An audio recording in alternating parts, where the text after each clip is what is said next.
Hey my watchers, welcome. Today we are gonna see. What if little Harry rescued from Godrics of Hollow by Sirius Black? Harry X Luna lo vegó. Part 4. The International Confederation of Wizards saw no solution but to separate wizard from non-magicals completely. Many wealthy magicals used to hobnob with the greatest of royalty such as William the Conqueror and Queen Elizabeth I as well as the highest of aristocracy, but after the statute passed into law they pulled away from all contact with the upper crust of the non-magical world altogether, which in truth caused a huge dip in their financial gains for quite some time. He continued, the one thing that this did seem to do was bond together our own wizarding society. Several families congregated into rural areas and created small villages or hamlets setting up Muggle repellent wards and such, to make sure that non-wizarding folk didn't wander into their townships by accident or anything of the sort. Over the ages many clauses have been added to the original laws, ones concerning magical beasts, underage magic, magical games and sports, ghosts and spirits, dress guidelines. Well, you get the idea. Professor Lupin stated. Harry raised his hand and Professor Lupin nodded towards him. If all that is illegal, then how do non-magicals know about ghosts and spirits at all? And how is it that some of them can actually see them? I mean, they have books and movies about them all of the time. They even have television shows about people who do nothing but hunt ghosts. There are a lot of slips in the statute of secrecy, sometimes hermits or witches that prefer to live quite alone and away from any standard community pass on and become a ghost and stay around to haunt their home that they passes away in. The ministry tries to round them up and relocate them as soon as possible, but sometimes there are familiar ties that just can't be broken. As far as movies, television shows, and all that, I have no idea. I had no idea you could copy the picture of a ghost on film. That might be something that the ministry would want to look into though. Professor Lupin was totally surprised by this information. He had never heard of such a thing.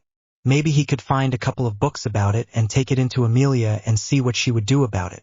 Pavarti raised her hand. Professor Lupin nodded in her direction. I understand that in the 1790s the Makusa enacted the Rappaport's Law, which is like the statute of secrecy law on nutrient potions. They made it so you couldn't marry a non-magical, you couldn't work for a non-magical, you were even ostracized if you even befriended a non-magical. Sometimes punished with heavy fines too.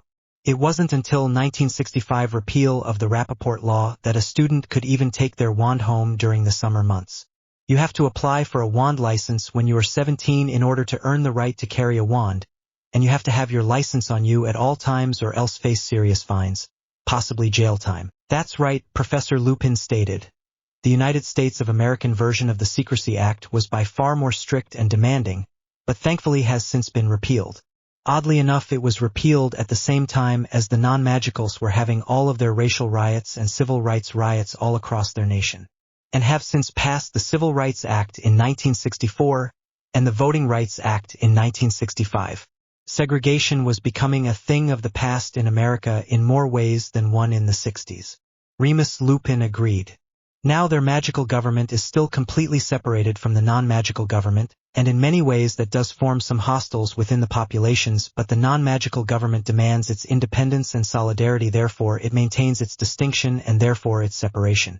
Perhaps someday that will change, but that is something for a far-away, distant future, I believe. Malfoy raised his hand at that point and Professor Lupin pointed to him.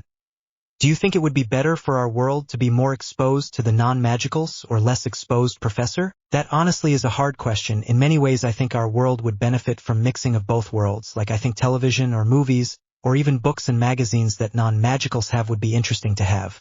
And then some of the medical advances that non-magicals have been able to develop would be wonderful to share with them. But they outnumber us so magnificently that I am afraid that we would basically be hunted down and kept like lab rats in cages while their governments figured out what to do with us. So unfortunately I think the separatism is probably for the best.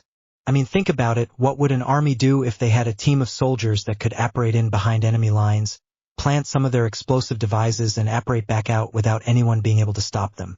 Or what would they do to get a soldier that could sneak into some enemy fortress and with one spell AK their leader in a matter of a few seconds with no trace whatsoever, no sound of weapons, nothing, just in one spell and out again? A soldier that could put up wards that no other non-magical could get through, say around a school or church or hospital or even a secret military base, where their leader could hide away forever. Think about the ramifications of what would happen if they found even a tenth of our skills or possibility of our skills. Rune wards, wards in general, medical breakthroughs, potions, apparition, flu, travel, messenger by Patronus, magical creatures, communication mirrors, moving pictures, speaking paintings or soul paintings, brooms, magic carpets. These are all things which would come in handy or big demand to non-magicals. Lavender Brown actually raised her hand for once in the class, and of course he nodded to her. Self-sizing clothing, self-warming clothing, or self-cooling clothing, color-changing clothing, indestructible cloth, acromantulous silk clothing, fairy silk clothing, the possibilities are endless, and the demand would be so great that we would never be able to fill it. That's right, they think they are doing great with something called elastic, which is like rope, but it has a lot of stretch to it. But we have self-sizing clothing.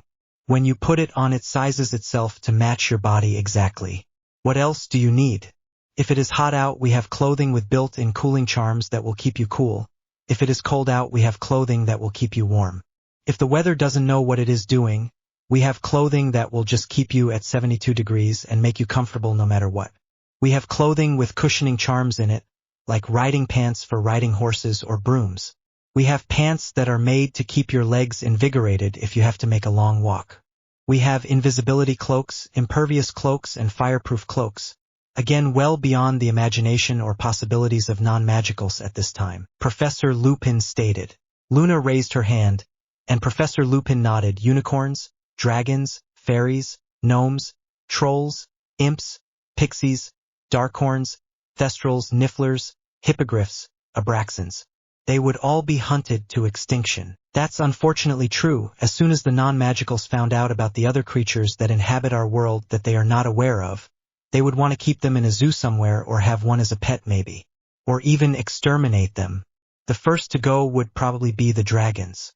Without realizing the benefit of the dragon is to our world, they would only see it as a large and dangerous beast that must be eradicated and try and kill them all. Or kill them to keep them as trophies somewhere with some of the really rich hunters out there. Believe it or not, there are some incredibly rich people that have nothing better to do with their time than to go around and kill poor helpless animals and have them stuffed and put up on exhibit in their homes. They make a sport of seeing who can bag the most unique or rare specimen. What would they do with house elves? Or a werewolf if they found one? Or a vampire perhaps? Would they think that Jeeves, our house elf, was sentient or not? Would they hunt house elves like they do rabbits? Would they turn house elves into breeding farms like they do with their cats and dogs? Professor Lupin asked. There is a lot of things that is bad about the Statue of Secrecy. Its restrictions can be a little rough on us sometimes and can keep us from helping people when we know we can save their lives. But it is there for a reason. A very good reason. Where do you draw the line? It has to be drawn somewhere. And it is safer to draw the line on the side of safety than let yourself get caught up in the middle and have to suffer with the consequences later. Now I want each of you to write me up a 1-foot essay supporting and opposing the Statute of Secrecy, and pick one area that you feel strongly about that you think is either opposed to the statute or should support the statute. Like what we have done here in class. And yes, you can use some of the examples we used in class, although please, if you use something we said in class, please expand on it. Give it your own twist and explain why you chose to discuss that specific thing. Professor Lupin stated just as the bell rang. Everyone was chattering away about the class and possible topics as they left the class. Everyone had a specific area they were interested in. Luna, of course, wanted to continue with the animals, and actually Neville wanted to go the route of magical plants that would be endangered if non-magicals found out about them. Pavarti wanted to explore magical transportation, mainly magical carpets, apparition, flu, and brooms. Harry wanted to explore the exploitation of magical races in general if the Statute of Secrecy were to be obliterated. Everyone was waiting in the hallway talking about the Statute of Secrecy and its possibilities when the door to the defense classroom finally opened and the class before them finally came out. When Harry made his way to his desk, he saw a cage with several imps staring back at him and grinned. This was going to be a fun class for sure. Then he saw the next container. It had some sleeping gnomes in it. Oh boy, this was going to be great. They walked into the room and Harry, Neville, Luna, and Pavarti sat down in their traditional seats, then waited for the class to start. Welcome all. I see you have already spotted out friends for this class. First, we are going to study imps. Now, imps are a lot like pixies in a lot of ways. except they don't have wings nor are they brightly colored like their mischievous cousins the pixies. They are a class XX creature as defined in the Ministry of Magic classification. They usually grow to no more than 6 to 8 inches in height and are found only in Britain and Ireland. An imp will make its home in the marshlands. When they see an unwary traveler, they will amuse themselves by tripping them or pushing them into the mush and muck just for their amusement. They are carnivores. Their diet consists mainly of insects, but on rare occasions a tiny bit of fish might tempt them, although that is rare. Imp breeding habits are a lot like pixies as well, but their young will hatch fully formed. Their forms of communication is making grumpy, gruff sounds that makes complete sense to them, but to us just sound like grumpy noises, kinda cute with a side of evil in there somewhere. Professor Longbottom stated. These little menaces can get into boats of fishermen and dump their entire catch of the day right back into the water, just to see the reaction of the fishermen. Or if you live in the marshes, they may climb down your chimney if your fire is not burning at night and start throwing your dishes around just to see if they can wake you up and what will happen, so keep them fires burning all night long. They tend to like nighttime adventures more than daytime, but they will appear at any point. Stealing lanterns, pulling laundry that has been left out to dry into the mud, stealing a pie that was put on the windowsill to cool, tying the dog's tail to its collar just to make it run in circles. All these things and more are favorites of these little menaces. Professor Longbottom stated. Now a imp bite can get infected quickly, and if bitten by an imp while in the thick of the marshland, by the time you get to medical assistance you probably have got a huge whelp on your skin that started of red but is quickly turning purple and itches fiercely. Putting a raw potato on the imp bite will draw out the venom, but it will take a while for the swelling to go down and the color to return to normal. Their bite is not as poisonous as a doxy by any means, but if you get caught by a swarm of imps you will end up with a bunch little red to purple bumps all over that take forever to heal. Non-magicals used to call it swamp fever, not knowing what it really was, due to the fact that they can't see the little demons. And once a house was infested, the only way to get rid of them was to leave the house, because by the time you noticed them it was too late. At least for the non-magicals. For magicals it is quite a bit easier. A simple knockback jinx, better known as flipendo, will push them away from you and make it to where they can be easily put into a cage and taken down to the Department of Magical Beasts, and they will handle its relocation without an issue. So I want everyone to gather to the center of the room and we are going to practice flipendo today. It has been a while since we have actually worked on a new spell, so today you get to try one. With that, he moved the 2 tanks to the side of the room and then created a nice center aisle for everyone to create 2 lines in. Harry took first spot and took aim at the pillow, flipendo, and sure enough up in the air and over a couple of times, then it landed about 5 feet away from its starting position. Excellent. Mr. Longbottom, you next. Mr. Knot, you're up. Knot made the pillow do a somersault and land about 5 feet behind itself. Very good. Mr. Zabini, you're up. Neville flipped his pillow about 3 times in the air and it landed about 3 feet from where it started. Excellent. Good height there. Miss Lovegood, you next. Professor Longbottom went down the list of students and each one could do the jinx, although some had to have a little help, mainly Brown and Finnegan, but other than that they did really well. Finally, every person got through the line at least once. Okay, I want you all to practice on pillows when you get a chance with that one. Nothing else, do you understand me? Pillows and pillows alone. And preferably in this room, if not, an empty classroom will do as long as it is not in use. And preferably with some teacher's permission. Then he moved the second case back up to the podium so that everyone could see the gnomes that were in the wire cage that was there. They all were sleeping in a heap in one corner, so they kind of looked like a pile of potatoes with legs or something, but it appeared to be about 4 or maybe 5 of them in there together, although right now who could tell. It wasn't until the professor waved a long slender carrot through the wires of the cage that they seemed interested in anything that was going on in the room. But at the presentation of the carrot, all of the sudden the little things were up on their feet reaching for the prize and stepping on top of each other trying to get the carrot. After a second or two, he would give the winner a carrot and grab another one for the next little guy until they were all happily munching on carrots. And it appeared there were indeed 5 of them in the cage. As you can see, these are gnomes, and they are the typical garden variety, and they stand between 8 inches and 12 inches in height. They will only infest magical gardens. Somehow they know the difference between a magical and non-magical garden, even if they are right next to each other. They are found throughout Europe and North America. They are also a level XX creature through the Ministry of Magic. They are usually brown or tan in color and have a disproportionately large head, which I think makes them look a little like a potato with legs, but that is just me. Their feet are hard and bony and their nails are quite sharp. Good for digging. They live in burrows underground, known as gnome holes, where they dig up and eat the roots of plants. That's right, people, these little guys are primarily herbivores. While they love most plants, a tender sweet carrot or a nice fat sweet potato will get them anytime. It may be the orange coloring, or it may just be the fact that they are such succulent roots, who knows. They love them though.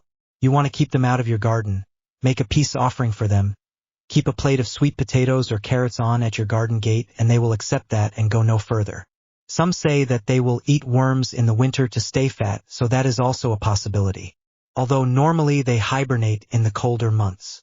Professor Longbottom continued. Now their natural predator is the jarvie, and you can buy a jarvie to degenome a garden. Unfortunately, their method is a little messy and rather brutal. So it is best to be prepared for the bit of cleanup that it will require. However, you will not have any gnomes after a day or so, and the jarvie leave a rather gnome repellent scent around for weeks that any self-respecting gnome could detect and never cross. Which is why you can buy jarvie juice in a bottle nowadays. Scares the little blighters away and keeps them away for weeks at a time. Just long enough to get fall harvest in and make sure that your garden doesn't go to the pests. He continued. They are very fast breeders, having litters of young at a single birthing instead of just a single live birth. Now the specific way most people get these pests out of their garden is to swing the little thing around your head until it gets dizzy, then throw it over the hedge as far as you can. The problem with that is that they are not the most brilliant creatures on this planet and seem to like this whole game. They will return. So if you don't want a continuous fight of flinging legged potatoes, buying a jarvie, or moving, I suggest degenoming by stunning them, then putting them in a cage and taking them into the creature department at the Ministry for Relocation. It is their job after all. Yes, folks, rehousing gnomes is also listed on their list of duties within the ministry, so make them earn their keep. Maybe it is a little irritating, but it saves you the trouble of jarvie leftover cleanup, and you don't have to spend a couple of hours a day flinging the little menaces out of your garden. Professor Longbottom chuckled. Harry wrote down jarvie and stunning spell next to the gnome blank and flipendo next to the imp just as the bell rang. Wonderful, he wanted to get started on that essay for History of Magic. Besides, he had that appointment with that counselor right after dinner. When he walked into the spare Transfigurations classroom, which was where these counseling sessions were being held, he felt very apprehensive, but when he saw who it was he gave a sigh of relief. It was Aunt Andy. Sirius couldn't have picked anyone better if he had tried. Harry went over to Aunt Andy and grabbed her and began to cry. She wrapped her arms around him and allowed him to cry himself out, then guided him over to one of the chairs nearby and the two of them sat down. Still holding on to Harry, she asked, "Now, why don't you tell me what is going through that handsome head of yours? I don't know where to start. I am so angry, and hurt, and lonely. I miss her so terribly. Everything reminds me of her. It's so painful. Then I so scared too. If they can kill one of our own as they are just walking down the corridor to their commons room, what safety do any of us have here? I thought with all of us training as we have all these years we were safe, but they shot her like a fish in a barrel.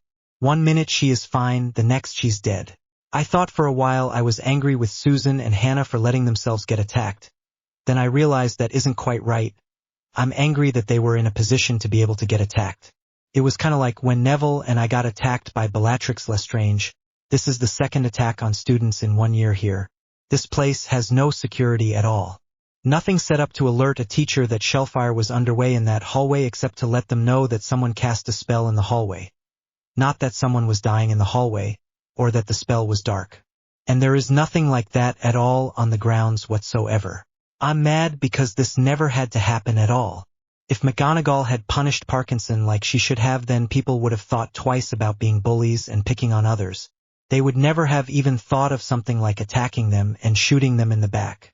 It was an obvious escalation to bullying, and they took the opportunity given them. I'm mad because a 12-year-old, spoiled rotten, rich brat, racist caused all this, and now a dear friend is dead. And it seems so unfair that she gets to spend 5 years playing around in the luxury of her home then, and only then does she have to finally face the justice she so richly deserves. But 5 years from now my friend will still be dead. I'm mad that the adults seem to be pleased with this outcome and think that justice has been served. That pansy gets to sleep in her comfortable bed at home, having house elves serve her every whim, wearing expensive gown that her father bought her to cheer her up with, eating Honeyduke's finest by the bar, and fine dining with whomever happens to show up for dinner at their mansion that night. For 5 years, but my friend is still dead. I'm mad because I will never get to hear Hannah's laughter again, or her insightful anecdotes, her little bits of wisdom, or jokes that were so bad. Never get to hear her play cello again, or have her finish teaching me how to play. Never get to watch her moon over her first broke, or tease her about it. Never get to threaten to beat the snot out of the guy if he so much as touches her inappropriately. I'll never get to dance with her at her wedding, or hold her first son, or grin as she cries when he takes his first steps. There are so many I nevers out there that I quit counting them all and just cry at night most nights. I try so hard to be strong for everyone else, and it makes me mad that I have to be the strong one and I have no one to be strong for me. Andromeda smiled after Harry finally stopped and took a breath. It appeared the dam had well and truly broken. He so needed that. He had been holding all that in for days, and it was beginning to fester, and he needed to hear himself say it if nothing else. Now he needed to know it was all right to be mad, and he didn't have to be the strong one. Harry, you are 12 years old, a very mature 12 years old to be sure, but still 12 years old. It isn't your place to be the strong one for everyone else. That is what parents are for. Yes, I know that children have a habit of not going to their parents when it comes to something so personal, so deep or life-altering, but try to get them to include their parents anyway. It will help ease the load some, I guarantee. As to the sentence, unfortunately that was the best that they could do. With Pansy being 12, they couldn't put her in Azkaban, even minimum security until she is 15, so the next best thing is house arrest until she is 17 and immediately into maximum security from there. If they had gone to court, she would have cried those big crocodile tears and been in a pretty little dress with ruffles and in pigtails. Everyone would have seen some innocent little girl and let her off without even a warning before the trial even started. It's all right to be mad. You will be mad for a while. It's a natural stage of grief. First there is denial, then anger, then bargaining, then depression, and finally acceptance. You're just working your way through the stages as you see fit. Some stages last only a matter of hours, some last for months or longer. It all depends on us and the help we get to walk us through them. That is what I am here for. To help walk you through each stage, and make sure I am there on the other side to greet you when you come through it. They continued on talking for well over an hour, and after that made an appointment to meet next Saturday. Then Harry headed off to bed, a little lighter, and a little freer than he had been earlier, and a whole lot less mad. Today they walked and the room was filled with plain white balloons. At first they thought that Flitwick was having a party or something, but he stood on his desk so that he was taller than the balloons and told everyone to take their seats and began to point to the word on the board, Calavoria. Calavoria is the basic charm to change the color of something, hence these balloons. I want each of you to grab 2 or 3 balloons and begin to explore what you can do with it. So come down here and grab your balloons and let's get to work. All of a sudden it didn't sound quite so bad. All right then, Harry thought for a couple of minutes and then began first Calavoria Argentius. And the white balloon became a glistening silver. Excellent, now for you, Okay. I know Calavoria Electricus. And the balloon became a beautiful amber shade of yellow. Now the third. Oh, I know Calavoria Subcaruleus. This one turned a gorgeous shade of lavender. One of Luna's favorite shades of purple, in fact. Now was Luna's chance. She was going to go just a little exotic, she thought, Calavoria Clarinus. And happily she had a chartreuse balloon before her. Next was Calavoria herbaceus. And a Caribbean green ballon danced next to that one, and finally, Calavoria violaceus. A Mardi Gras purple balloon joined the other two and bounced along to some tune that only the 3 balloons could hear. Perfect Luna nodded and she smiled over to Harry, who smiled back at her, his Luna. Now Neville was going to take a crack at it, Calavoria aureus. And a golden ballon hung up with the 2 white ones above his head, Calavoria rubitus. And a lovely deep rich almost brick red joined that one. Finally he gathered the last ballon and thought. Finally, he came up with one, Calavoria spadix. A rather fetching chestnut brown. Almost the shade of worn leather. Neville looked over to Pavarti and said, "It reminds me of the couches in the Commons room." Now it was her turn. Pavarti looked at the colors the others had done and thought about what she could do, and then an idea came to her, Calavoria smaragdinus. An emerald green balloon was there, waiting on the other 2. She took the next one and Calavoria sapphirus. Then a sapphire blue balloon popped up to join it, and the final balloon held its place waiting, Calavoria aureus, she said, and let that balloon join the other two. She turned and looked at Neville. The colors in a peacock's feather. They both smiled at each other and enjoyed their balloons. Excellent, excellent. 20 points each for your work. Oh, magnificent. Flitwick was his normal bouncy self and just about exploding as he saw their balloons. You could tell he had been holding his breath as each balloon was made, waiting to see what color it would be. Now he was just thrilled with the variety and loved what they had done. Apparently he wasn't used to kids that had taken 4 years of Latin already coming into his class. But oh well, they lived to surprise. Most of the class, Professor Flitwick spent his time coaching people on how to pronounce a color or what color to choose. But in the end, the room was filled with vibrant, beautiful balloons that they ended up getting to take with them if they wanted. So they took their balloons to History of Magic class and agreed to take them to their dorm once they finished class and put them in their rooms. Today they were supposed to have a basic continuation of the Statute of Secrecy Act, but focusing on the decree for the reasonable restriction of underage sorcery. They had already had a little run-in with Dolores Umbridge, who used to be in charge of the improper use of magic office in the Ministry of Magic until she was promoted to the Chief Pubis Senior Undersecretary, that is, which she reminded people of as frequently as possible. When they got into the classroom, they were given a little bit of a surprise, though. There was a cloaked figure sitting in the corner of the room, just sitting there not doing anything else, although Harry kept a weary eye on him. He could tell it was a him by his basic body structure and build. The person looked to be between 6 foot and 6'6", and weighed about 180 if Harry had to guess. Tall, slender, hooded. Could it be? Hello all. I realize everyone was getting ready for questions about the decree for the reasonable restriction of underage sorcery, but instead we have a special guest with us today.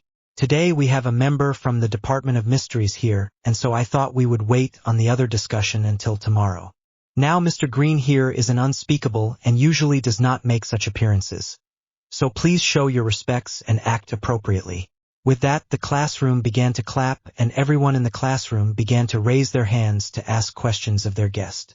And so he began to point to individuals, since it was a given that he probably didn't know their name. Each student stood and introduced themselves, then asked their question and sat down. The first person was pointed to stood. Ernie McMillian, sir. Is it true that the Department of Mysteries existed before the Ministry for Magic was ever even in existence? The hooded figure nodded. That is quite true. We predate the Ministry of Magic by about 50 years, give or take a few years. The next person pointed to stood. Luna Lovegood, sir. Since the first released investigation was in 1674 and you state the Ministry for Magic was established was in 1707, and that is only 34 years, does that mean there are even more investigations out there that no one is aware of? The Department of Mysteries is conducting investigations into a wide variety of subject all the time. Only 0.1% ever get revealed to the public, and it is on a need-to-know basis only. When the public needs to know the information, they will receive it. Mr. Green answered. Megan Jones raised her hand, and he nodded to her. Megan Jones, sir. Which do you consider the bigger threat to our society? A history of magic teacher here at Hogwarts of an investigator at the Department of Mysteries? Oh my, that is a loaded question. Well, if I am to be honest with myself, with very few exceptions, I would say the history of magic teacher. The reason behind that is because he or she will be shaping how a whole generation views their outside world, how they interact.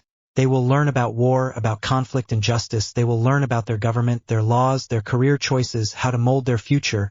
They will learn about their place in this world and what a difference they can make in it, about discrimination in the non-magical world. History of magic is the gateway to a world of possibilities. And with the knowledge you receive from this class, you can go into many other occupations within the ministry or government, even the private sector. Being a barrister, being a solicitor, working as a teacher, working as an orar, working as a researcher, working as an investigator, the possibilities are endless, really, with a good solid base in history of magic. Mr. Green stated. Susan Bones raised her hand and stood when acknowledged. Susan Bones. Sir. What do you find the most frustrating part about your job? All that knowledge and so little of it can actually be released to the public. For our safety and their own, we have very stringent rules about what can and cannot be released to the public, and a very harsh protocol that must be followed. Unless there is a clear and present danger to the public, without the knowledge being released, the knowledge is withheld until such time as it is viewed prudent to do so, which in most cases is never. Years of thankless research that people should be getting accolades for, and they get a pat on the back from their boss, and that is it. They should be seen as national hero, earn medals, viewed as some of the greatest minds of our time, and they sit in little offices, hidden deep underneath the ministry, surrounded by piles of books and scrolls, and rarely get to see their families. Their only friends they have are the books they have before them. They get no recognition for their efforts or dedication, nor do they get those awards or ribbons. No articles about themselves or chances to see their name in print anywhere. Neville Longbottom was the next called on. Neville Longbottom, sir, is it correct that the Department of Mysteries has the largest vault of extinct and extremely rare or unique plant seeds and seedlings in the world, with over 7 million separate samples in storage at this point, both in active seedlings and preserved seeds under stasis? That caused Mr. Green to pause just a moment. Then he stated, "We do have a herbology section, but to be quite honest, it is not my specialty, so I would know the details about it." Harry raised his hand and was called on. "Have you ever researched the bond between Darkhorns and their riders? And if so, what were the results? As a Darkhorn rider, I think it would benefit myself and my partner greatly to know anything and everything that could aid in the development of our relationship." "Yes, but that is something that is to be shared with Darkhorn riders alone, and couldn't be shared with anyone else. So see me after class, we shall set up a time to discuss this further." Mr. Green was again slightly taken aback. "There are 6 Darkhorn riders here at Hogwarts at this time. Would it be acceptable for all of them to join in on that conversation?" Harry asked, smiling. 6? My word, well, of course, all riders are welcome. Mr. Green was definitely in shock about that. Apparently their spy at Hogwarts didn't know everything that was going on there after all. "Yes, sir, 2 stallions and 4 pregnant mares at the moment. We hope to foal during the summer months," Harry stated. "We 4, he said, pointing to his companions. "And Hermione Granger, as well as Padma Patil, are Darkhorn riders." Pavarti was the next one called on. "Pavarti Patil. Thank you, sir. Since we are getting ready to go into 3rd year and have to choose our electives shortly, what electives would you recommend for us to take if we wanted to get a job working for you?" "Good question, but it would honestly depend on what your field of expertise would be. A good basis of runes and arithmancy is always a plus, but I would recommend one more in your field of study. Like if you want to study non-magical technology, then take Muggle studies. If you want to study divination or prophecy through the ages, take divination. If you want to study animal behaviors or potions, take care of magical creatures. As well, it all depends on the area you are interested in. But runes and arithmancy are a great head start. They are useful in almost any field of study we have," Mr. Green stated. Wayne Hopkins raised his hand and was called on. "Wayne Hopkins, sir. I am interested in going into the medical field, but if your agency is doing medical research, I think that would be totally fascinating." "Do you do medical research?" Mr. Green nodded.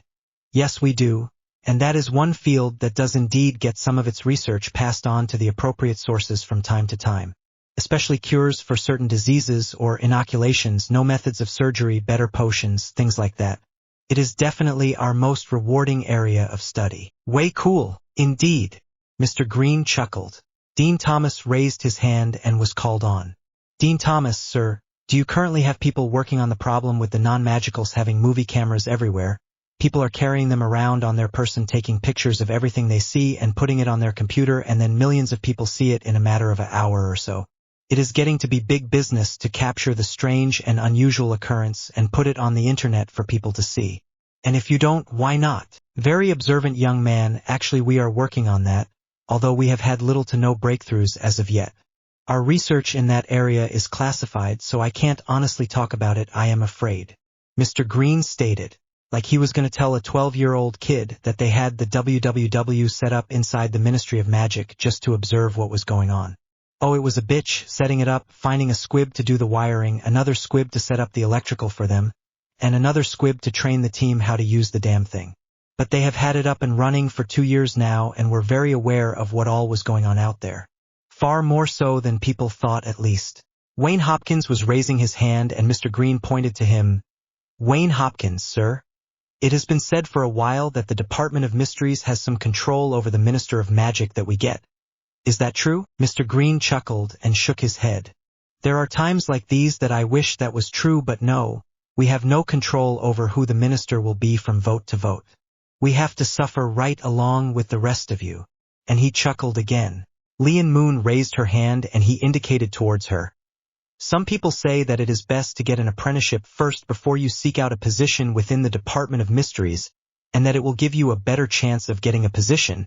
Is that true? Not necessarily. Some research heads want to train their researchers from day one. They want their people to do things their way and use their methods.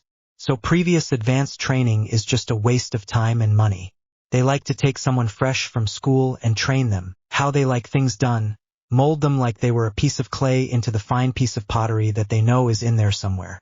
They honestly hate to waste their time, going back and reteaching and unlearning everything that the person had been shown before. So what I would do, if you are interested in a specific of research or a specific project, go to that research manager and see what they want. Do they want you to start fresh? Do they want you to go get basic training? Do they want you to get advanced training? Do they want you to get an apprenticeship? What are their requirements before you make any big plans for your future? Talk to the case manager themselves. And please remember, on the top 10% of applicants get chosen to work in the Department of Mysteries. So if they don't have a spot for you, ask the case manager what they would suggest you do instead. Maybe they would like you to pick up some training in a specific field to meet their needs better. Maybe that was the reason your application was passed over that year.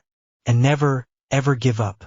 I myself applied 3 times before I was accepted, and I have been working there several years now, and have worked my way up from assistant research analyst to case manager to field manager to shift manager to finally site manager. Everyone starts at the same place. There are no exceptions. Even if you have all the training in the world, you may get advanced faster with the proper training, but you still start at the bottom like we all do. Mr. Green pointed over to a young man that had his hand up. Justin Finch Fletchley, sir. Has the Department of Mysteries ever explored the possibilities that new bloods, or what some label as Muggleborn, were actually squib-born from a long line of squibs instead of non-magical families? We have done a lot of research based on new bloods, but I honestly could not tell you if that was one of the specific ones we did. It would be an interesting topic if we have not explored the possibilities, though. Thank you for that idea. The bell rang just as Zacharias Smith raised his hand, and he lowered it with a huff and began to get his quill and papers put back into his bag like everyone else in the room.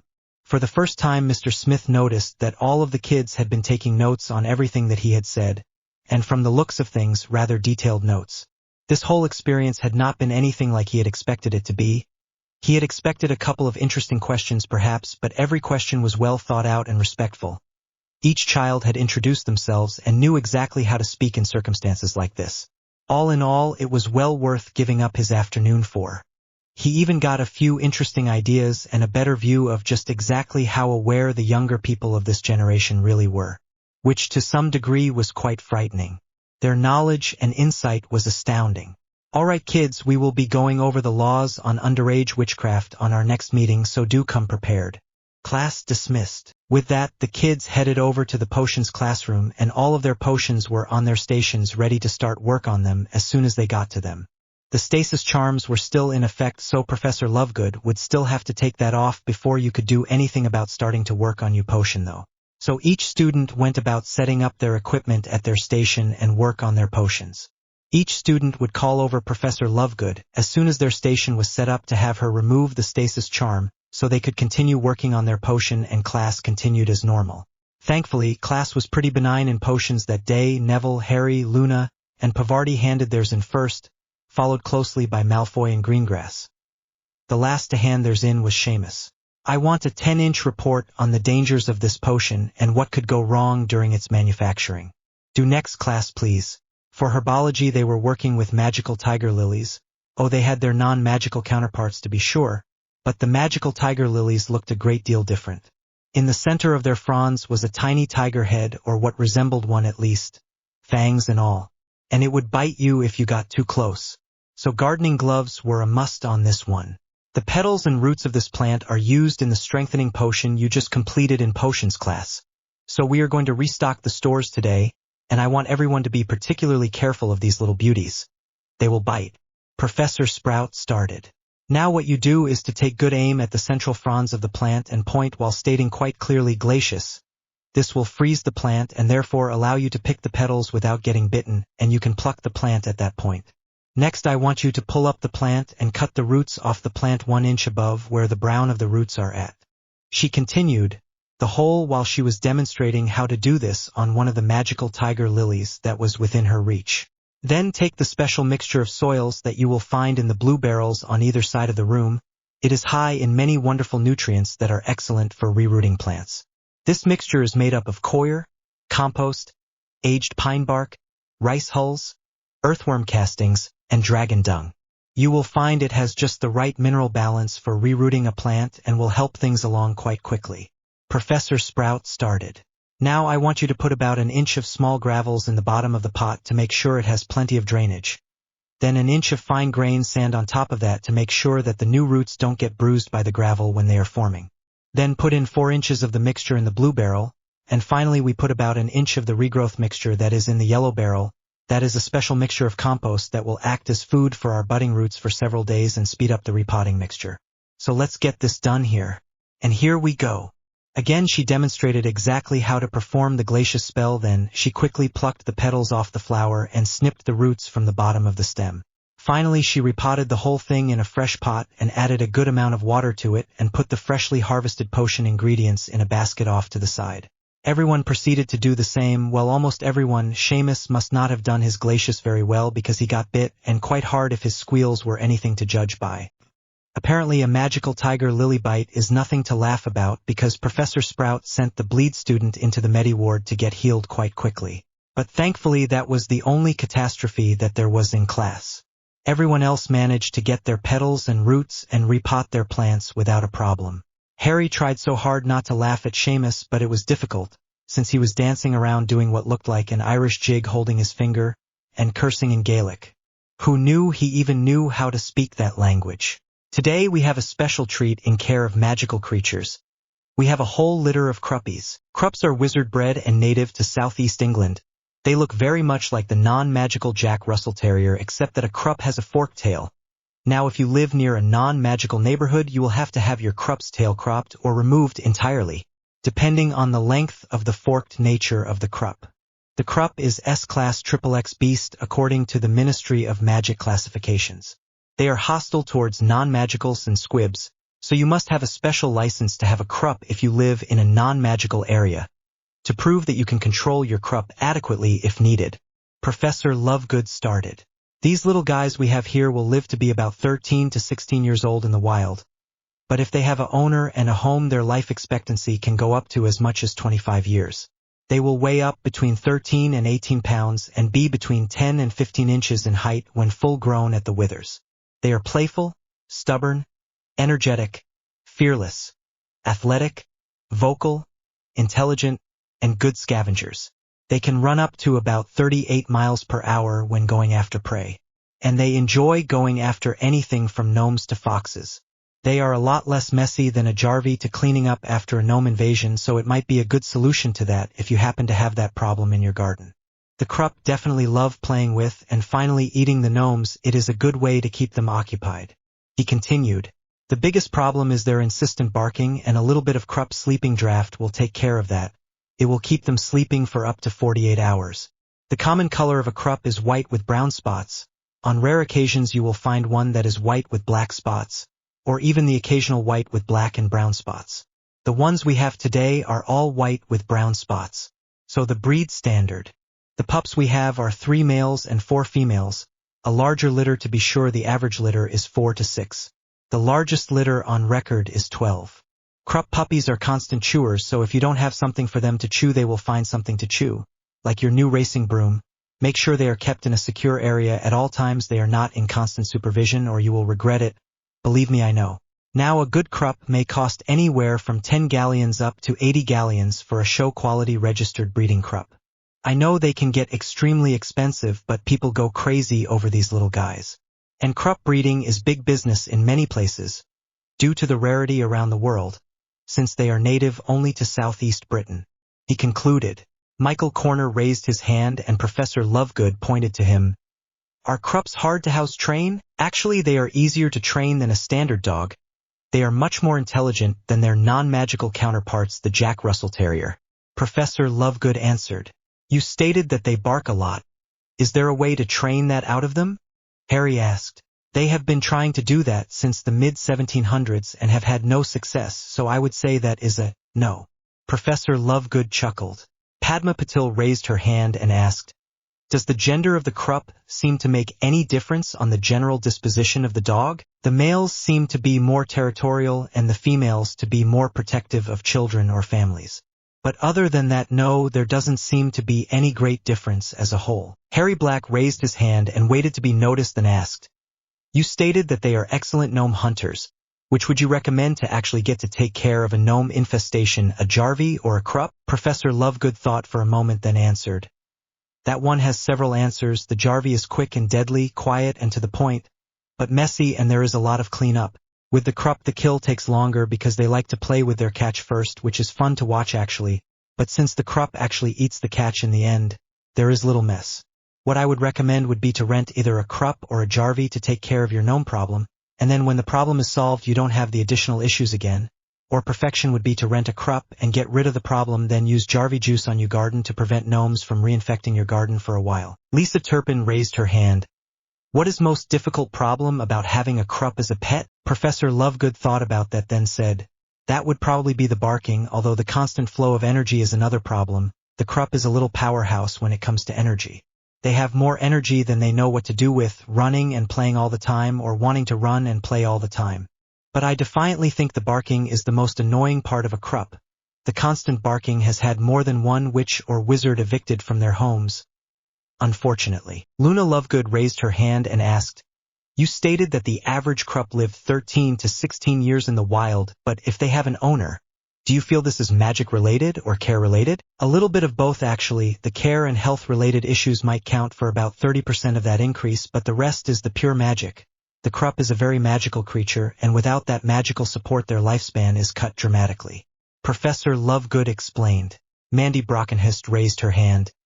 "If krupps are so intelligent, why can't they be trained not to bark?" Professor Lovegood chuckled. "If there is one thing that outweighs the krupps' intelligence is their stubbornness. They are the most stubborn creatures I know. Even with years upon years of careful breeding, they have never been able to breed out that one serious flaw out of a krupp." Seamus Finnegan raised his hand. "Why are these magical dogs listed as a Class XXX creature?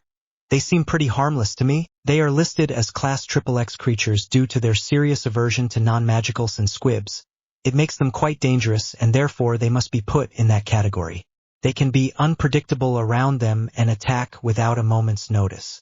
They are vicious and intend to do as much harm as possible when they attack. So keeping them as far away from non-magicals and squibs is a must," Professor Lovegood explained. "In an all-magical environment with no non-magical contact, they are perfectly harmless, fun-loving, and playful. The perfect pet, wonderful watchdogs, and great companions." Harry raised his hand and was acknowledged. "I noticed in some of the older potion books I have that there are several potions with krupp ingredients in them. But not so much anymore.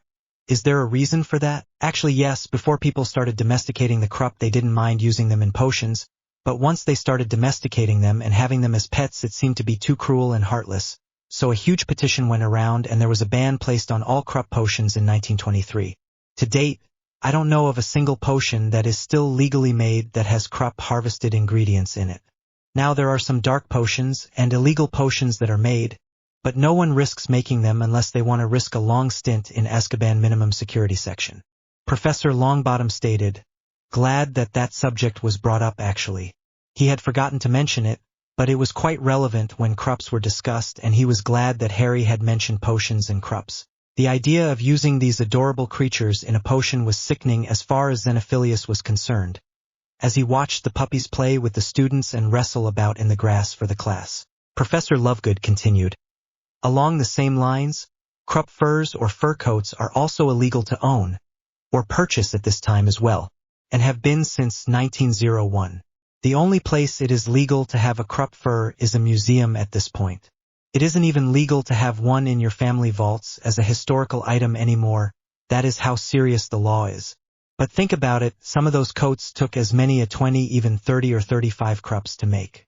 And that is just for a standard waist-length coat. For a floor-length coat it could take as many as 60 krupps to make it.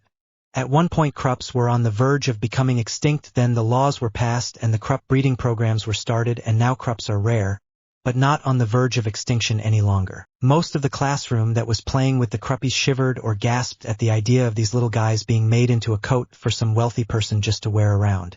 Alright folks, we have a few minutes left, so I want you each to draw up a crup and get me as many details as you can. I will expect it due next class. There will be extra credit available on this one if you give me a 12-inch report on the crup, and yes, you can use anything we discussed in class. But I want other sources as well if I am going to give you extra credit for it. Professor Lovegood stated, and then he dismissed the class to play with the cruppies as the wood.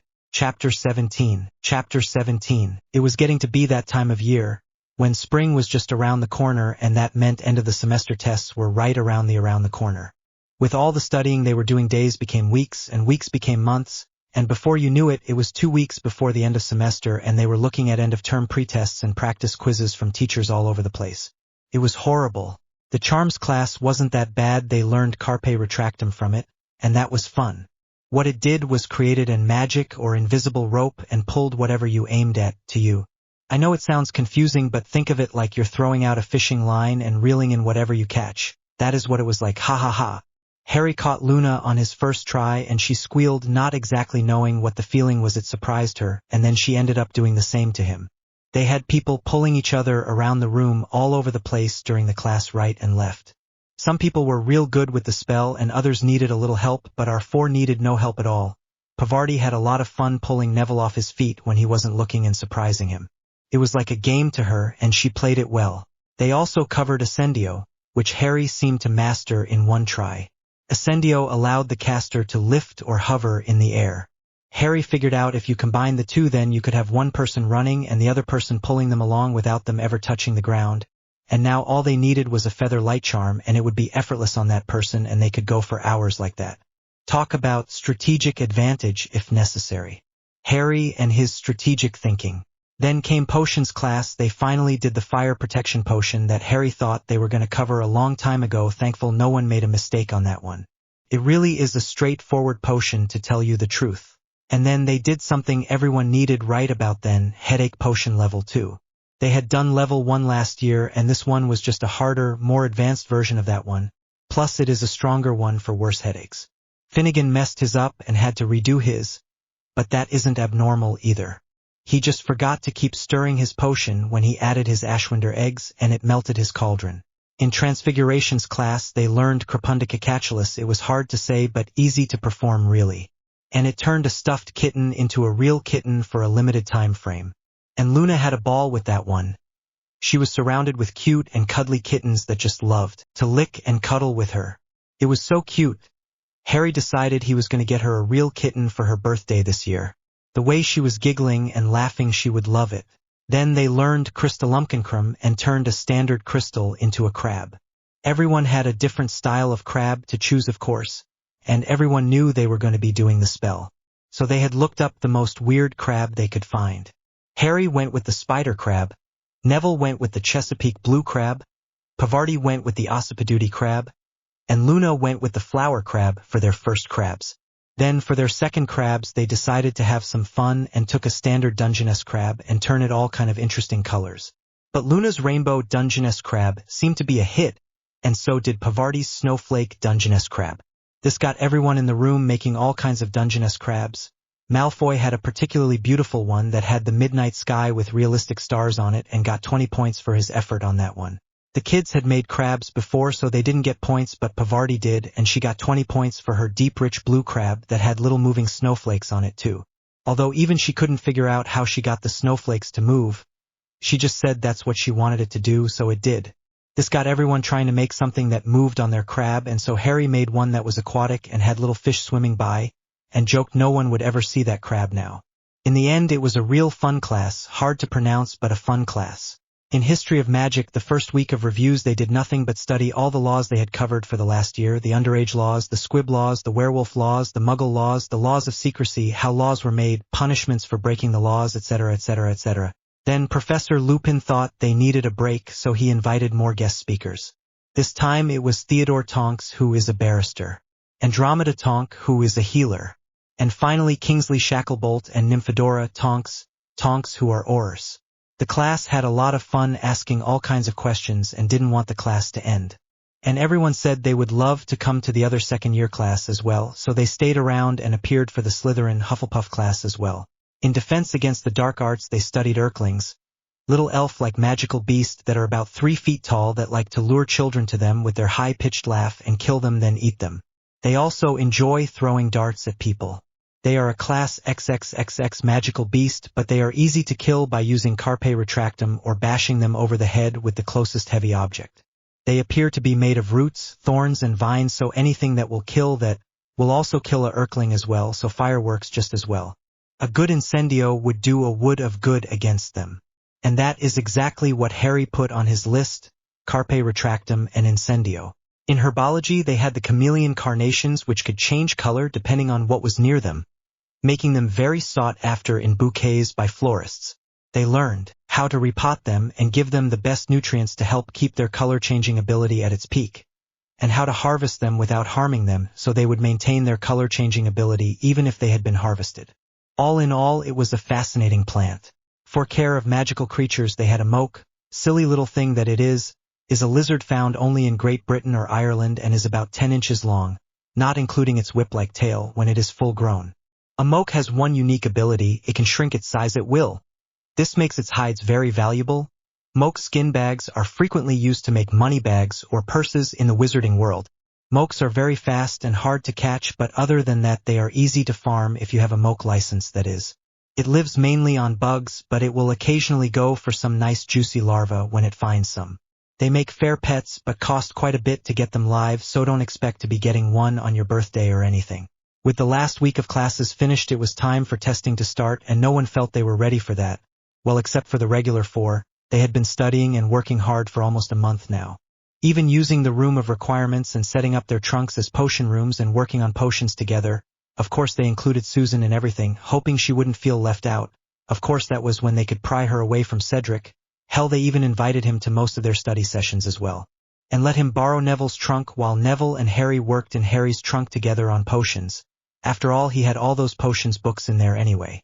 Their books really helped Cedric with his studying too, so he was thrilled to up there with them. Test week started, and unlike the rest of the school, our group was excited about the tests.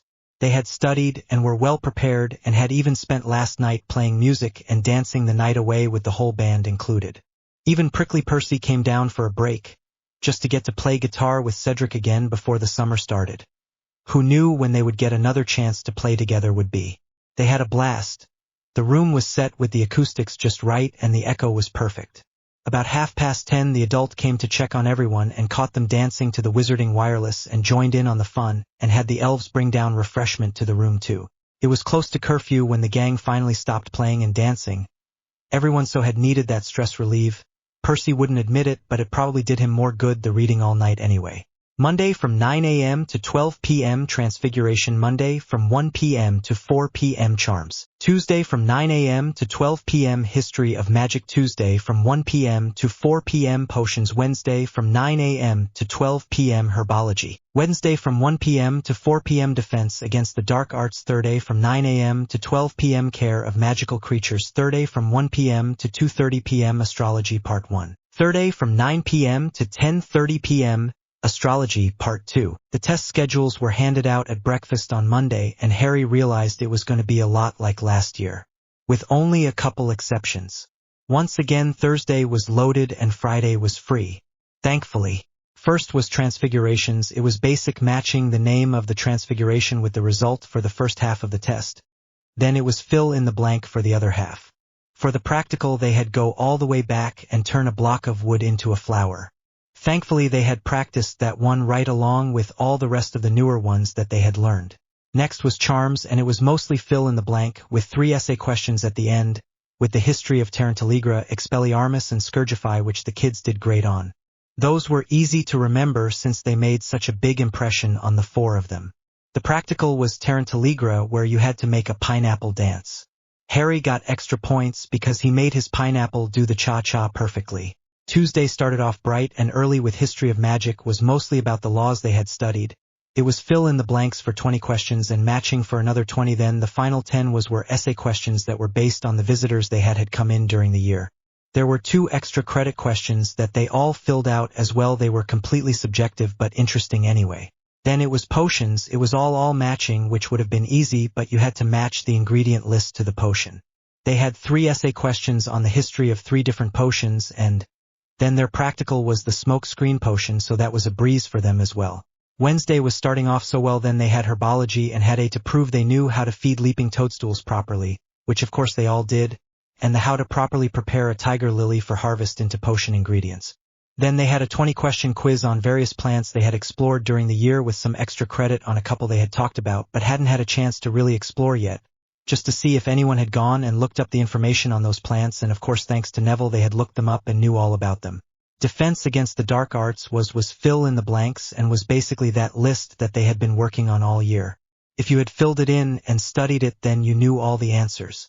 There were 5 essay questions at the end about lethifolds, krups, red caps, dementors and pixies. Then the practical was to see if you could do a flipendo properly, and for extra credit if you could do expecto patronum. Even a good mist got you at least partial points. Thursday, the last day of tests, thank goodness. They started with care of magical creatures, and with that there was a simple 20 match the creature to its most prominent fact about that creature. Then he had them draw a picture of a demiguise and label its parts for their practical. The astrology practical for the first part was to match the star into the correct constellation. Then there were 5 simple astrological constellations, and you had to label what constellations. Astrology part 2 was the actual practical, and for it, there were 5 telescopes set up to certain stars, and you had to tell what constellation it was set up to. And the second part you were given a choice to choose from 10 different constellations. You chose to find it with a telescope, then name each star in that constellation. Friday morning they all gathered out at the grassy knoll by the Black Lake and just relaxed in the sun for a while. Well, most of them relaxed. Hermione was still going through books, seeing if her answers had been right or thorough enough and fretting over that. But that was normal for her, so everyone overlooked her behavior and just laid back in the grass and relaxed anyway. That history of magic test was the hardest, I think. What about you? Neville asked. Yeah, I think so. All those subjective answers, who knows if we got them right or not? Harry stated. And the extra credit questions, geez, I don't know about that. I just kind of put anything I could think of down, he said. I think that is pretty much what everyone did. I think that is what the question was for. One of those, there is no right or wrong answer questions, only opinions. Harry had to agree with his brother. The questions seemed to be there only for your opinion and nothing else. I think he wanted to know where we all stood emotionally and psychologically in comparison to some of his other classes. He is always saying we are so much more mature than others, and so I think this was his sneaky way of getting the answer without asking the question. Luna stated dreamily. Yes, it seemed pretty obvious he was fishing for information, and he knew we couldn't pass up extra credit questions, so why not put the questions right there? I mean, he could ask everyone and get a comparison of how everyone would answer it and see just how mature we really were by answering those questions in comparison to the others. Simple. Pavarti stated. I think I missed those questions. I think I was too clinical and not enough of my answer was actually an answer to the question at all. Hermione fretted. Hermione, you got a perfect on the rest of the questions, so why worry about the extra credit questions or not? Susan asked. It may make the difference between getting an O and an O with honors, and I am shooting for the moon this year. After last year's card, my parents know how good I can really do. They expect only the best. That is what they kept saying all summer long. We expect only the best out of you, young lady, and we know we are going to get it. And they would just beam with pride and love. I want to make them proud of me and happy, so I try so hard to do so. Hermione was practically in tears by the time she finished. Calm down, Hermione, you are going to give yourself an ulcer before you reach puberty if you continue like this. Pavarti said. I know, but I can't help it. If I don't do well, they will be broke and demand to know what happened. How am I going to explain that 2 good friends were kidnapped and tortured for 10 days until they escaped, and then another one was murdered and one more almost died in the same brutal attack right inside our school? How do I explain all that? Oh, sorry, Susan. That was cruel to say, perhaps, but it is true. How would you explain this to parents? I mean, they wouldn't understand all this. I mean, my parents, if they had been alive, probably would have pulled me from school when the whole thing with Bellatrix happened. Then the issue with Hannah never would have happened, and she would be alive today. Maybe, Susan said sadly. Look, Susan, there are thousands of what-ifs out there, and none of them we have control over because we will never know. All we know are the here and nows. Maybe if I hadn't been lazy and escorted you all down to the bathrooms, then Pansy never would have had the nerve to start something and none of it would have happened. Or she would have said it and I simply would have put her to sleep and left her locked in the loo for the rest of the trip. Who knows, we will never know. But the fact remains that none of that happened. We have you. And we are glad we have you. We thank the gods every day that we have you still. We miss Hannah with all our heart, but we thank the gods that we still have you too, Harry said. And everyone else nodded. Well, isn't this touching? Thought you all could get away with it after breaking up our Quidditch team, did ya? Miles Bletchley asked. Go away, Bletchley, your stench is starting to wilt the grass around here, Harry stated. He now noticed that Bletchley didn't come alone. He had Graham Montague, Peregrine Derrick, and Lucian Bowl. Most the other members of the Slytherin Quidditch team had come down apparently to talk to them. I don't think I will. I have a word or two to say to you all, and you are going to listen whether you like it or not. We are not going to stand by and let you get away with this, sending our best players to Azkaban for nothing, using one curse each on a damn half-injury, and it was all Bones' fault for not knowing her place with her betters. She should have just stepped aside and let Parkinson into the bathroom ahead of her and nothing else would have been said. But no, she had to punch her for no reason. Parkinson just pointed out the truth. Their injury status, no way to hide it, you can't put pretty little names on it and make it all sound sweet and innocent. It is still the same no matter how you call it. She called them names, so what? Bones didn't have to hit her. Bones is the one responsible for all of this, and Flint, Parkinson, and Pusey are the ones paying for her actions, Montague stated. Lucian Bowl nodded and continued. Yeah, it should be her that is going to Azkaban, not the three of them. She started it all. A little harmless name-calling, and it ended up with our people in house arrest or Azkaban. She is responsible, and we intend to see that things are settled here right now. We're going to make sure your whole little group never sees the light of day again either, but in a whole different way. Peregrine Derrick, who had been quiet up until now, finally spoke and said, That's right, we are going to mess you up permanent-like and make sure you and your friends here leave our people alone for good. We're tired of you getting favoritism and getting away with everything just because you're related to the teachers. We don't get away with anything because we haven't ever done anything to get away with. And you are not going to mess her or anyone else up. Harry looked over to Neville and said, Dark green. His brother nodded and said back, and orange. And before the other boys could so much as breath, both Neville and Harry were shooting colored balls at them. Both dark green, sleep, and orange, binding. Balls were being hurled at the boys and doing their job masterfully. When all the boys were out cold and tied up all nice and neat, they sent of Patronus messages to the headmistress, Professor Lovegood, Sirius Black, and Amelia Bones. It took all of 5 minutes for them all to arrive and find the Slytherin boys that were going to attack them asleep and bound on the Hogwarts grounds, and the kids just fine, a little shaken up, especially Susan, but otherwise just fine. What is the meaning of all of this? The headmistress asked, looking straight at Harry for an answer. Harry glared at her for a minute. Your bullying procedures at work once again, headmistress. This time we managed to cut them off before it went too far. Let me guess, a month's detention for both Neville and I for preventing them from killing Susan like they just stated they were going to do. There will be no detentions until we know what happened here. Will someone kindly fill me in? Amelia asked. I'm not saying anything until I have the headmistress' word that I won't get detention for protecting Susan and the rest of us, Harry stated, still staring only at the headmistress. Same here, Neville said. Susan, Amelia tried. No, unless we get a guarantee from the headmistress we aren't opening our mouths. Not this time, not ever again. It's not worth it. You can go with what you see here and what you can get from them with Veritaserum for all I care. But it won't come from us. She likes to take the aggressor's word over the victim's anyway, so it should be something she is comfortable with and something she prefers. Susan shook her head at her aunt. She hated to be so assertive towards her aunt, but she just wouldn't give in this time. Not after what happened last time. Very well, I will do nothing until I hear the whole story. And no detentions if it proves you were only acting in self-defense, the headmistress said. She didn't like herself being pushed into a corner by a bunch of stubborn students, but they had to have answers and they weren't getting them this way. Very well, Jeeves, Harry shouted. Jeeves popped onto the grounds of Hogwarts right in front of Harry and asked how he could serve Harry. Could you go get my pen sieve from my trunk and bring it here, please? And with a snap, that is exactly what he did. In a few moments he brought back the requested item and created a podium on which to place the pensieve, and then Harry placed his memory of the recent events into the pensieve and put it on broadcast so that everyone could see them at the same time. As they watched the memory, the headmistress' lips drew into a straight line and seemed to disappear. Sirius growled low and frowned, and Amelia glared at the memory, then over at the boys that were blissfully sleeping away on the ground. Very well, self-defense, no detentions, no points taken. Now we need to do something about them.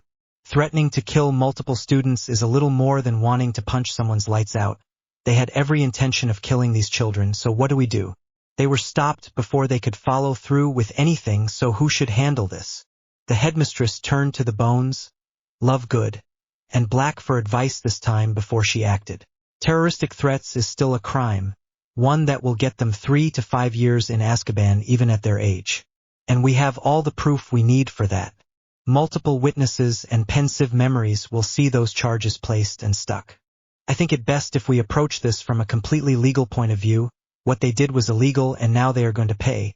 If their barrister manages to talk the Wisengamot down to 1 year in Azkaban, that is not your problem. The only thing you must think about is whether to expel them or not. Amelia stated rather matter-of-factually. It has always been school policy, if the student commits an infraction great enough to require legal action being taken against them, then their wands are snapped and they are expelled from Hogwarts. If at a later date their barrister wished to petition for re-entry into Hogwarts, he would of course have that right. But it would go before the full school board and need to be approved of before them. I believe I will follow your suggestion and follow that mandate. The boys clearly threatened the life of multiple students with intent to kill said students. Those actions have legal ramifications. The boys' wands will be snapped and they will be expelled as of today. Boys, if you could wake them up please. I believe we have some young men to take to my office for a chat. Then Madame Bones will be escorting them off property if I am not mistaken. The headmistress looked over to Amelia, who nodded, who sent off a Patronus message for backup. Since there were 4 boys, she would have to escort to the department in a few minutes. Harry and Neville woke up Miles Bletchley, Graham Montague, Peregrine Derrick and Lucian Bowl, and soon the boys were looking around wondering what was going on and how they got on the ground and tied up. Yelling profanities at Harry and Neville since they were the closest ones to them. Apparently they couldn't see the professors standing just a few feet away. That will be quite enough out of you 4, the headmistress stated. We will be going up to my office where you will hand over your wands and you will be expelled. Your actions today proved you are unworthy to wield such dangerous implements, and therefore they shall be snapped, and you will be handed over to Madame Bones from the Department of Magical Law Enforcement, who will be taking you in to file charges of terroristic threats made to multiple underage individuals. A crime that carries between 3 and 5 years in Azkaban. Graham Montague immediately started shouting, I demand to speak to my father, I demand to see my barrister, and you shall, after your wand is snapped, and you are expelled from Hogwarts of course. You are all welcome to call whomever you wish to go with you down to the Department of Magical Law Enforcement. But you are being expelled and your wand is being snapped. If at a later date you wish to try and re-enroll in Hogwarts, you will have to go to the Board of Governors and get their approval, but I can tell you this much, if you get re-entry into the school you will be on probation until you graduate, which means you step out of line even once, your grades falter in the slightest, your attitude is abusive in any manner, and you will be expelled permanently. Now are you going to come quietly, or does Madame Bones have to body bind you and we escort you that way? The headmistress was taking no prisoners this round. It was decided just to leave them bound for now and float them up to the headmistress' office like that then, and floated them along the grounds with the other kids following along, since their memories and testimony still needed to be gathered. Once in the headmistress' office they locked the door and unbound the boys, who immediately tried to run, but soon realized it was futile. So they stood glumly in front of the headmistress' desk and handed over their wands one by one. As she explained what rules they had broken and the ramifications of said rules, they nodded in understanding with silent tears falling down their cheeks, wincing as she broke their wands. Then each boy was allowed to go over and call a parent or parents to come through the flue. Darian Montague came through the flue and with a look of disgust as he dusted off his robes, then turned to his son. Peregrine Derrick's mother, Andorra, came through the flue looking extremely annoyed at being disturbed at that time of day. She too looked to her son for an explanation. Kevin Bletchley strode out of the flue looking flustered. He looked around and found his son, then went up to him and said, "What did I say? You are not to call me unless you are being expelled or you're dying." "You're not dying, are you, boy? Are you being expelled?"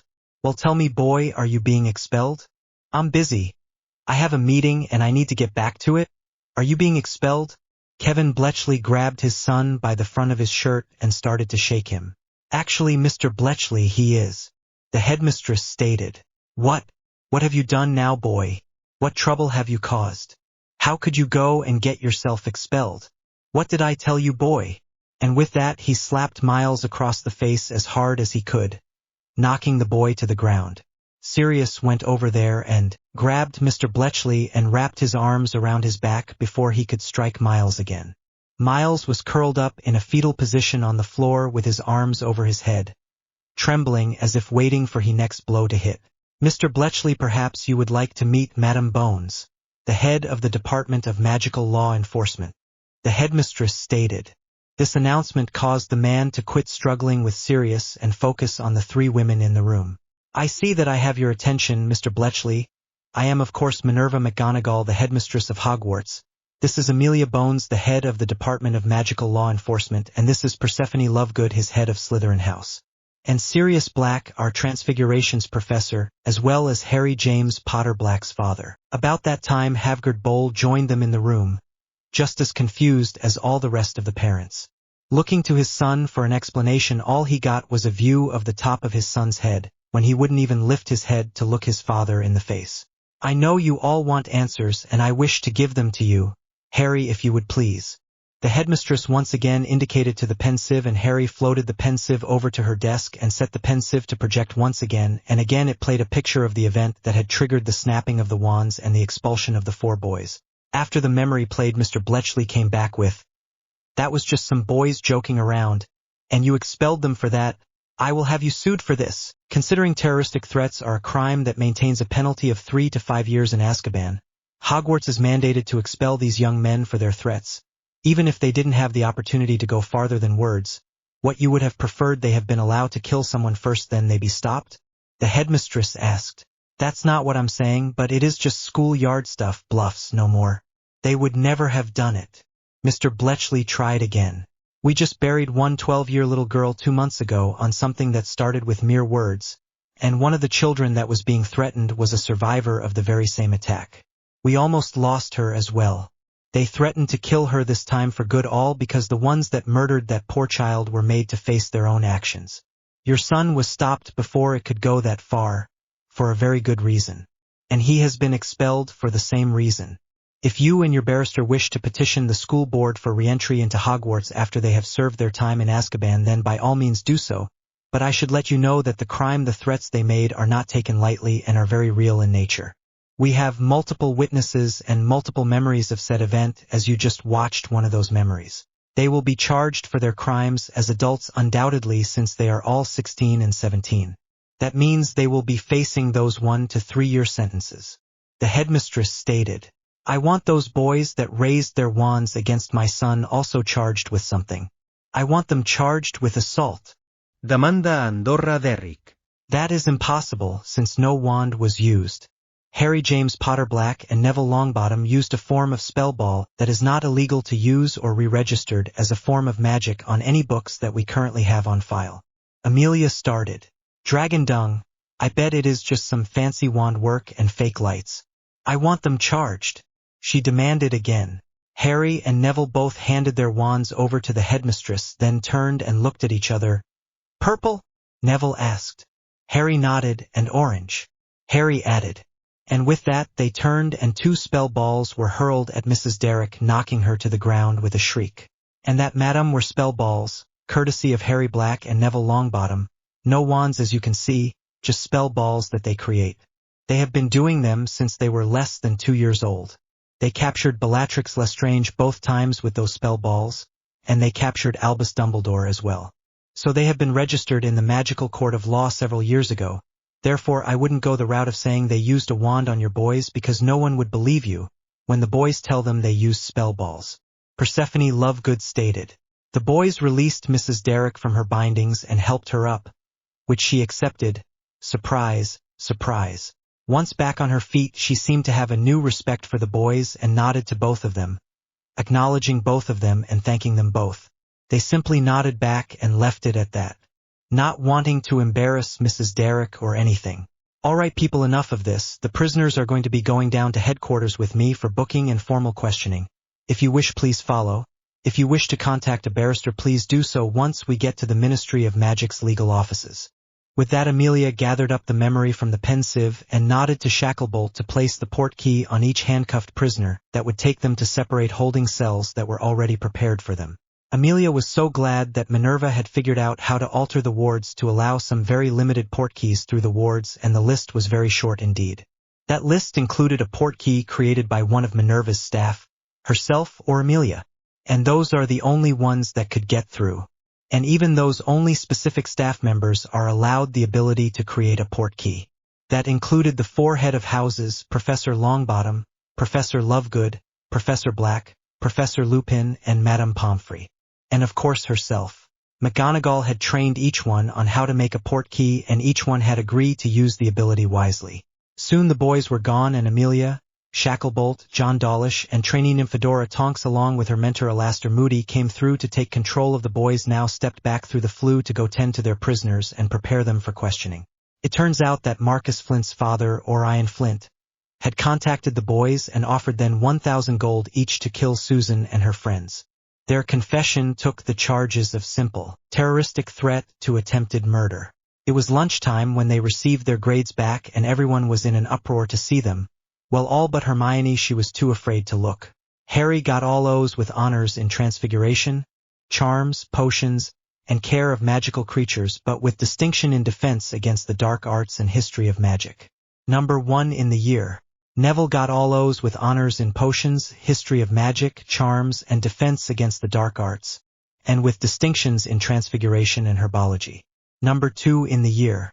Luna got all O's with honors in History of Magic, Astrology, Charms, and Defense against the Dark Arts, and with distinctions in Potions and Care of Magical Creatures. Number 3 in the year.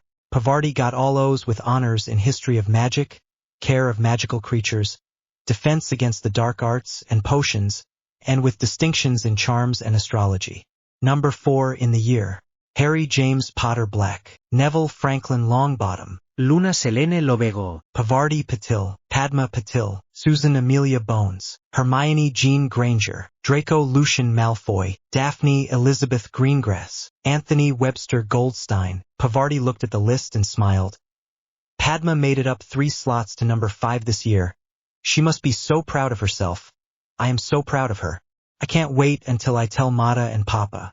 They will be beyond themselves. And there goes Luna to tell her parents about her grades. Bet a gold on a happy dance again. Harry started. No bet. Neville stated. Sutkers bet. Pavarti laughed. Yep. Happy dance, here we go. Death by chocolate ice cream. Harry smiled. Hey, I want some of that caramel, toffee, nut fudge ice cream they had last time we went there. That was brilliant. I will stick with my Hawaiian special. Thank you very much. Wow, delicious. Neville smiled and licked his lips. I liked that hot fudge, lava brownie that I got that one time. Maybe I will try that again. It's no death by chocolate ice cream, but it's close enough. Grinned Pavarti. Everyone was smiling and laughing until Hermione came over and wanted to compare her grade cards with theirs since they were the top 4. So it appeared their 4 wiped the board with distinctions this year. This really upset Hermione since she didn't get a single one. They explained that they had been working almost non-stop for more than the last month, and quite honestly they deserved it. She said though it was favoritism, and that the tests were wrong somehow. First, the tests are not scored by the teachers here. They are sent out to the ministry to score just for that reason alone, to guarantee equality and impartiality on all fronts. The tests are done totally blind. All the people grading the test know is a number, no names. When they are returned, that is when they match the scores to the name, and that is how they figure out who made what score. So say all you want about your scores, but you can't say the system is faulty since they have used the same system for over 100 years with success.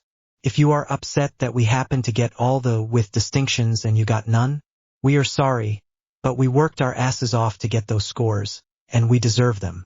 If you still feel that you were robbed, Go talk to the school board and ask to speak to the person that graded the extra credit questions for that particular class.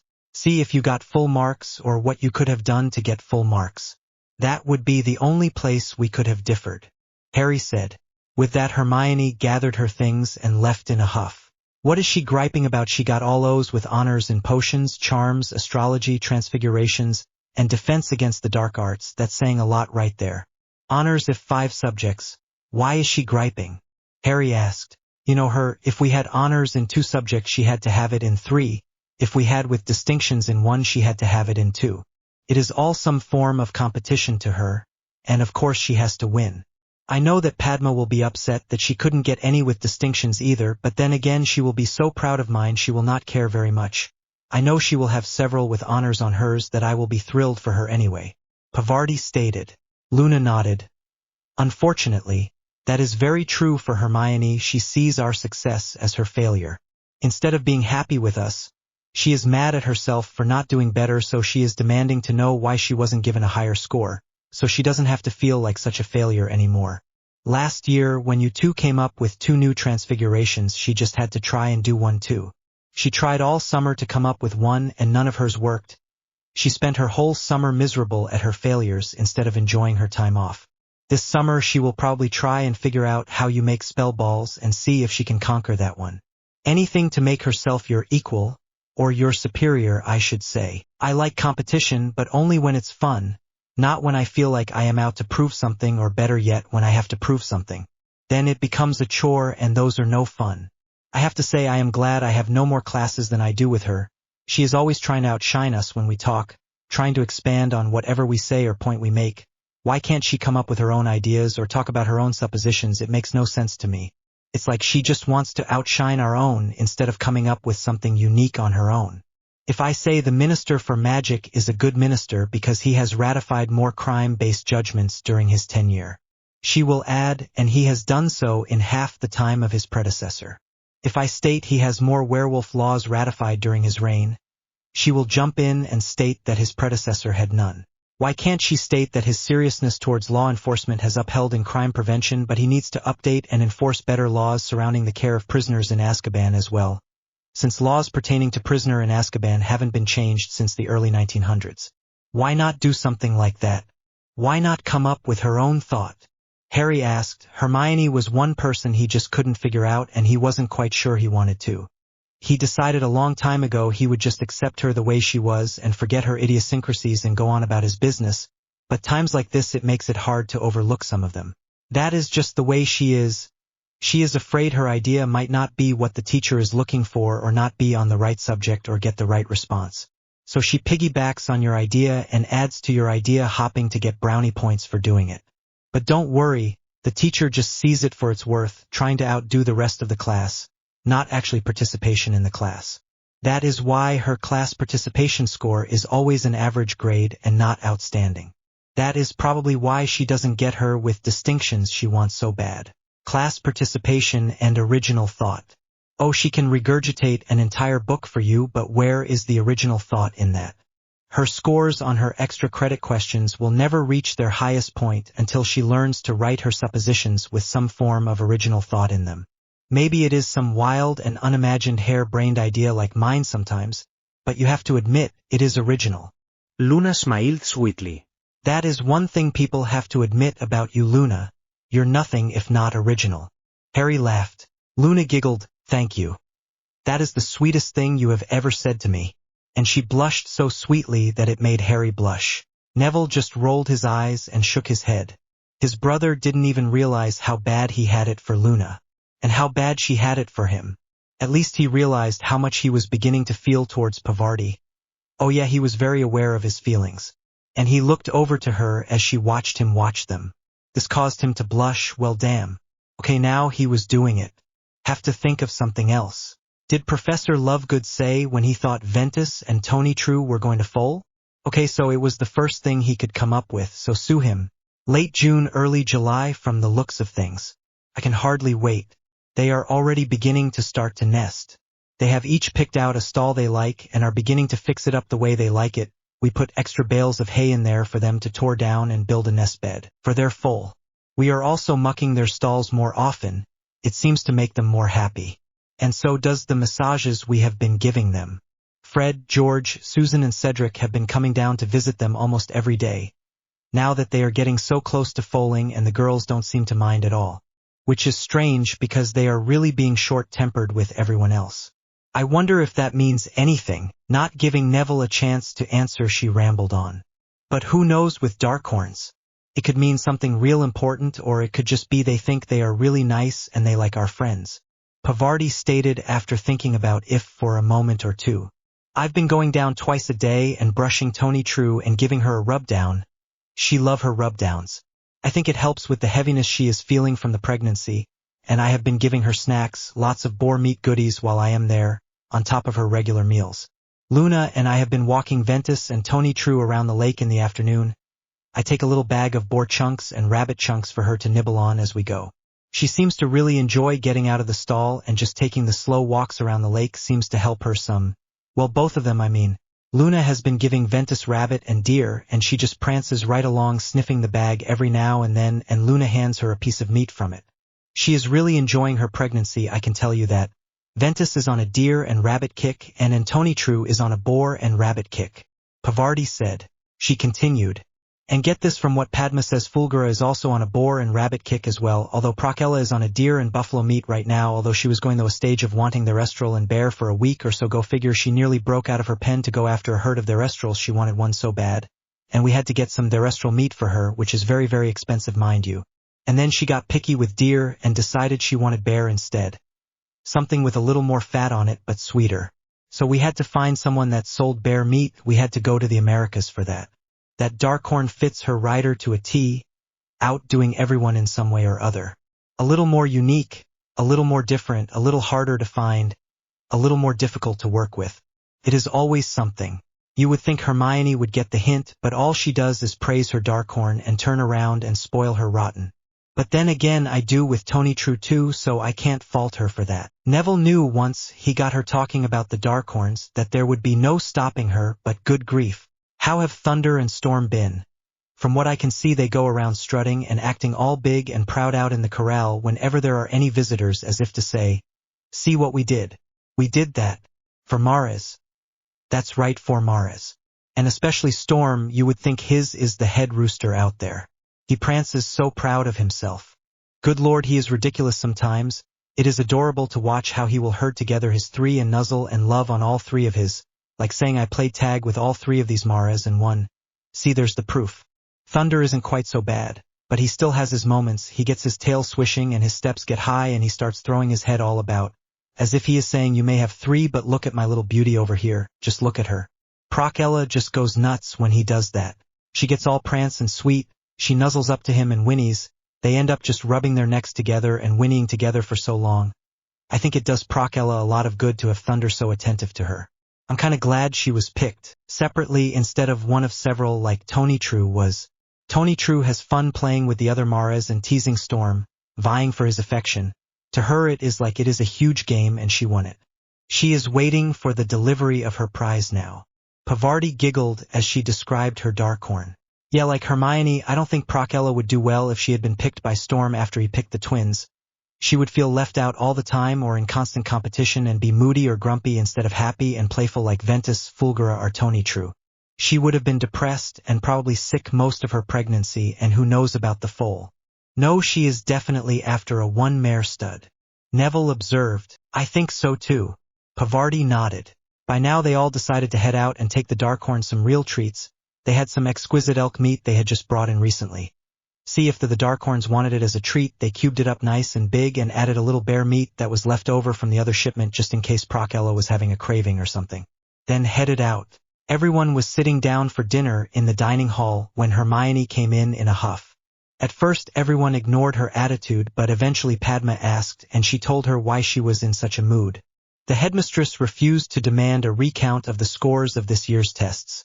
She stated that they are perfect as normal. If I had a question about a specific one, they can look into it, but they are not asking for a complete recount of all tests across the board. That the Department of Education is not responsible for who makes what scores, only for scoring the tests appropriately and sending the number they were given back with the test results. They then match the test results to the student.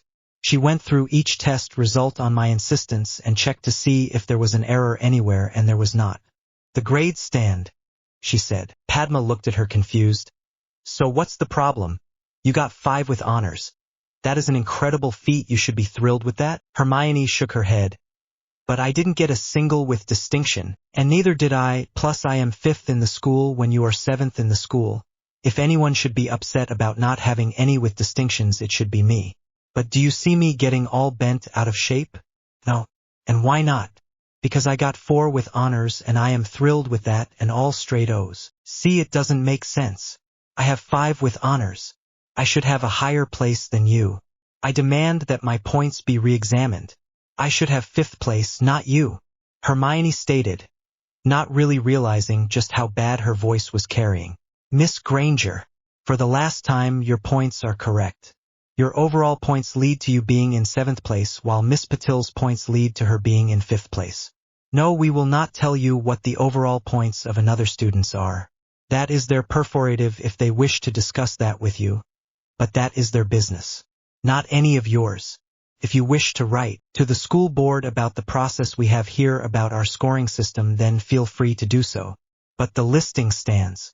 The scores stand. The rating system stands. And your grades stand. Now please quit making other students miserable or feel upset over their own success because of your rating. It is petty and annoying. More so than normal, and from you that is saying quite a bit. Now sit down and allow others to eat their meal, please. The headmistress stated. Apparently she had grown tired of Hermione's behavior to the point of being annoyed herself, so she put her foot down, before this got to the point of bullying. Hermione looked at the headmistress in almost shock. Didn't they realize they were wrong here? Didn't they want to correct their mistake? Didn't they want the chance to put the right person in the right slot? Well, she would see about that. She would write to the school board and tell them about this. And she would just tell them about how the headmistress refused to listen to her as well. It might get the headmistress in trouble, but she had tried to be nice about this, and now she was just going to have to be a little more assertive. She would not let them take her hard-earned slot, nor her with distinctions away. She bet they were in Transfigurations and History. Those were always her best classes. She hated to do that to Harry and Neville, but they wrongfully got credit for her hard work. And she demanded that she get her with distinctions as they were deserved. In fact, without those 2 with distinctions on their grade, Harry and Neville may drop down on the placing to below her, and she would move up to 3rd place and not 5th after all. She would have to talk to the school board. Hermione got up and hurried out of the dining hall and rushed to the Ollery to write that letter. Padma just watched as Hermione left, and shook her head. Once that girl got something in her head, she was worse than a badger. She wouldn't let go of it no matter what. She wasn't going to listen to reason, and she wasn't going to listen to facts. She was going to embarrass herself in the end, and Padma just hoped that Hermione was ready for the embarrassment this petty behavior was going to cause her. The headmistress was right, all this demanding a recount, and all that was plain and simple pettiness. Her overall points were lower than someone else's. It happens. Get used to it. That is life. She didn't get a single with distinction either, but she got 4 with honors and all O's. She was thrilled with that, and she knew her parents would be as well. Yeah, she would have loved to have gotten 1 with distinction. Oh well, maybe next year. She didn't get 1 last year, and this year she moved up 3 spaces on the placing. That says a lot. I mean a lot. She was ahead of both Hermione and Susan Bones this time. And Hannah? Poor Hannah. Draco had moved up 1 slot and she had moved up 3. Susan had gone down 1 slot, but you could expect her to have had some problems with schoolwork since she missed so much during her time in the hospital. Maybe she should feel bad about taking Susan's spot, but honestly she didn't. She had worked side by side with Pavarti this year during studying, and they had worked their asses off to get the grades they did. Those with honors were well earned. Her placement was through studying, sweat and tears, a lot of cocoa and a lot of sleepless or almost sleepless nights. But Hermione thinks she is the only one that studies and the only one that is smart. Padma had an eidetic memory. They just had to find the right information for her to read for her to get the good grades, and poof, there it was. But like Harry and Pavarti had said, it is all about imagination and supposition. The answers couldn't be just regurgitating the book. Like what Hermione does, it had to have some imagination and a new point of view. Something to make the person who was grading the test stop and say, wow, that is an interesting point of view. Grab them and don't let go. That is what Harry and Pavarti said, and their scores proved them right, so next year that is exactly what Padma is planning on doing all year long. She is going to get herself one of those with distinctions. He. Oh, she had a plan. Evil laugh. And now she just had to see it through. She know her sister is smart, and it was fun competing with her this way. She liked seeing Pavarti being able to work up to her potential and be acknowledged for a change. With her memory, she was the one that always got the accolades and awards at school. She hated to admit it, but she was kind of glad that Pavarti was getting better grades than she was right now. It was about time. She knew her sister's potential, even if her sister didn't know it herself. Pavarti may not have an eidetic memory, but her memory was as sharp as a tack. And Pavarti had a fabulous sense of imagination, so she could come up with ideas that Padma would never even think about. They made a brilliant team together. Padma listed out the raw facts and Pavarti came up with the brilliant solutions. They were hard to beat when they got going. And together no one could win against them when they were together on a team. But the four of them, Harry, Neville, Luna and Pavarti, now that was an unbeatable team. Together they could master any subject on any topic and come away from any battle without a scratch, leaving their opponent with nothing left but a dirty pair of underwear and a pile of goo. Padma couldn't help but chuckle at that imagery. Her twin, the kick-ass one now, who would think it? She was so proud of her. With distinctions in charms and astrology, two of the harder subjects too. They had been talking, and it looks like everyone is taking arithmancy, runes and care of magical creatures next year as electives. She thought about taking just the two, but she really does love creatures class, and the adores Professor Lovegood. He makes the class so interesting and fun to learn. Yeah, it was an easy O, but who cared? It was fun and interesting, and it was a subject that she actually enjoyed, so she didn't mind the extra work to take that class. And runes and arithmancy were an absolute must for just about any subject she was wanting to focus on later. She was actually thinking about the ministry and doing research in the Department of Mysteries. After that Mr. Green had come to their class, she was so excited about it. When Hermione would shut up and let the man talk, that is. Only thing that would bother her would be not getting to let the knowledge out into the general public. But he was right, some knowledge is too sensitive and must be released at the right time under the right conditions. Although Hermione kept on and on about knowledge should be shared no matter what, and it was their duty to share whatever they discovered with the general public, etc., etc., etc. Why, she practically got up on a soup box and chewed out the head of the Department of Mysteries for hoarding information. Could you believe it? In some ways she is almost as annoying as Lavender Brown used to be, only Lavender Brown was just plain lazy and blamed her bad scores on everyone else. Hermione isn't lazy. She just doesn't know how to answer a question right so that it catches the teacher's attention and gives her the better grade. She feels facts are better than supposition any day.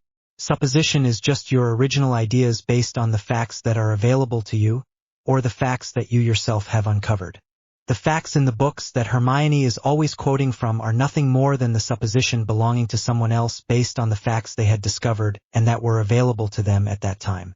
And her quoting books all the time is nothing more than forming a supposition on a supposition based on facts available to an individual at the time in question.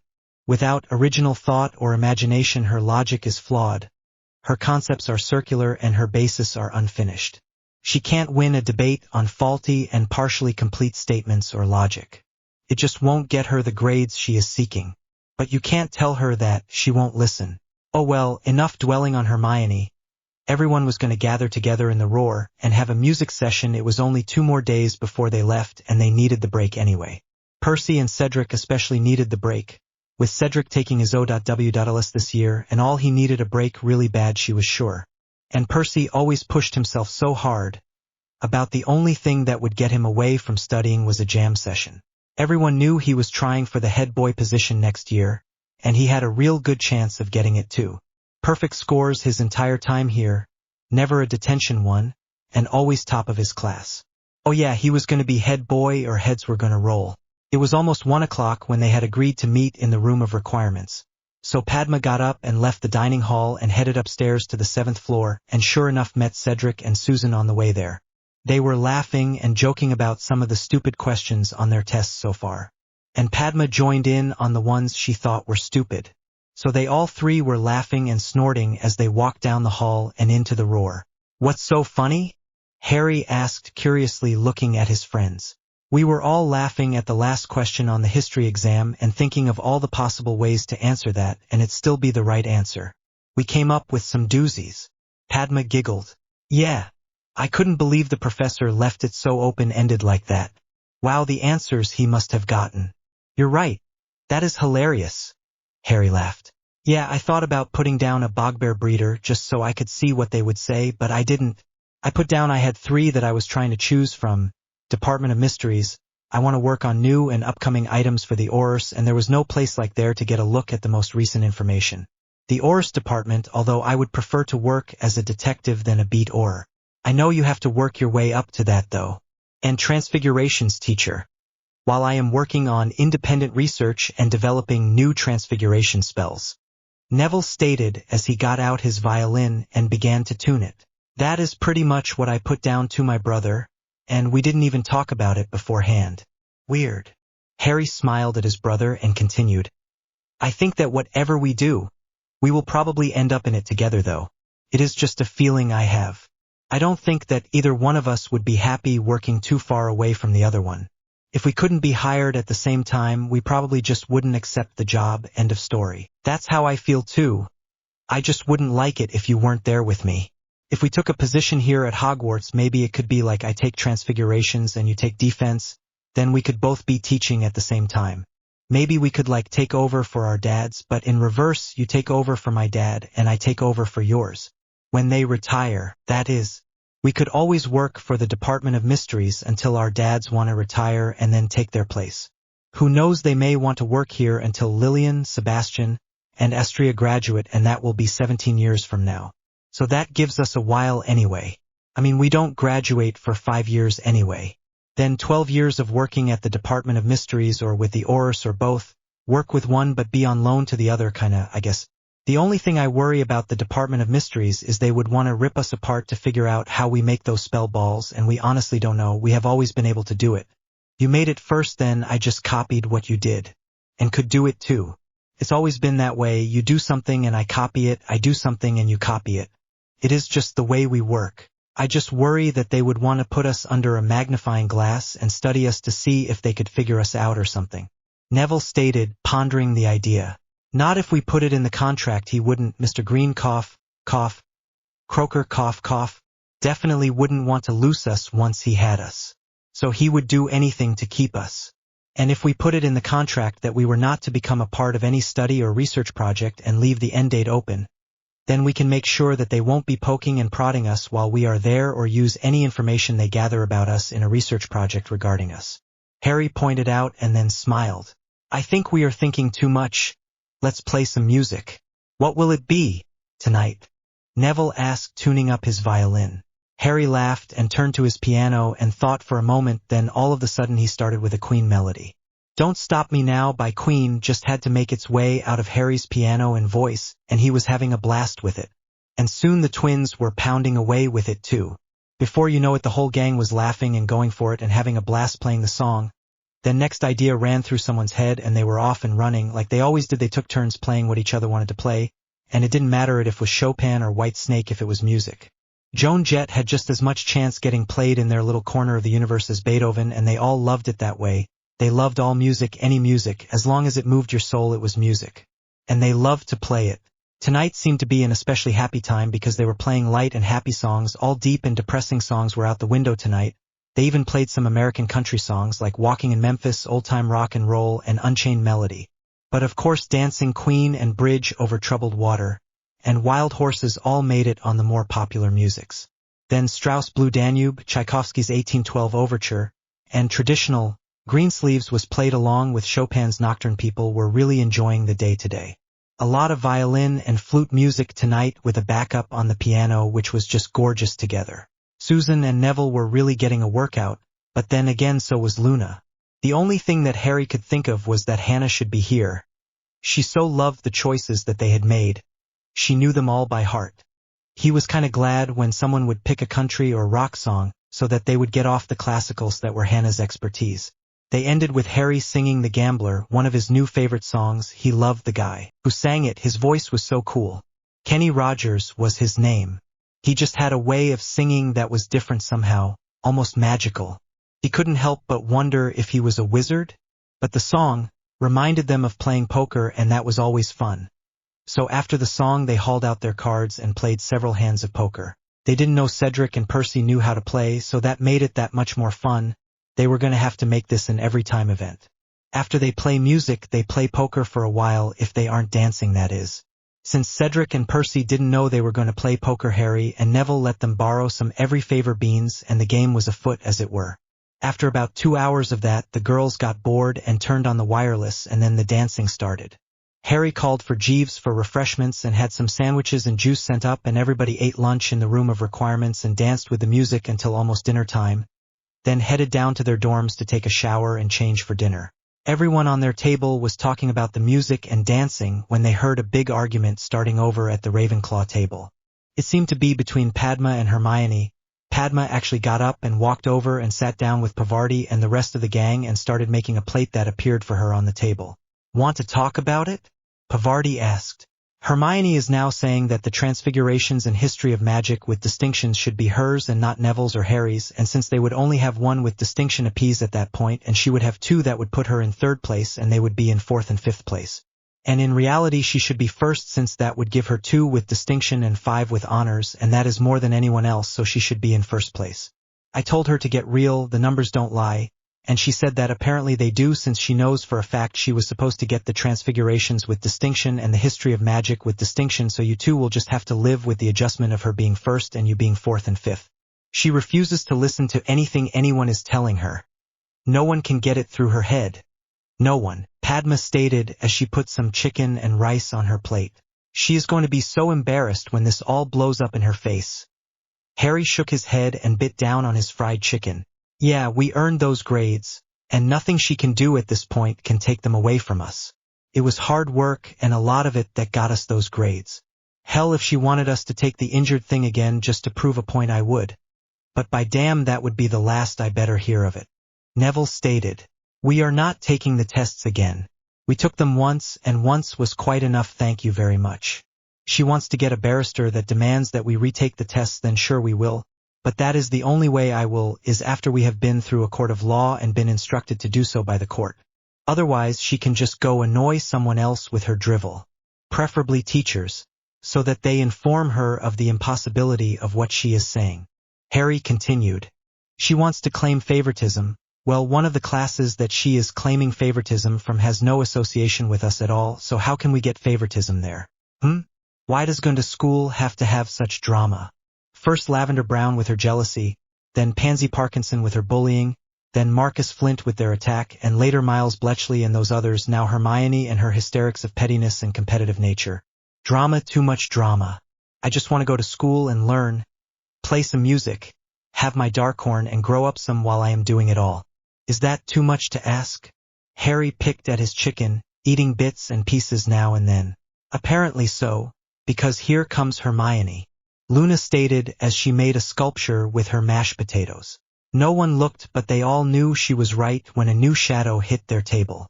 "I'm sorry you felt you had to move, Padma. Just because you can't accept the truth doesn't mean you had to move." Hermione stated, her nose in the air. "I left the Ravenclaw table because I did know the truth. It is you who won't accept it. Facts are facts. It is all right there in black and white. All the numbers are there, you just will not accept it. You have talked to the headmistress who upholds the facts. You have contacted the school board who have stood by the numbers. You have sent off a letter to the educational department and haven't heard back yet. But what are you going to do when they say that everything is correct and that you are mistaken? What then? Accuse everyone of lying and some major cover-up? Demand that Harry, Neville, and you all take all the tests again, just so you can see if you can get a better score? Not happening. They should not be punished because you can't accept that you didn't get a simple with distinction award. Neither did I. Neither did a lot of people. Next thing you're going to do is demand that I take all the tests again because I shouldn't have a higher slot than you since I have 5 with honors, and so do you, so why did I get the higher slot and not you? Get real, it is your score, nothing but your score. Your overall score that made the difference as to what slot you got. And as far as your with distinction, those were hard-earned. Those 2 boys worked their asses off for it. It is not their fault that they worked hard all year long and then did perfect on the test. You're nuts if you think they are simply going to step aside and let you have their award and their slot simply because you are throwing an embarrassing temper tantrum in the middle of dinner. Padma stated. I am not throwing a temper tantrum. I am merely pointing out that the scores are wrong and that Harry and Neville should be gentlemen and hand over their awards and step aside and let me have my rightful place in the first place slot, and they should be in the fourth and fifth place slots. Hermione stated. I beg your pardon? The fact that I refuse to give up my hard-earned standing has nothing to do with whether I am a gentleman or not, and you insinuating it does is insulting. The facts are simple. What you want is something for free, something that you didn't earn. Well, I am not giving you my slot, so you can just attempt to bully your way into a better slot or more awards some other way. Have your parents' barrister flew my father's barrister if you wish to continue this conversation, otherwise please refrain from speaking to me until you wish to apologize for your inappropriate actions concerning this situation. Other than that, I no longer wish to converse with you, Miss Granger. Harry stated, and he wiped his hands on his napkin and placed it on his dinner plate and picked up his bag and left. Please follow the same instructions for me as well, Miss Granger. Good day. And Neville did the same. Then Padma and Pavarti also followed suit, and so did Luna, giving the exact same instructions to Hermione, also using her last name instead of the familiar.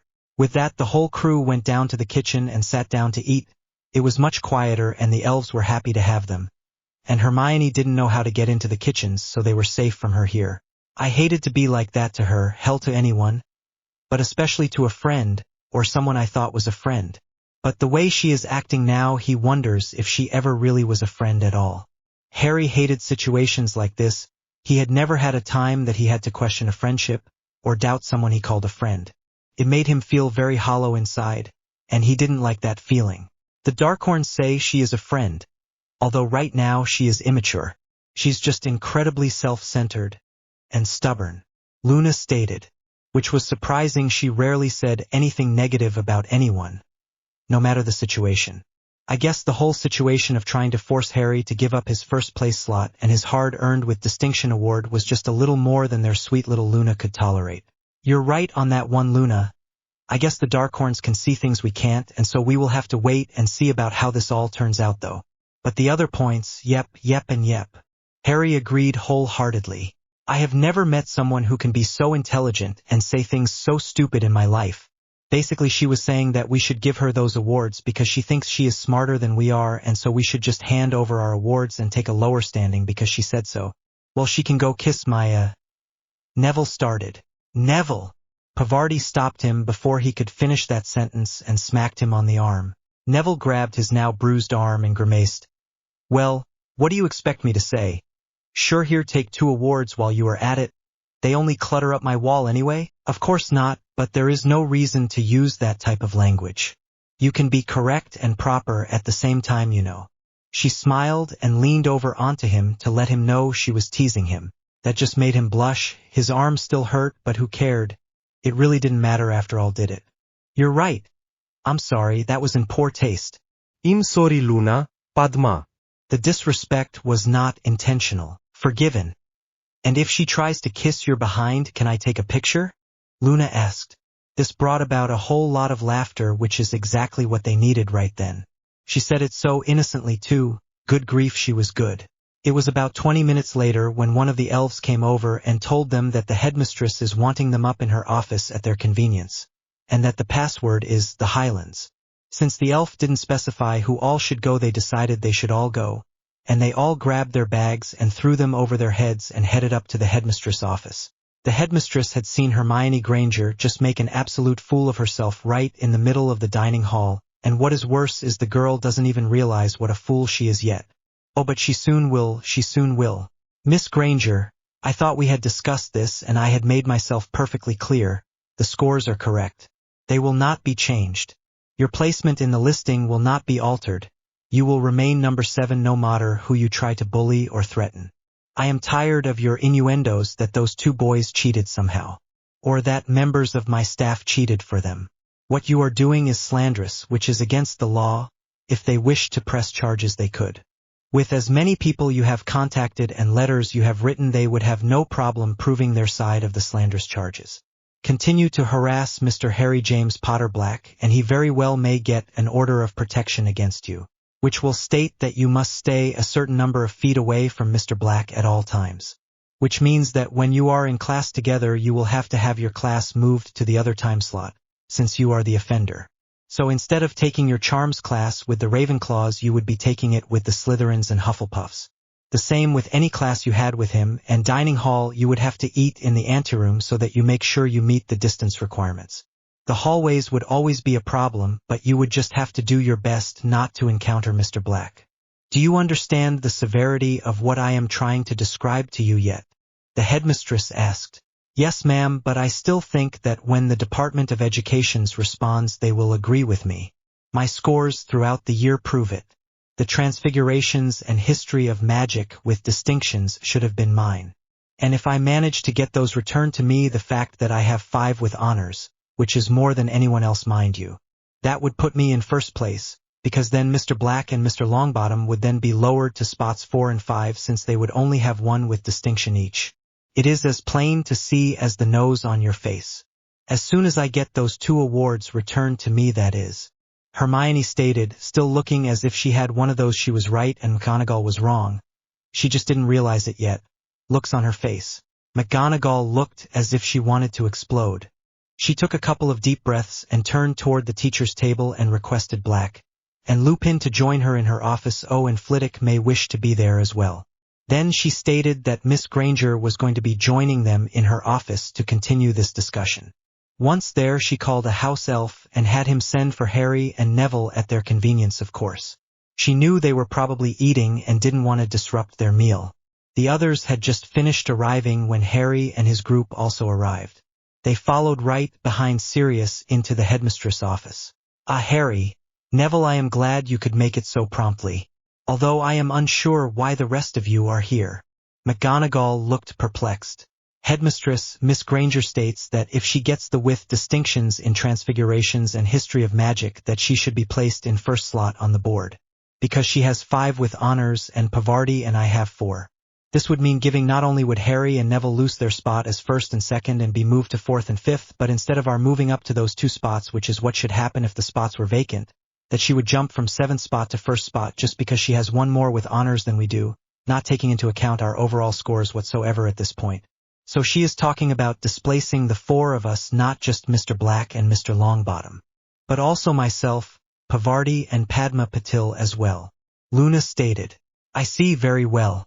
I believe we are in need of 1 other person. If you all would wait 1 moment. Then she went over to the fireplace and made a flute call, in a short while the headmistress returned with a short but sturdy Madame Marchbanks. Harry knew who it was before he even looked that way. Galip, step, Galip, step, Galip, step. Harry could recognize that sound anywhere, and he turned around with a grin on his face, and sure, she was getting up there in age, but she had more life left in her than most people half her age. Harry thought, Madame Marchbanks was not someone you wanted to mess with. She may only be 4'9" tall, but she was a stick of dynamite ready to blow if she got flustered. The only thing you could do is hope you were out of the blast zone when she went off, and prayed she wasn't aiming that temper of hers at you. Madame Marchbanks, it's wonderful to see you. Are you going to let me take you out on a date yet? Harry teased. Young man, you are as bad as that father of yours. He. Now you behave yourself and quit your tomfoolery, before I have to come over there and give you a good pinch for my troubles. She laughed. Mom, yes mom. Harry saluted her and sat down on one of the couches, as did Neville, Luna and Pavarti. Padma grabbed a nearby chair and quickly sat down as well. I wish I could get him to behave that well. What's your secret? Sirius whispered to Madame Marchbanks. A good strong pinch to the arm that lasts for a couple of days is all you need, and usually doing it once is all you need to do. She whispered to him. All right, Minerva. You didn't bring me up here to look at the view. What seems to be the problem? She asked. I apologize for bringing you here, Griselda, but I have a problem with a student. You see, Miss Granger here feels that she should have gotten the with distinctions awards in history of magic and transfigurations, and that Mr. Longbottom and Mr. Potterblack should surrender their awards.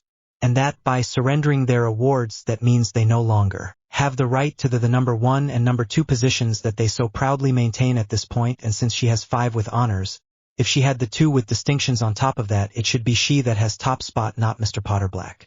Minerva stated the problem quite distinctly and to the point, leaving nothing out but not expanding on any one area either. Oh, she does she? Well, you are Miss Granger, I presume. Griselda had all her focus on Hermione at this time. Yes, ma'am. Hermione stated, her nose a little in the air, as if daring Madame Marchbanks to dissuade her from what she knew was true. I can already see we are going to have a problem with you, young lady. But oh well, such is life. Griselda went over and sat down behind Minerva's desk as easy as you please, and Professor McGonagall created a second chair for herself and also sat down. First, let me explain something to you. It doesn't matter how many with honors or with distinctions you have. If you don't have the total points necessary, you don't get the slot.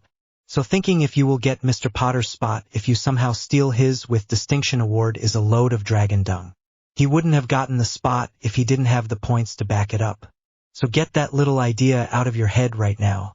You are 7th in the listing and you will stay 7th, end of story. She then reached up to Professor Lupin and he immediately handed over his grading book, as if he knew what she wanted without her even having to ask. Thank you, good sir. Very well, let's see here. Your transfer of points is correct, and so is Mr. Potter Black's, so no error there. Then she did a quick calculation of points under both names. Your scores are correct. Then after a minute or so, and Mr. Potter Black's scores are calculated correctly. According to my calculations, these numbers are correct. The award is proper and will not be changed. And that is the Department of Education's final say on this matter. As Governor of the Wizarding Examinations Authority, I hereby close this case. So be it. She then held out her hand to Professor Black, who jumped and immediately handed her his grade book. Then stepped back and waited with the rest of the room. You could almost hear the wheels in Hermione's head turning, it was so quiet. Mr. Longbottom's scores were correctly transferred. Then a minute later, and your scores were correctly transferred. Then after a minute or two later she announced, Mr. Longbottom's scores were correctly calculated. Another 3 to 4 minutes.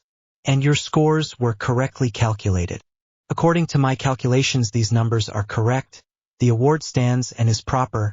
It will not be changed. And that is the final say on this matter by the Department of Education, and as the Governor of the Wizarding Examinations Authority, I hereby close this case. So be it. With that, she handed the 2 books back to the professor and thanked them for their patience. Then she leaned back in the chair and waited the oncoming outburst like she knew it was inevitable. Hermione was so upset she was practically shaking. But you're wrong. Those awards are mine. Maybe they wrote a score down wrong. Young lady, did you not notice that those grade books were identical? That is because they are handed out by the Department of Education to each and every teacher. They are enchanted. They do several things, most of which I need not discuss, but 2 of which I will tell you. As soon as a paper or test is graded, it is automatically added to the grade book. Professor Lupin and Professor Black do not post those grades whatsoever, therefore no mistake could have been made. Once a grade is listed on your paper, it is listed in your book, end of story. If you did not dispute a grade during the year, we have to assume that you agreed with the grades, therefore there was no mistake made. If a mistake had been made, a cut would have appeared through the original grade and the new grade would have been entered. There were no such marks in your listing. Therefore your marks stand. Then Griselda continued. Mr. Potter Black and Mr. Longbottom were also correct, as they had no alterations on their books either. Therefore your argument is incorrect. And before you state they added wrong or something so idiotic, the books automatically keep tabs on each individual scores as they are added to the book, and it is updated as soon as a new figure is added to the book. And besides, I just went through each book and verified that each book was indeed correct, so that is a moot point anyway. But there has to be a mistake somewhere. I made solid O's and frequently O throughout the year. I made 08 on my final. That has to count for a lot, doesn't it? Do you mind, Mr. Potter Black? Griselda asked Harry, who smiled and shook his head. Go right ahead, ma'am. Harry answered. Yes, the extra credit counts for something. In fact, it can count for up to 35 points. Mr. Potter Black got the full 35 points. He is the first person to get full credit on his History of Magic final in over 350 years.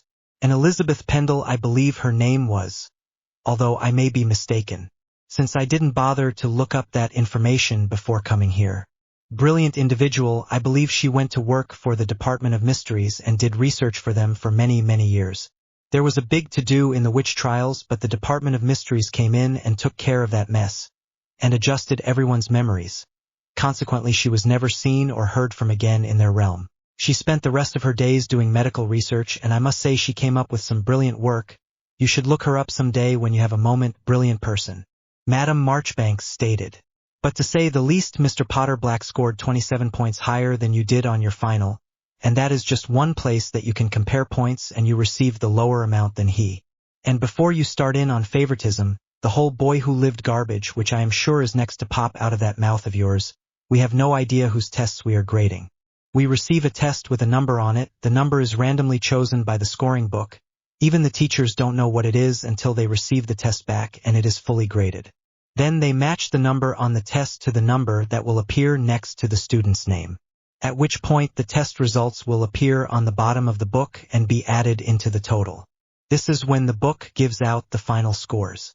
As in with honors and with distinction, those books are directly linked to books we have in our main rooms, and they are compared to all the schools nationally. To get the with distinction award, you must have the highest score of any school reporting to us. That includes Scotland, Wales, Ireland, and England. There is also a worldwide award, and we are waiting to see how these four do on those scores before we celebrate. Although I think Mr. Potter Black in History of Magic, Mr. Longbottom in Herbology, Miss Lovegood in Potions, and Miss Patil in Astrology have very, very good chances of having the highest scores on record. Now don't quote me on that yet. A few countries have yet to send in their information. So we are still processing things, but so far they look excellent. She smiled at the four students who smiled huge smiles back at her.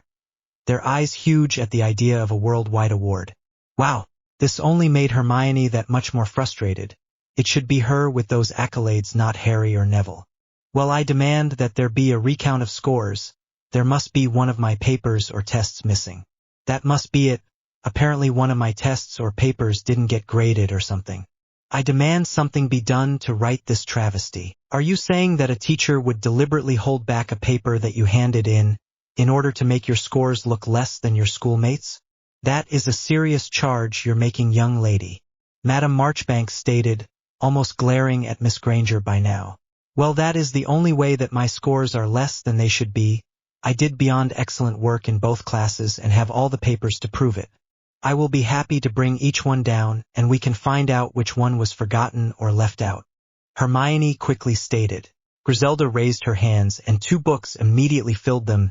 Thank you, gentlemen. She went to the History of Magic book first and began searching row by row, line by line, looking at dates and scores on each entry.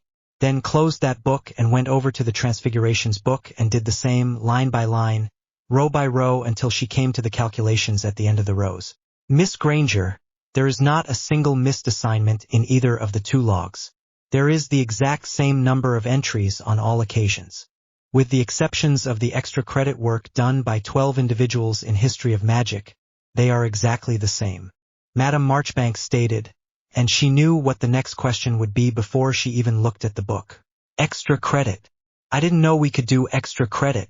That alone should default their scores right there. They shouldn't be allowed to have those points added into their score if not everyone knew about it. Hermione shrieked, waving her hands about, practically dancing. I actually announced it on the first day of classes. I informed everyone that I would not allow them to hand in the extra credit work until 2 months before the end of year.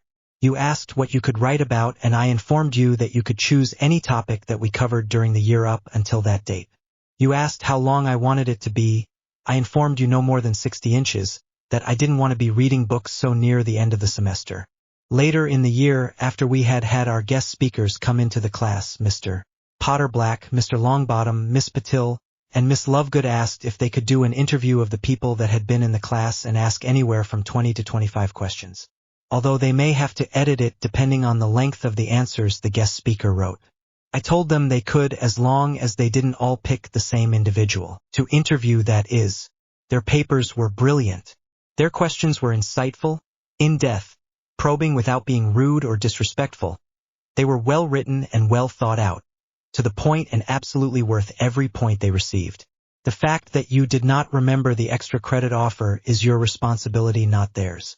I received a total of 12 extra credit assignments in the second-year class, 9 of which are on the ratings boards. The 3 others are not far behind them, I am told. Remus stated. Well, what did Mr. Longbottom do for extra credit in Transfiguration's class? Madame Marchbanks asked. Harry looked over to Neville, who appeared to be deep in thought. Harry turned to Griselda and asked, Ma'am, would it be permissible to show you instead? You don't plan on turning me into a rabbit or anything, are you boys? She smiled. Not at all, Neville answered. We will make sure that it is a good distance away from you, especially ma'am. Very well. Let's see this brilliance that earned you 25 points from your instructor. She sat back in her seat to get comfortable and wait. Harry stood up at one side of the room and Neville was at the other side of the room. Both boys were far away from anyone else just to be safe. Harry waited for Neville to nod to him and raise his wand. Harry aimed his wand and called out, Serpensortia, which conjured a huge live snake out of the end of his wand. And it was mad. It immediately started heading towards Neville. Neville raised his wand and called out, Serpens baculum, and in an instant the large vicious-looking snake turned into a stick. Neville reached down and picked up the branch and walked over to a shocked McGonagall and handed it to her. Sorry about that one, Headmistress McGonagall, we didn't have time to show you this one yet. We only perfected it 2 days before finals. We showed it to Professor Black the day before finals and he graded it as extra credit, same as last time. Then Neville laid the stick on the desk and walked over to where Harry was standing, waiting to see what they said. Oh my stars! I know the 2 of you are 12 years old. I see it in your paperwork. But how do you do that? That was brilliant. The transformation was smooth and there is no energy leakage. It looks as if it is a perfect transfiguration. I want that written up. I want you to do pictures. I don't care what you do, if it is pause frame or maybe a moving picture itself. But you discuss that later. I want everyone that helped noted in this article, and I of course want your teacher and Hogwarts to get a little byline somewhere if you don't mind. Minerva, I want to see that article in the next month's Transfigurations Monthly. They just published their one this month, so they will be looking for new stories right now. If we get a good response from that, we may see about listing it in Teaching Transfiguration. They are always looking for articles on new up-and-comers. You two could easily make the cover of that magazine. I have already heard about your other genius transfigurations. I think you could make the cover easily. Griselda giggled so high it almost sounded like a cackle. Oh, she was going to have some fun. So who came up with the idea? Griselda asked. This time it was Neville, so he got the most points. He got the full 25. I got 20, and I am very happy with it, ma'am. It was his idea after all. Harry stated, smiling, and put an arm on his brother. 25 points. Mark those out immediately. Hermione couldn't help but smile at that little shriek. She was on her way of getting that award right now. She could practically see it on her wall. I want Mr. Longbottom to have 60 points for his ingenuity, his ability to invent such a complicated spell, and his imagination. I want Mr. Potter Black to receive 55 points for his ability to cast a 5th-year spell, and his assistance in the creation of this transfiguration. And allow me to put my initials next to those 2 adjustments and they will be permanent. It doesn't change your standing or your awards, but you know your score properly reflects your hard work now, and it may alter your standing in the worldwide awards, but we shall see. I want those articles finished and handed in to Minerva as soon as possible, boys. They may wish to make some changes to them or come out and do a photo shoot of their own, you never can tell. So as soon as possible. Griselda stated with all the authority in her little frame she had. Even with the inconvenience of Miss Granger, this trip is well worth my stopping by, she stated to Minerva. Turning, she looked directly into Hermione's eyes. You are in 7th place because that is what you earned. You did not get A with distinctions because you did not earn one. We will not be altering these facts. If you still wish to pursue this fool's game, then you may have your parents' barrister contact the Ministry for Magic, the Department of Education, Governor's Board of the Wizarding Examinations Authority, of which I am the head of. Any further comments or innuendo about these boys' status being incorrect will be considered slanderous, and you will be breaking the law. You can at that time be arrested and put in custody until your parents can come and get you. at which point they can either pay the excessive fine that will be lodged against you or go to court and fight it. If you go to court, you will have to remain in custody during that time. Any action you take out against any one of these children in this room as we speak, you will be charged with assault in the first-degree minimum. Depending on your actions, the charges may escalate from there. I would suggest you do not speak about these individuals, do not speak about your rating, do not attempt to make contact with any of these individuals within this room. Specifically these 4. I believe the last young lady is a Ravenclaw also. I would use caution and common sense when coming into contact with her as well. Now good day to you. And with that she allowed Minerva to walk her over to the flue, whispering together about the possibilities of the 2 boys. Hermione took 1 breath, then 2. She couldn't believe it. She had been shut out of 2 awards. One because she didn't remember that extra credit was available to her. And the other because she hadn't been able to come up with a stupid transfiguration all summer. Oh, she had tried, over and over again she had tried. But nothing worked. She had worried that they had some form of shield around her house since it was in a non-magical neighborhood. But she went down to the park and hid under the bridge and tried there as well, and still nothing. Why was it so easy for them and so hard for her? They came up with 3 new transfigurations in the last 2 years. 3 stupid transfigurations in 2 years. That is ridiculous. And with the new points added on, there was no way she could possibly beat them. Her shoulders slumped as she walked out of the room defeated. She doesn't realize that her actions that day may very well have damaged the friendship they had worked so hard to build. At this point, none of her friends would talk to her. She had no one at all. And it was all her own fault. She walked slowly down the hallway, and she walked a long ways and had no clue where she was. She knew it was in the dungeons somewhere, but no idea where. She saw a door on the left up ahead and saw the sign specifying a girl's bathroom. She went inside and went up to the mirror and looked in it for a long while.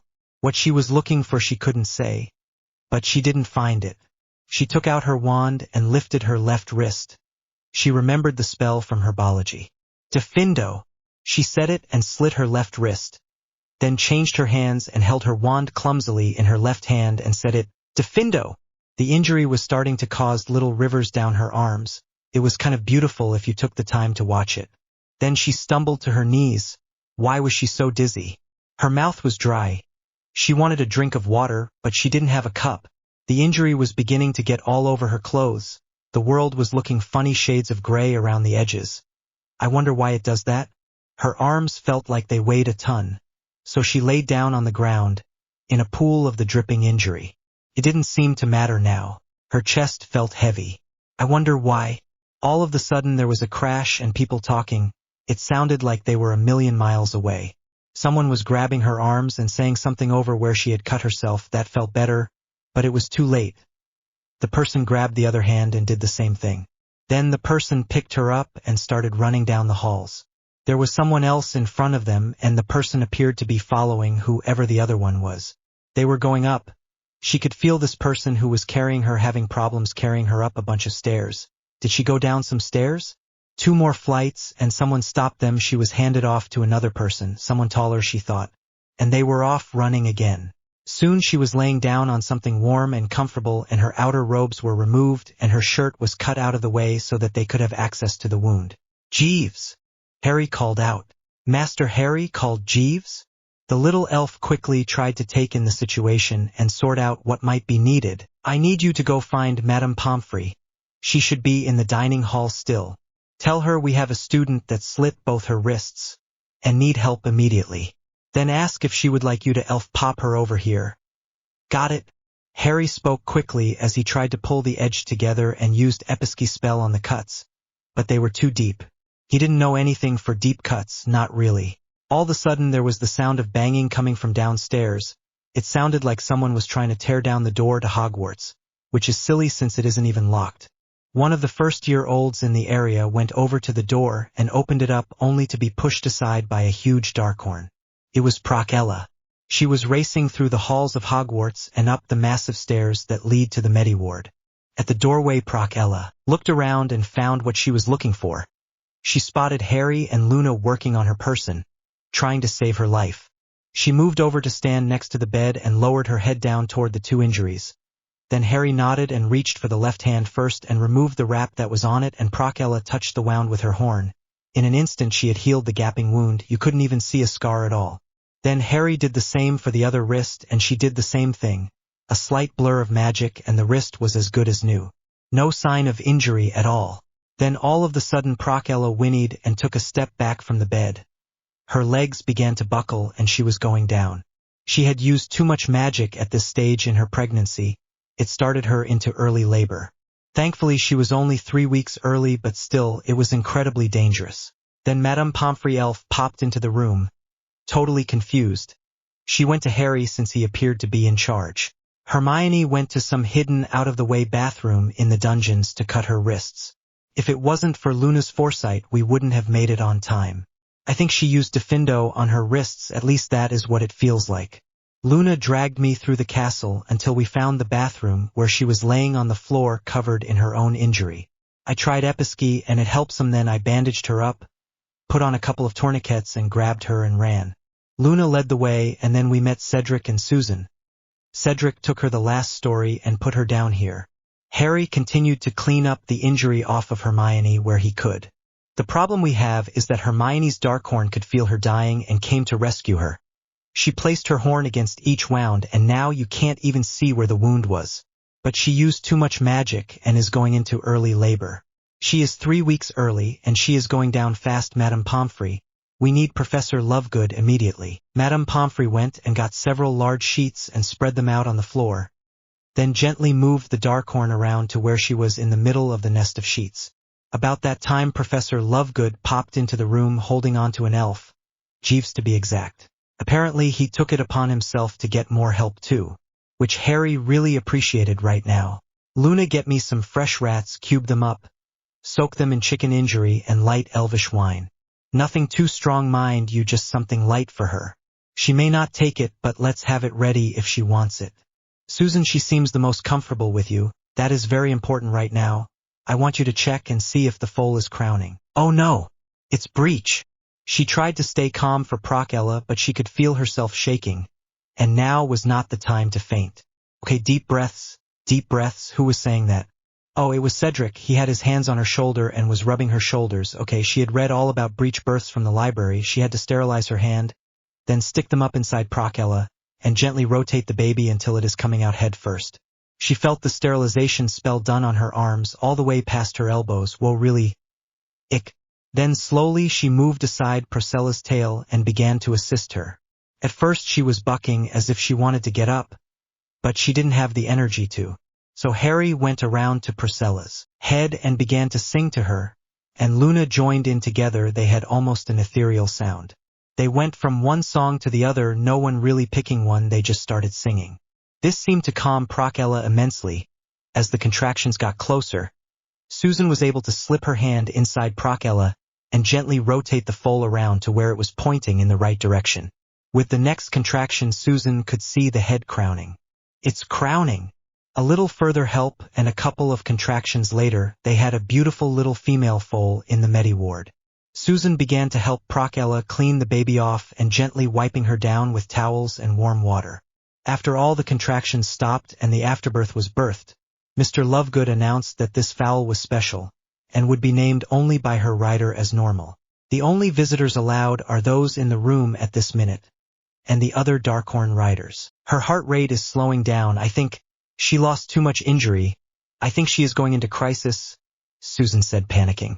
Mr. Lovegood immediately checked Procella's heart rate, and she was right. The Darkhorn's heart rate was dangerously low. Jeeves! And the elf popped in again. Can you go to the stables and grab Thunder and pop him up here? He is the only one that can save Procella and the foal? Harry asked. The elf popped away before anyone could question him, especially Madame Pomfrey. Pop, the big stallion who appeared to be all worked up, took the scene in and immediately rushed over to Procella and touched his horn against her own. A gentle golden light washed over her, encircling her from one end to the other. As soon as it ended, she began to try and get up on her feet and stand up. She wanted to see to her foal. Then the big proud papa went over to his little girl who was shivering in Susan's lap and touched his horn to her little horn nub, and the same golden light washed over her, whirling and swirling about her all over the place. In a matter of a few moments what was a fragile, helpless-looking premature Darkhorn was now a raring to go right on time foal. It looked like she had ages 3 weeks and was kicking and bucking and playful. Happy to be alive and wanting mama, she was hungry. Soon the foal was suckling for the first time and proud Papa was nuzzling Mama, who was happy he had come to her rescue.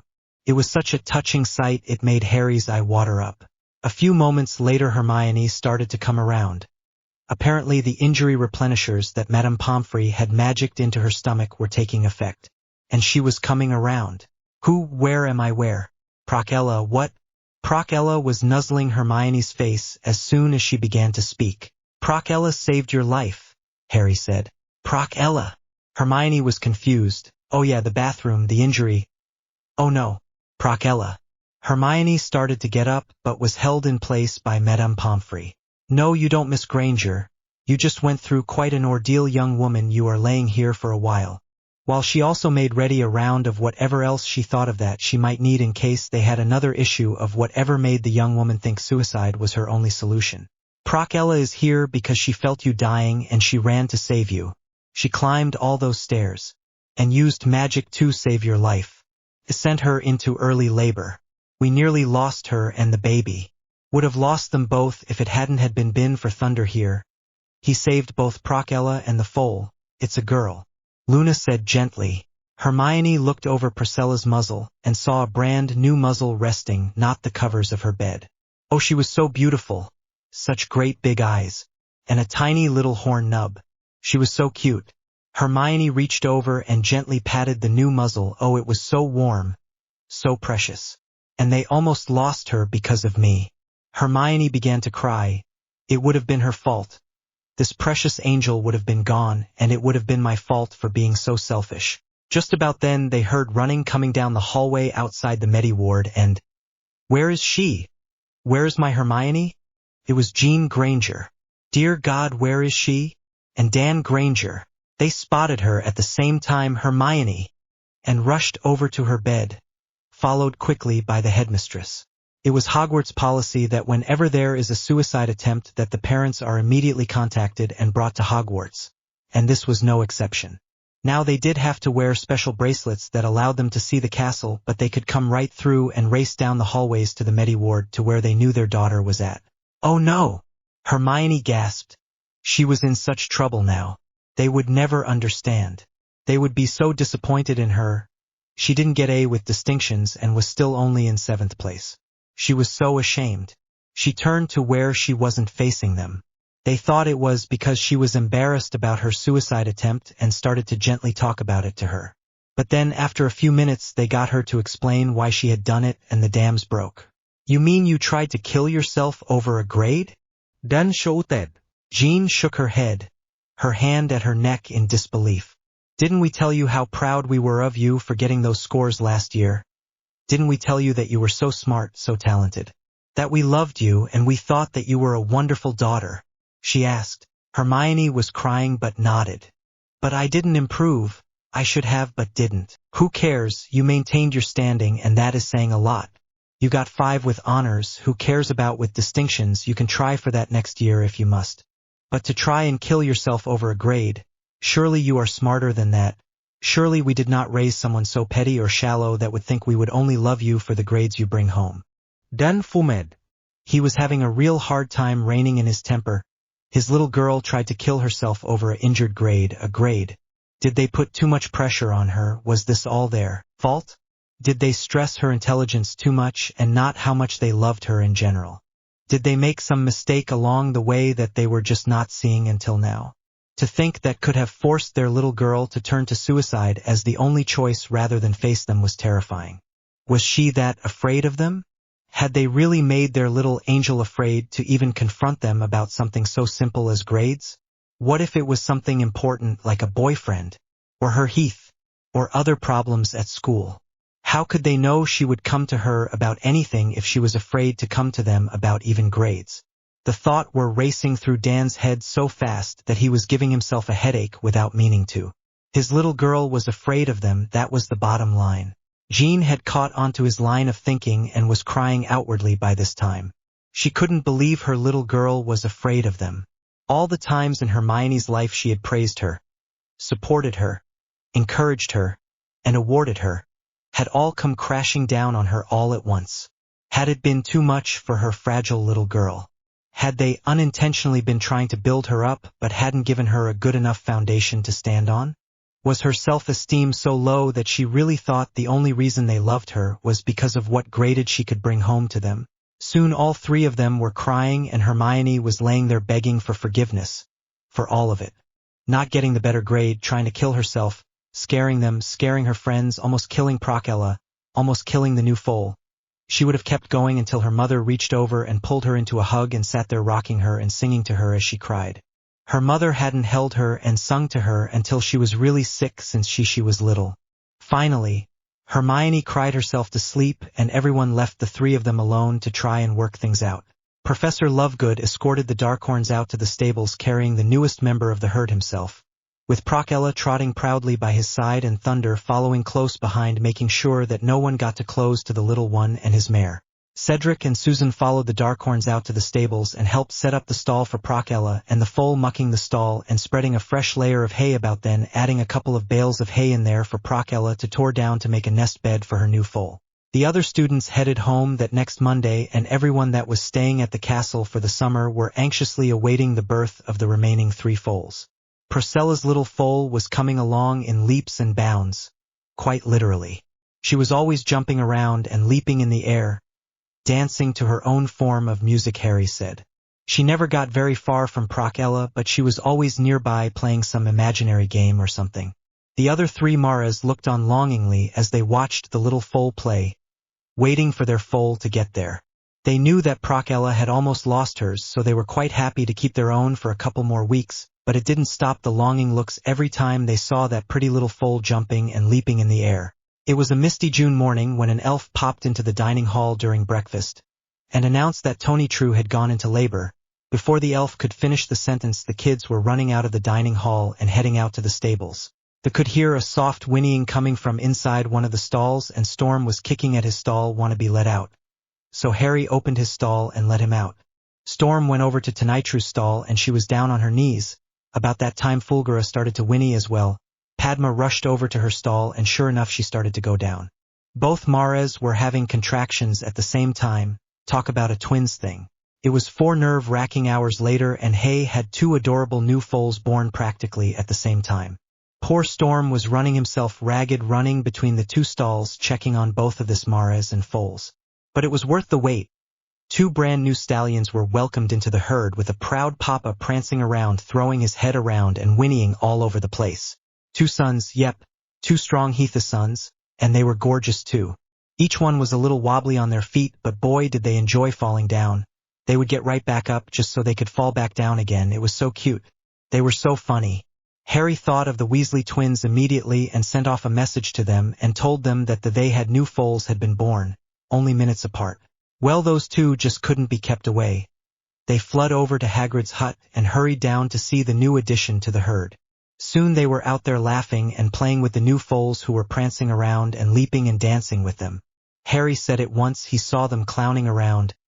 Those 4 are meant to be together. Luna nodded. I think so too.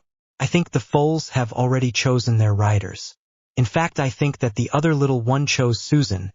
She just hasn't figured it out yet. Really, that will do Susan a world of good. Being a Darkhorn rider is the most healing thing in the world. Harry thought, next to being Luna's friend, that is, but he would just leave that last bit off for now. It was about 3 o'clock in the morning when Ventus went into labor. Harry rushed out of his rooms and headed down to the stables just in time to let Storm out before he kicked the whole place in. Apparently the whole twin births last time had shook him up more than they thought. This time it was pretty simple. Storm just stood close at hand in case he was needed and watched and waited. A little over 5 hours later and another little male foal was brought into the herd. This one had his father's height and chest size. Definitely a daddy boy. Boy, was this one going to be spoiled. Harry looked over to Luna and raised an eyebrow. Well, I think Ventus already has eyes on Mr. Diggory for this little one's rider. And after him helping save Procella's rider, I think that is a pretty sure thing. Luna stated dreamily. Yeah, I wouldn't doubt that one little bit, the way they were letting Cedric, Fred and George and Susan hang around near the end there and were practically nipping at anyone else. I wouldn't doubt that those are the ones that ended up being our new riders. But I didn't think that riders could be chosen so early. Harry whispered, not wanting to wake the sleeping foal and mother. I think they chose their rider while still in the womb, and I have never heard of it being chosen so early myself. But these are hard times. Maybe they felt like their riders would need them and wanted to have them near them before they reached their 3rd year, which is normally when a rider is usually chosen. So when do we tell them? Or do we let them figure it out on their own?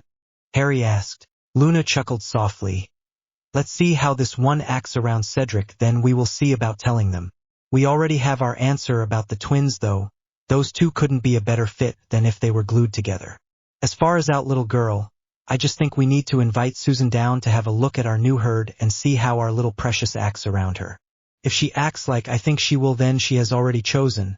Susan just doesn't know it yet, and we just have to tell her. How will they handle taking care of them, being so young and all? Harry asked. They will stay with their mothers on a constant basis for the first 2 to 3 months, then you can slowly separate mother from foal, but not for long periods of time until they are 6 months old. So they would have to come here to tend to them. Right now we can tend to them both. I don't mind tending to both Ventus and Baby. He is so adorable after all. He of all the boys got his father's looks. He has that broad chest and tall stature that makes Storm so gorgeous. Luna stated. He is a handsome little guy, isn't he? Harry softly chuckled, and then pointed for them to head out, and they did, leaving the new mother and son in peace. Fred, George, Susan, and Cedric all gathered at the stables 2 weeks later as asked, waiting anxiously. Harry began bringing mother and foal out one by one and leading them around the corral in a wide circle. Just walking them around, the little foals were running wobbly quickly behind them as they walked, never leaving their mother's side. First to leave formation was Ventus, and she went over to Cedric and stood there as the little one went up to Cedric and let him pet him. Harry came over to Cedric and asked, Well, Cedric, how do you feel about being a Darkhorn rider? Ha! Me, what do you mean? Cedric asked. Just what I said.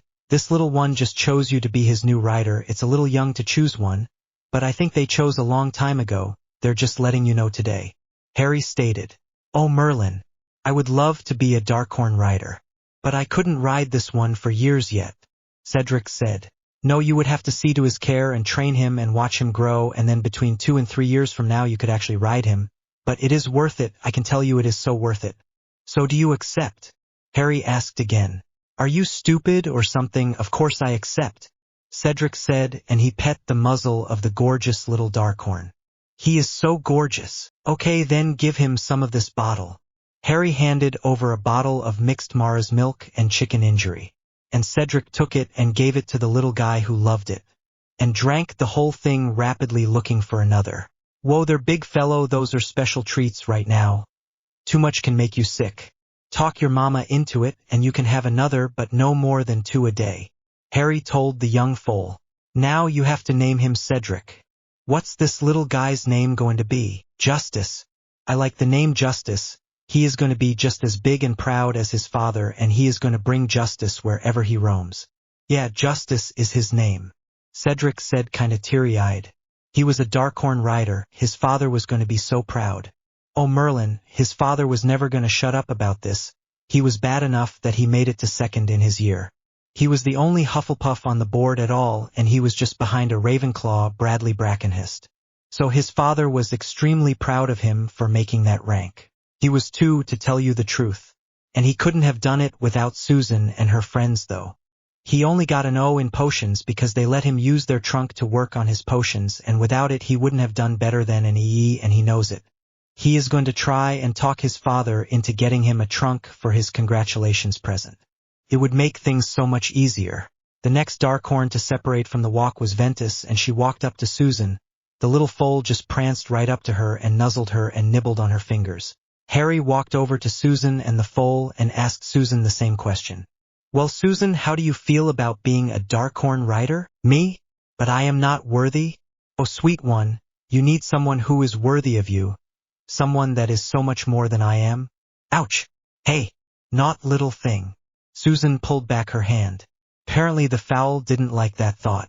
Apparently the foal has picked you and won't take no for an answer. So what do you say? Harry chuckled. Well, if you are sure. I would love to be your rider. Susan began to tear up as she pet the beautiful little foal. Well, take this and give it to her to seal the deal, as it were. It's Mara's milk and chicken injury, her first taste of injury. Harry handed her the bottle. Susan took the bottle and gave it to the little foal, and she latched on immediately, suckling heartily. Whoa there, girl, you're going to make yourself sick that way. Susan laughed. Apparently she liked the injury mixture. At this point, they can only stomach 2 bottles of injury mixture a day, but they can be given 2 as a special treat when you want to. Harry said, Now you have to name her. I think her name will be Karma. Yeah, Karma fits her just fine. Just as beautiful as she is. Susan was crying by now. She couldn't stop the happy tears that came pouring down her face. She didn't even try. The last one to break formation were Tony True and Fulgura, and their foals trotted, well, tumbled right up to Fred and George. When they reached the 2 mischief makers, who were laughing their ass off at the fun these 2 little ones were having. They foals were leaping and pouncing and jumping and twisting and twirling. Anything you can think of, these 2 were doing it. They then got quiet and walked slowly up to 1 twin each and nuzzled one. Fred and George laughed and petted the foal that had come up to them willingly and loved on it, telling it how beautiful it was, how smart and perfect it was. Then Harry came over and asked the question. So what's your answer? What's the question, old chap? Fred asked, looking confused. The foal is asking if you would like to be his rider? Harry stated. Fred looked shocked. Then he looked down at the little foal and asked, Do you really want me to be your rider? The foal nodded its head and whinnied softly in agreement. That is exactly what it was saying. Oh my, well, I guess there is no answer to that question, but yes, I would adore being your rider. Fred began to get a little choked up and found speaking was getting hard to do, which was hard for him to understand since he normally always had something to say. Then you need to give him this. Harry handed over the bottle. It's chicken's injury and Mara's milk. It is a special treat, and he can only have 2 bottles a day right now. His stomach can't handle any more of it. But let's see if he likes it. Fred gave the foal the bottle. Likes it. If the foal could have eaten the bottle, he would have. Geez. Hold on there, big fella, the bottle is empty. It's finished, see. Fred showed the foal the empty bottle, and the foal shook his head back and forth like he was saying no, he wanted more of that stuff. No more for right now. When you get older. Now you have to name him. Harry stated. This little guy is nothing but Mischief. And that is going to be his name, Mischief. How do you like that, huh? The little foal leapt into the air and bounced around and played as if he couldn't be happier. I think he likes it. Harry chuckled. I think you are right, Fred laughed as he watched the young foal frolic about. George had been watching his brother become a Darkhorn rider a little enviously. With a sigh, he continued to pet the little fowl that had come up to him, not really thinking about what it had meant until Harry walked over with a bottle and said, Well, and handed him the bottle. Me, really me? Harry nodded. You want me to be your rider? Are you sure? Here, you can't take it back once you choose one, you know? There are a lot more deserving people out there. Ouch. Okay, I get it, you want me. You didn't have to nip me, you know. George took the bottle and gave it to the foal, and boy did he like the stuff. Almost as much as Mischief had. Harry looked over to George and said, Now you have to name him. Well, if that one is Mischief, then this one must be Mayhem. 'Cause between these 2, that is all we can expect. Mischief and Mayhem. That sounds about perfect for you, little guy. What do you think, little one? Is Mayhem your new name? Harry asked, and the foal went and leapt about, kicking his back feet in the air, and rearing up on hind feet, whinnying the whole time. Okay, stupid question. Mayhem it is. Okay, folks. I would like to proudly introduce you to our new Darkhorns. Justice, Karma, Mischief, and Mayhem. Everyone who had been holding back, waiting with bated breath to see what would happen, began clapping excitedly, and came up congratulating the new riders and foals. Then the mothers of said foals came over, and each one came up to their foal's rider and began to chew at the hair of their foal's rider's hair. Fred was the one that asked, Why is Fulgura eating my hair? She is letting you know she approves of you being her foal's rider, and that she accepts you being around her foal. In other words, mucking out the stalls and helping take care of him. Oh, okay. I was worried there for a minute. Thank you there, big girl. I am proud to be his rider. I will take good care of my little man, don't you worry. Fred patted Fulgura on the muzzle, and Harry came over with a bucket of rats and suggested he give her a juicy rat as a treat, and so he did, and Fulgura was more than happy with that. So Harry took the bucket around to the rest of the riders, and sure enough that was what the other Maras were looking for. A rat to seal the deal. For the rest of the summer it was teaching the new riders how to muck out stalls, how to brush down to foals, how to measure out the injury bottles with the under-stasis chicken injury, and how to get the Maras' milk from the Maras, how to give the foals a bath and how to brush out their manes and tails, how to exercise them and how to start to train them on using a lead and bridle. Justice took to it all brilliantly, even the lead and bridle bit. He did it all proudly as his father watched and proudly nodded his head the whole time. Little Karma didn't like the bridle, but with a little coaxing she would work with Susan and take it. Mischief and Mayhem were just being their normal playful selves and made the twins work for every bit of effort they made. But eventually they did take to the bride and lead without doing a tumbling act.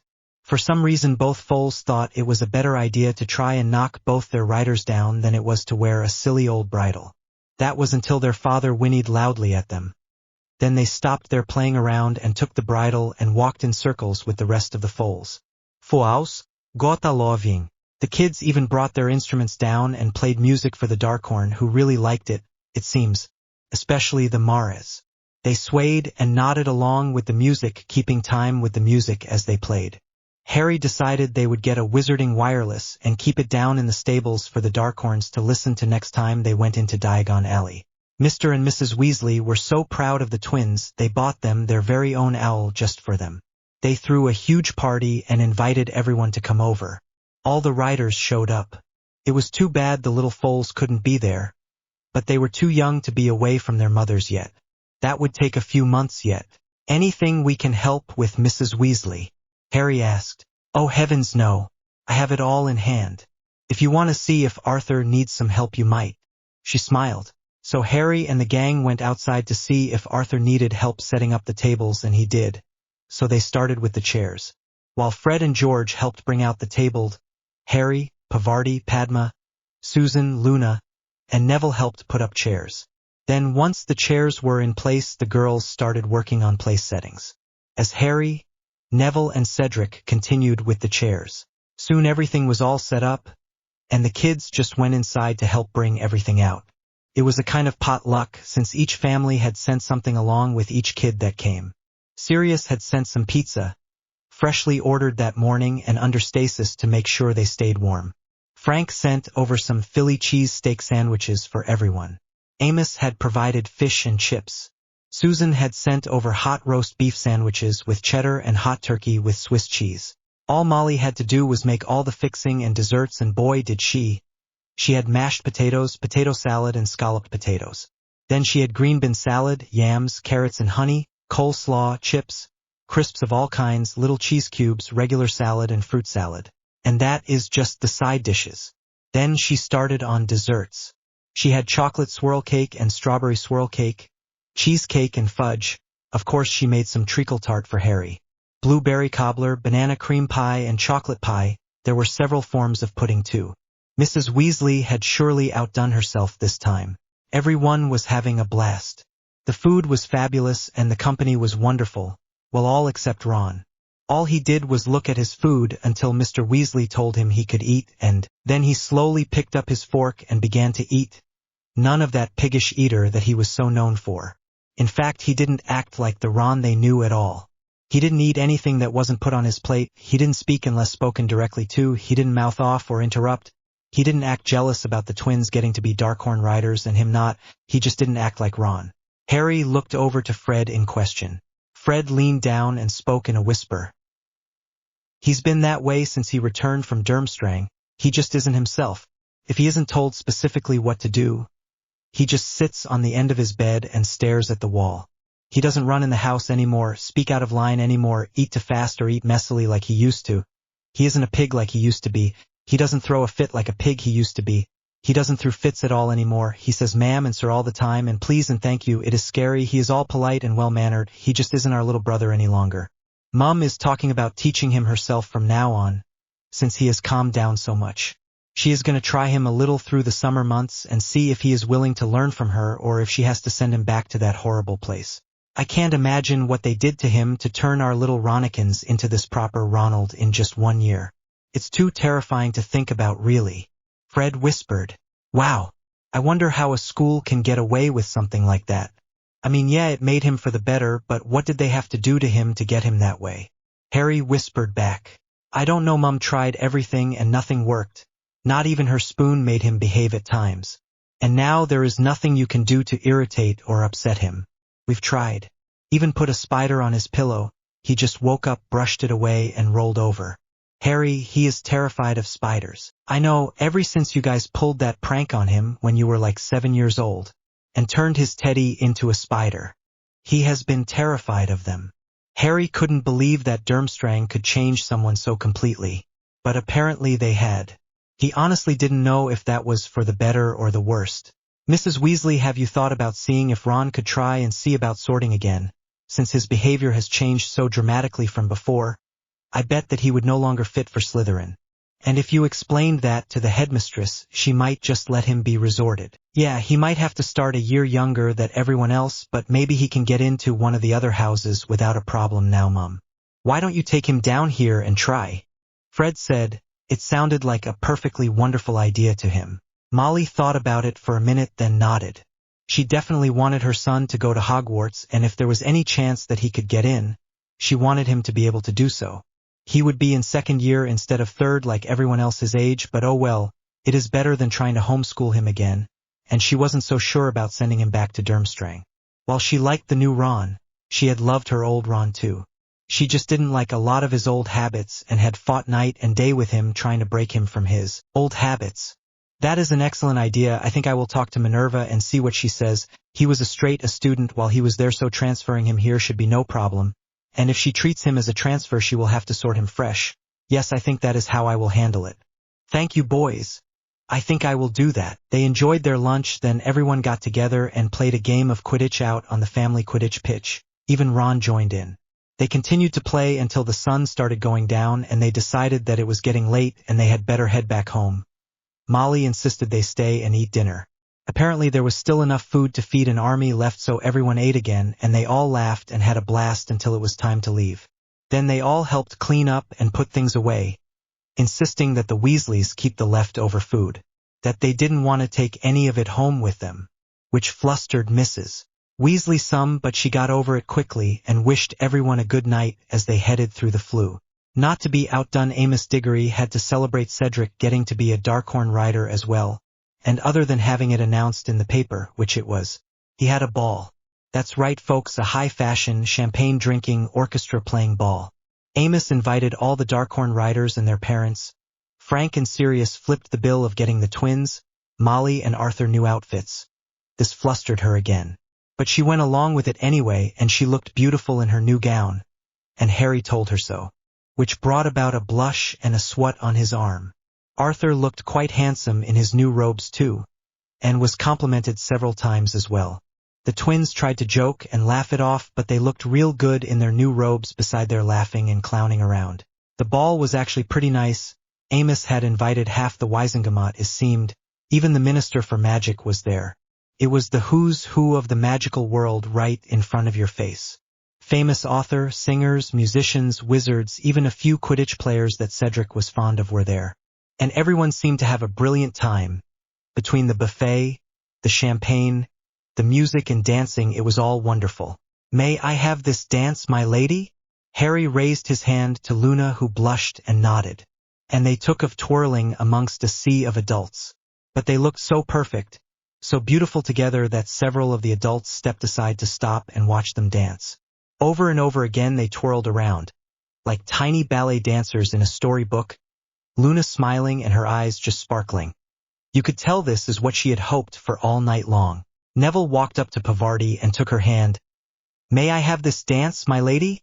With a nod they entered the dance floor, and soon they were twirling about right alongside of Harry and Luna side by side. Every spin was perfect. Every twirl was beautiful, and you could see she was delighted with the whole thing. When she was in his arms, she felt like she was dreaming. Fred walked up to Padma and held out his hand. May I have this dance, my lady? She smiled and headed to the dance floor with her rider. The usual jovial prankster was nothing but serious tonight. He held her with the utmost respect and dignity. He was charming and serious about their dance and let her know that she was worth every ounce of his respect. He swayed with her and twirled her, slowly spinning her when she would sway just right. Her eyes never left his the whole dance, and they were meant for him alone. Without even thinking about it, Cedric went over to Susan and bowed, then grasped her hand. May I have this dance, my lady? She smiled and placed her hand in his, allowing him to lead her onto the dance floor. He gently placed his hand on her waist and began to sway. The music was so beautiful that they were carried away almost immediately. Soon the sway became a spin and then a twirl. Susan was smiling the whole time. She had always secretly liked Cedric, and this was the first time they had ever really danced together. She couldn't believe it was somewhere in such a public event like this. She was having such a brilliant time. She was almost swept away with the music and the dancing. Hermione stood off to the side, her eyes tearing up as she watched everyone else dance and enjoy themselves. Then a voice came to her. May I have this dance, my lady? It was George. Oh my, he was asking her to dance. He had his hand out and waiting for her answer. She couldn't believe it. She had forgotten all about George. She never knew that George knew how to ballroom dance, and he did it so well too. This night was brilliant. By this time all the adults had stopped dancing and were just watching the riders dance, watching them sway and twirl and spin with the music. It became an almost timed precision, back and forth, twirl for twirl, spin for spin. Who knew if they planned it that way or not, but that is the way it ended. Magnificent. It was as if the dance was choreographed or something. It looked too perfect. Afterwards they got so many compliments and invitations to dance, it was amazing. All night long they danced, both the boys and the girls. It wasn't until they danced that Harry realized that they had exactly the right number of males to female riders now. He wondered if the Darkhorns knew something they didn't.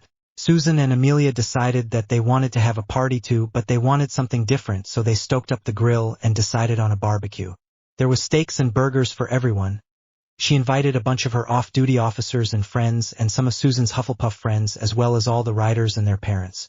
They had the party out by the swimming pool, so it was a barbecue with swimming and sunning, and then the kids brought out their instruments and they began to play. They called Percy and to see if he wanted to join in, and he did, so they had the whole gang there and they played music, ate good food, drank sodas, or the adults drank beer, or swam in the pool, or danced to music until well into the night. It was almost morning by the time they all headed home. Still laughing and having a blast. They started with ABBA songs, then went into Queen, which seemed to be a big hit, especially to the off-duty officers. Everyone took a moment of silence after they played We Are the Champions, and then they went right on playing music. They played the Beatles and some of Prince, Michael Jackson, Pat Benatar, and AC/DC. Anything that anyone would shout out they would play. After they got tired of playing music, Harry got a hair-brained idea of playing poker, and so he dug out his cards and they started playing poker. But since they didn't have any chocolate frogs on hand, they had to pop over and get some if they wanted to play. It was great.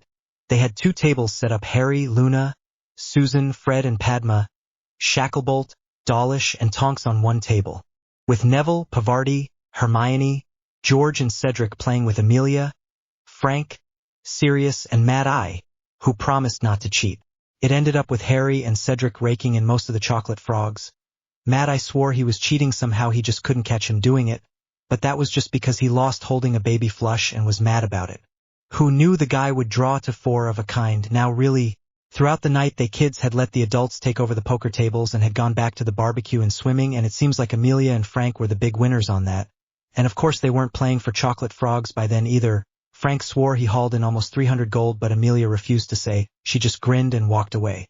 After it was all said and done, the kids helped clean up after the party and put everything away, making sure that Amelia didn't have a big mess to deal with later. Then they all headed home. No one could decide which party they enjoyed the most. Each had its good points, although some had more good points than others. They just knew that this summer had been a blast. Chapter 18. Chapter 18. Everyone met up on the Saturday before school started to make their school purchases. Specifically, the riders did. They all met in the Leaky Cauldron at 8 o'clock and had a bit of breakfast, then headed out to Diagon Alley. Their first stop was the luggage shop. But Harry, I already have a trunk, Cedric stated. You're a rider now, Cedric. And riders all need certain things. Now come along with us and just smile and agree to everything. It will be all right. Harry laughed. Once in the store, they went up to the clerk and asked to be shown the 7-compartment trunks. He gave them a doubtful look, then each of them took their trunk out of their bag and showed it to him and said, "We're Darkhorn Riders. We have 4 new riders to equipment." "Oh, the riders, oh of course, right this way. Right this way, over here, our best models, you have our Majesty models. For new riders, oh congratulations. Congratulations. How wonderful. This is so wonderful. We have never had so many riders come through our store. I have never had the privilege of meeting a rider until I met you 4. And now 4 new riders. All right, let's see here. Here is our Majesty model. It contains 7 compartments and an upper-level tray for your goodies and easy-to-reach items. The standards for the trunk are bedroom, kitchen, bathroom, library, study, and then the last 2 are optional on what you would like. And the sales clerk looked to Cedric. "You guys don't have to do this." "Yes, we do. It is part of being a rider. And if you are worried about the money, don't be. It is all coming from the sale of the basilisk, so none of it is actually coming from us anyway," Harry said, grinning. Cedric thought about it for a moment and then sighed. He really liked their trunks, and it had helped him so much last year with his grades. "Potions lab and training room," he stated finally. The sales clerk nodded and filled out the information on his pad and put the note on the appropriate trunk, then moved over to the next trunk and looked at Susan, who was looking at it all really thrilled. She had been down in their library several times and she knew what she wanted. "Potions lab and music room, please." The sales clerk nodded and placed the slip of paper on that trunk and went on to the next one. Fred, who looked almost heart-sick. "We can't, mate. Mum would kill us if she ever found out that we had them. She would call it charity and make us give it back." "Who says she has to know?" Harry grinned and winked. Oh, the twins knew he was up to something, and watched him walk over to a hat rack with some bags on it and picked up 4 and came back. "These are also part of your welcome to riders' outfits. They are bottomless bags. You can tell her that you put your trunk in here and she will never know, since you can shrink this trunk to the size of a shoebox and stick it in here and never have to worry about carrying around a big heavy trunk again. Just tell her the money all came from selling the basilisk meat and none of it came from anyone's bank. She might just go along with it." "Bottomless bags too? Harry, this is way too much."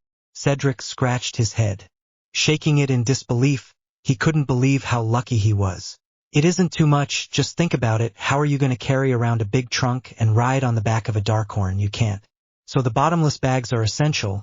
You will have everything you need to survive anywhere you go in your trunk, but you have to have a way to take it with you, hence the bag," Harry stated. "They're great when you are in a hurry. Just stuff everything down inside of them and run. You can organize it all later and not have to worry about stuff being forgotten or left behind. Or in your 2's cases, found by your mother." Neville said the magic words.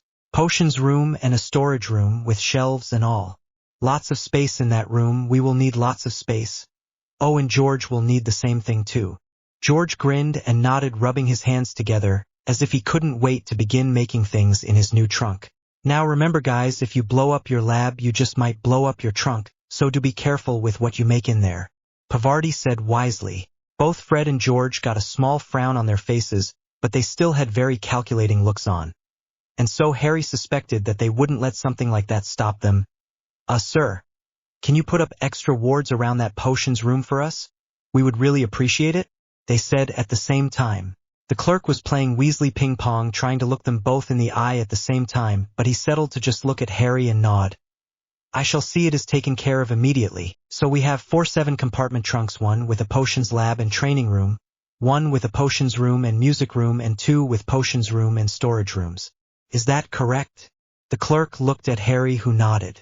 "Add in the full security package on all of them, and the feather light and auto shrinkage like you did with ours as well, please," Harry added. "Yes, sir. That with the 4 bottomless bag comes too." And he handed him the pad he had been writing on. Harry looked at the pad and simply nodded, then pressed his ring against the pad to pay for it. "Well, that is done then. They shall be ready in 3 hours. If you would like to pick them up then, you can take the bags with you now if you wish. We have a lot of shopping to do, so we will take the bags with us right now if you don't mind." Harry smiled and stated, "Very good." The clerk smiled back, then yelled through the double doors out the back for 4 other people to come up front to help with the trunks. Alright, now we need to take you all over to the potions shop. This is a one-time thing, mind you. After this, it is your responsibility to keep your lab in tip-top shape, but we want you all to get it fully stocked today, so let's go. Everyone got their regular potions ingredients they needed for the year, and of course Harry checked to see if they had any books they had that he didn't, and he found 2 in several periodicals. Then Harry helped the new riders figure out what they would need. He just went up to the sales clerk and smiled. Hi! We have 4 new Darkhorn riders that need to equip their potions lab, and they need a little help figuring out what all to get. Any suggestions? New riders. Oh, how wonderful. Mercy, yes. There are several things you will be needing. Just get the ingredients for muscle salve, injury replenishers, injury purifiers, muscle relaxant, cold remedy number 2, stomach soother, nausea medicine, headache medicine, neck lozenges, burn cream, after burn cream, sunscreen, bones mend, Skilagro, germ kill 2 and 3, and Bezors. Okay, that sounds about right. Can you fix it up where they have enough to make 2 batches of each one and add some poison solutions as well?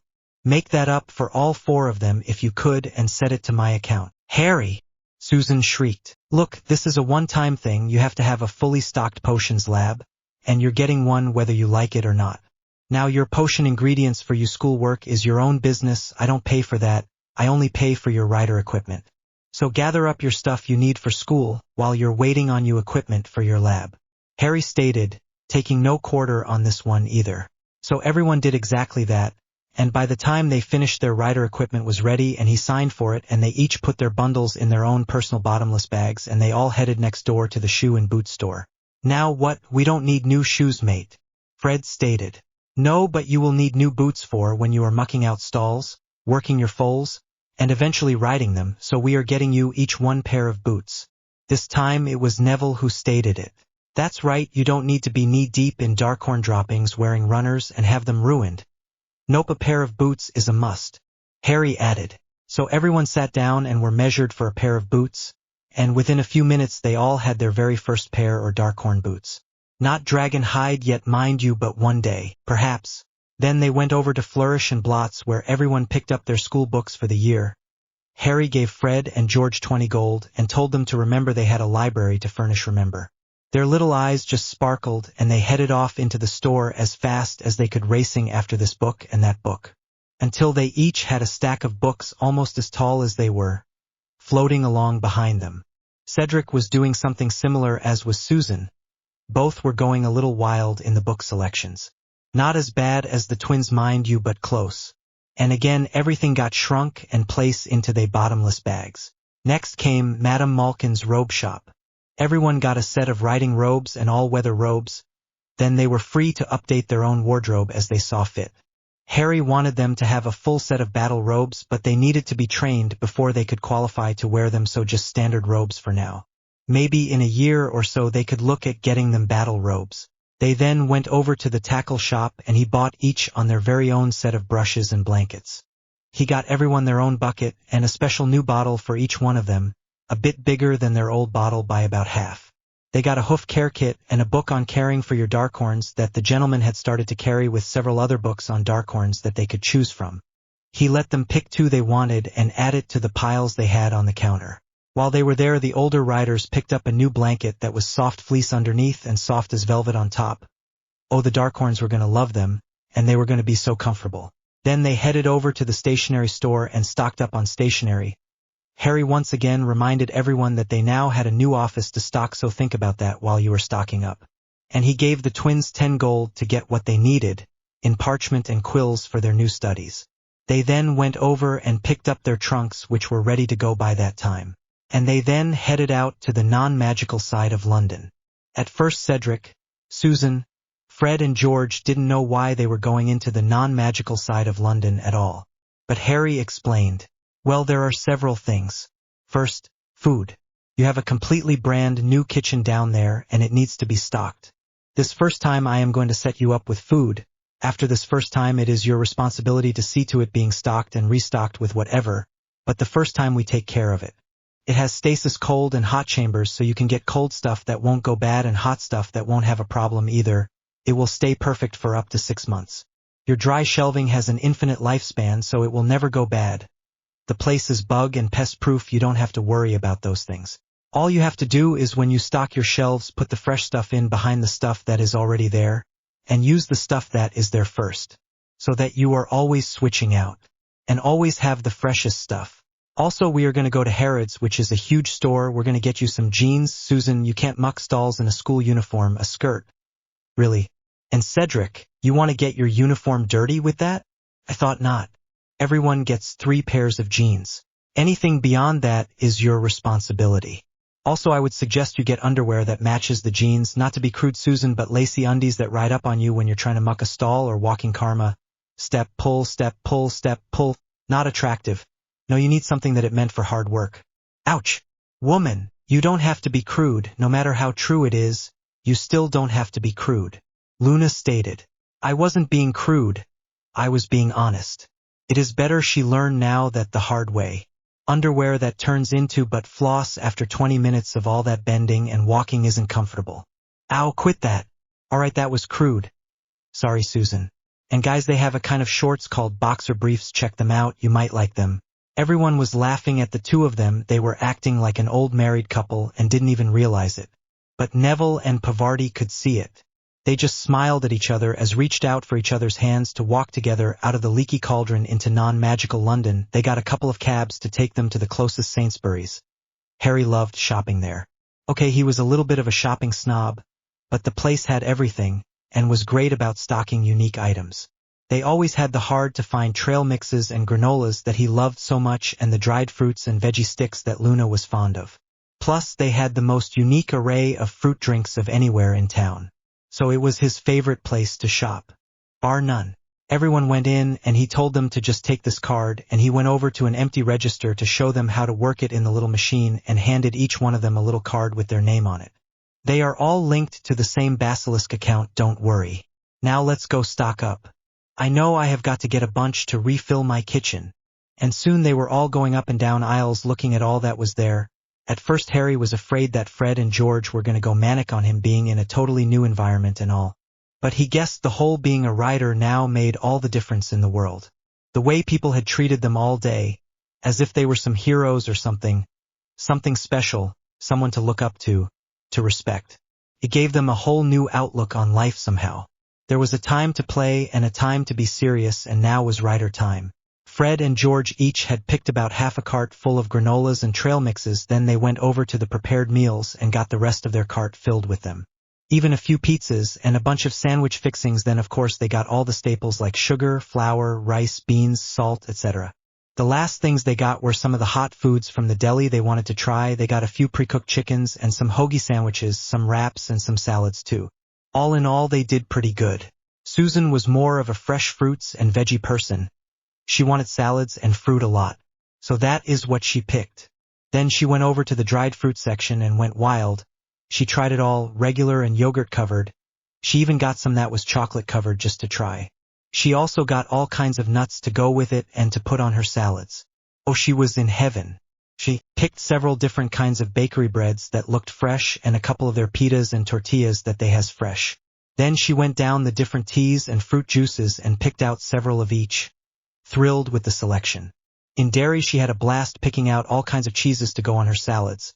Then she made over to the aisle that had the salad dressing, and she thought she had died and gone to heaven. Really, it looked like hundreds of choices right in front of her. Never had she seen so many options. Okay, 6 choices of dressing was not excessive now, was it? Cedric walked into the huge store and was at a total loss. He had no idea how to cook or what to pick out. Harry saw his friend's distress and went over and invited him to shop with him. So first things first, the sandwich stuff. And Cedric knew he could make sandwiches, so he was all for that. He picked all kinds of meats and cheeses, all the fixings, the condiments and breads, everything you could think about, even crisps to go with each kind of sandwich he was planning. Then came the snack aisle. Harry liked his granolas and trail mixes, so he headed over to that section of the store. And oh, sweet Merlin! Bin after bin of these wonderful mixes, some with nuts, some with dried fruit, some with little candies, some with chocolate-covered things in it, some with jellies in it. Who in the world came up with chocolate-covered coffee beans? Then Cedric tried one. Wow, what a jolt! Better than an alertness potion. He got a whole pound of that stuff.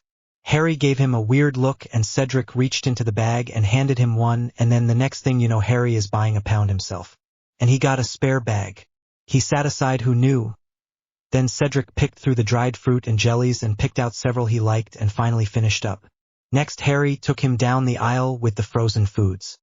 He explained that the kitchens had cold boxes that could keep these things at temperature indefinitely, so they were a great buy. He explained how the instructions on the back could be translated into instructions on the oven in the trunk and that he would help him until he got used to it. All he had to do is pick what he wanted to eat. So Cedric started with the shepherd's pie and chicken pot pie and worked his way down to the pizzas, which he chose a few of. Then Harry took him over to the tinned area, where they had tinned kippers, tuna, beef, sardines, beans, and soups.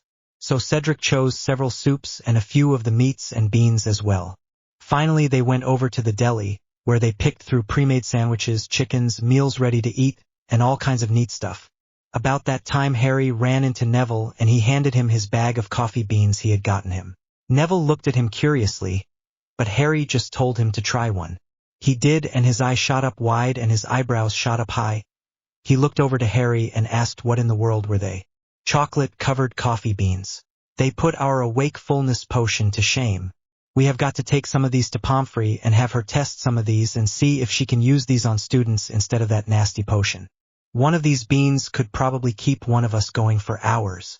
We need to keep these in stock in our packs at all times. My thinking too. I'm going to see if I can get the address of the distributor off of something and start buying directly from them. Took him a while, but he managed to find a box that hadn't been opened yet, and he just duplicated the label and then walked calmly back over to the rest of the riders and asked if they needed anything else. He said he had everything that he needed. Hint, hint. They gave him a strange look and just followed him up to the registers, letting him go first. Everyone watched how he did it so they would know how to do it when it was their turn. And it all went smooth as glass. They then wheeled their carts to a back alley behind the store and put up a Muggle Notice Me Not ward thanks to Cedric, and took out their trunks and began unloading their carts and filling up their kitchens.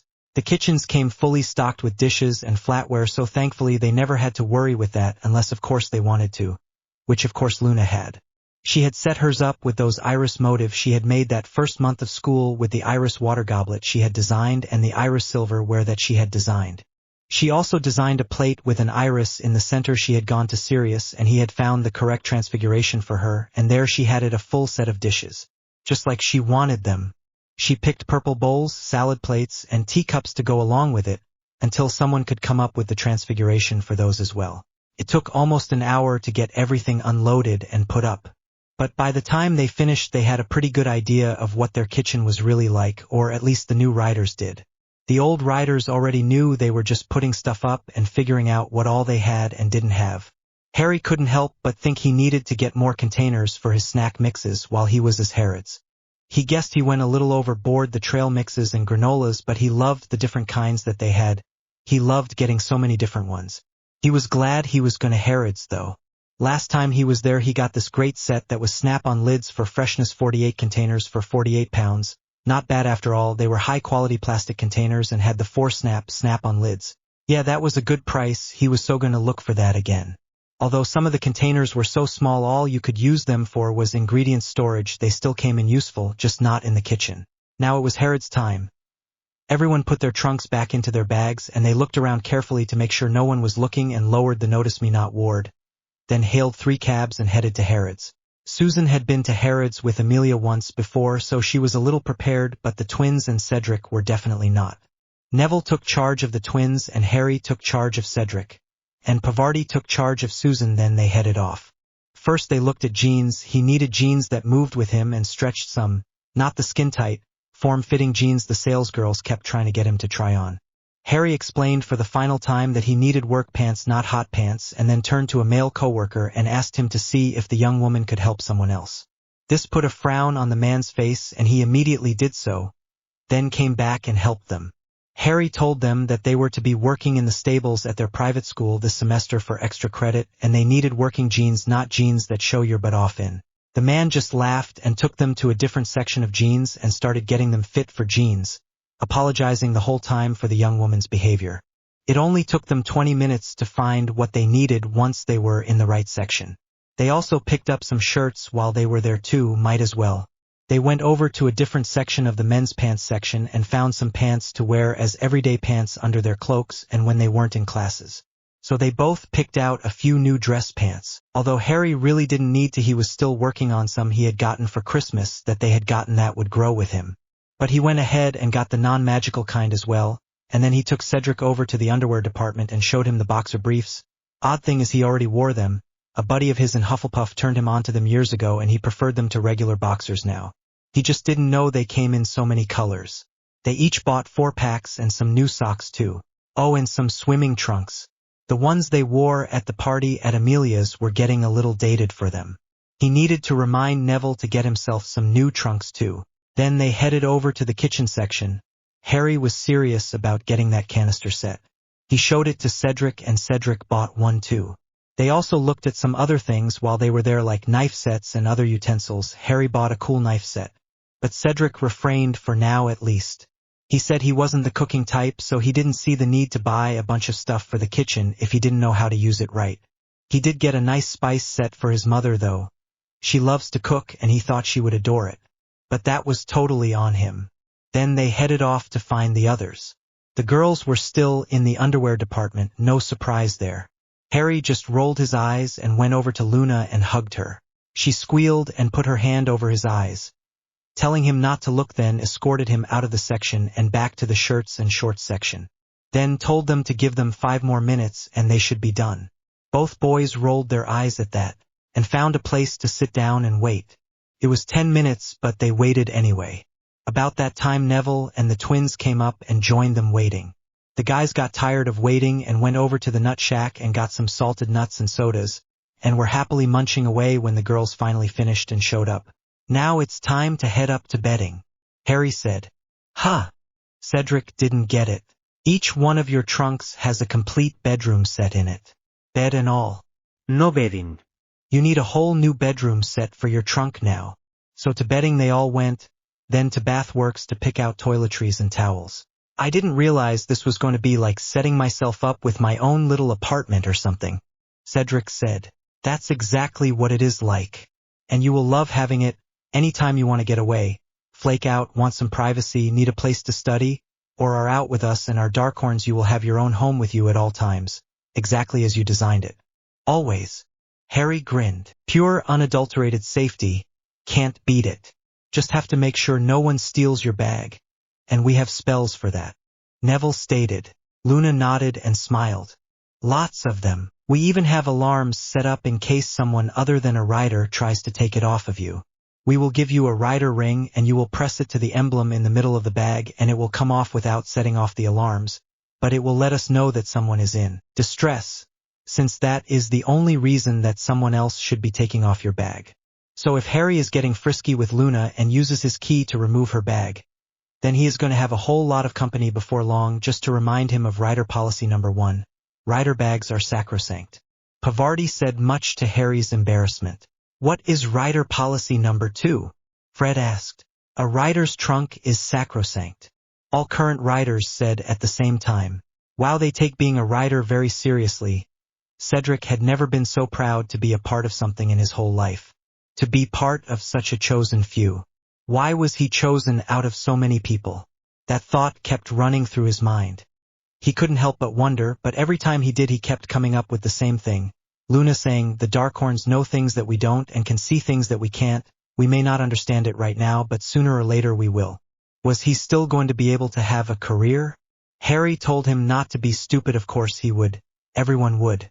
They never knew when their Darkhorns would need them or them their Darkhorns, but they were always going to be there for each other at a moment's notice. It would be 2 to 3 years before he could even begin to ride Justice anyway. So he would already be working at a job by then surely. He was thinking he wanted to work right alongside of Madame Bones. She really impressed him with her work and dedication to justice, and that is what he was looking for. Someone that wasn't all about politics and the almighty galleon. He wanted to work for someone with integrity, honor, and honesty on their side. She was easy to talk to and a good leader. It made her easy to work with and easy to follow. Harry appreciated all the effort that Cedric put into thinking things through and figuring out just what to get for his new trunk. Once he thought of it as an apartment and not just a trunk to hold stuff in. When it was all said and done, they spent about 2 hours in Harrods and another hour at a knife shop getting the new riders set up on the blades they would need for their new positions. Cedric chose a bastard sword, Due to his height, he was capable of swinging it without a problem, although it was one on the shorter size rather than one of the longer, more traditional ones. He also got a couple of different daggers and some pocket knives as well.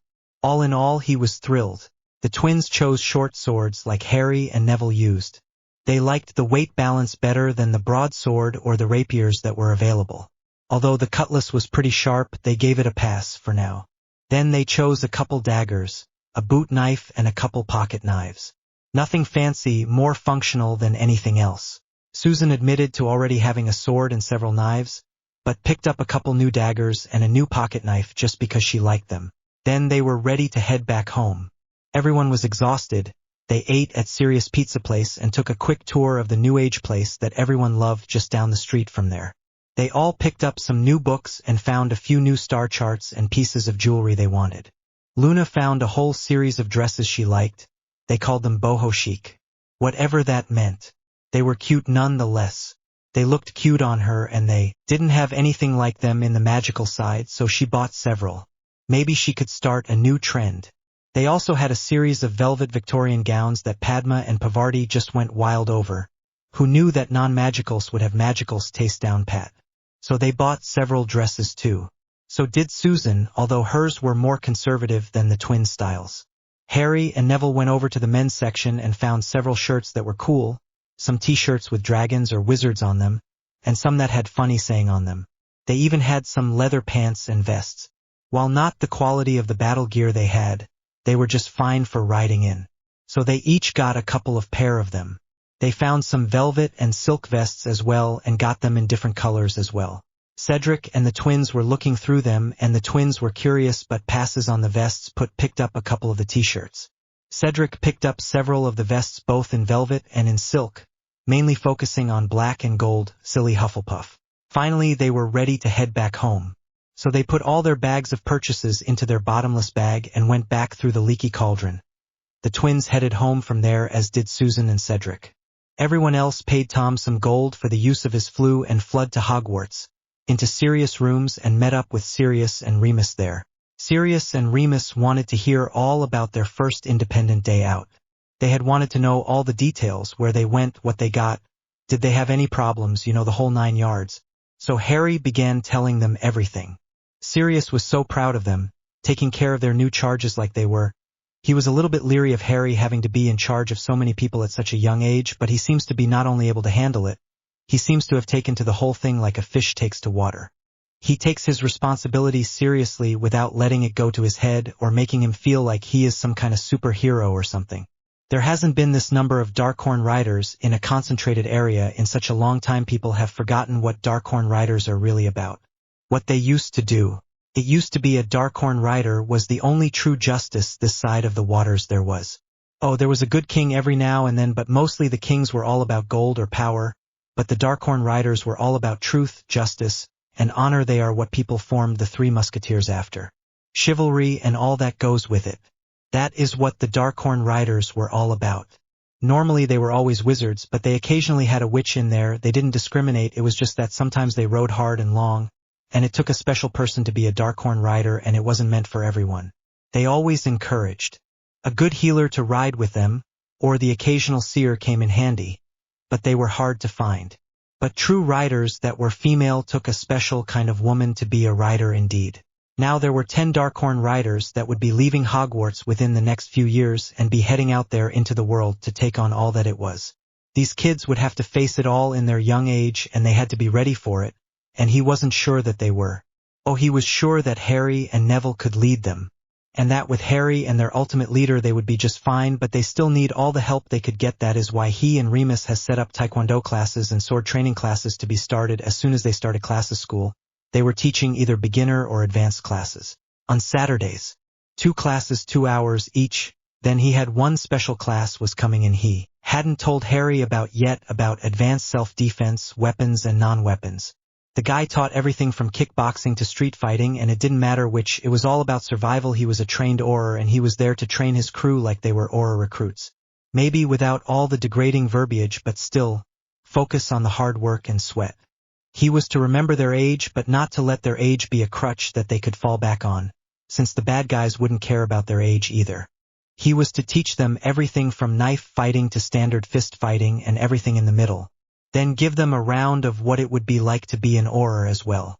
Since so many of them want to grow up to be an Auror. The guy said that by the time they graduated school, if they could graduate in his class, then they could take the Auror test right then and pass it. Practically guarantee. Sirius just hoped the guy would remember he is working with a bunch of 13 through 16-year-olds and take it easy on them. Most of them couldn't pull the physical part of it off, but hopefully they wouldn't be too put off by the guy and just quit it all. Hermione is one that he had major doubts about. She was one that he doubted could make it anywhere except behind a desk really. But we shall see. Pomona Sprout actually told him an interesting fact he never knew, that their very own Helga Hufflepuff was a Darkhorn rider back in her day, but that it was severely frowned upon for a female to be a Darkhorn rider, that she had to keep it a secret and only go out in disguise when she did go out. The riders don't discriminate, but the people out there do. So unfortunately sometimes things had to be worked around. Like when a werewolf was chosen, or a female, or a black man. Anything but a white wizard was frowned upon at some point or other. The people could be rather difficult to work around, and disguises had to be worn by some of the riders at different times just to be able to do their jobs. It was all kinda sad. They had been chosen riders and deserved their spot in history, but were forgotten because they had to hide who they were from a bigoted world. Thankfully, that was no longer the case and no one had to hide. A rider was a rider as far as the world saw it. Oh, a lot of people still saw Darkhorns as hell steeds and riders and Satan's spawn, but normally they were the ones that they were after, not the ones that they were there to help. Of course, one did look pretty intimidating showing up somewhere on top of a black unicorn with bright red eyes, but then again you try and tell that to a Darkhorn and they will just laugh and nod like they like that factor. Cedric had a problem. Once he got back home, he was going through some of his things, setting up his trunk and all. His father saw his new trunk and immediately got excited and wanted to look inside.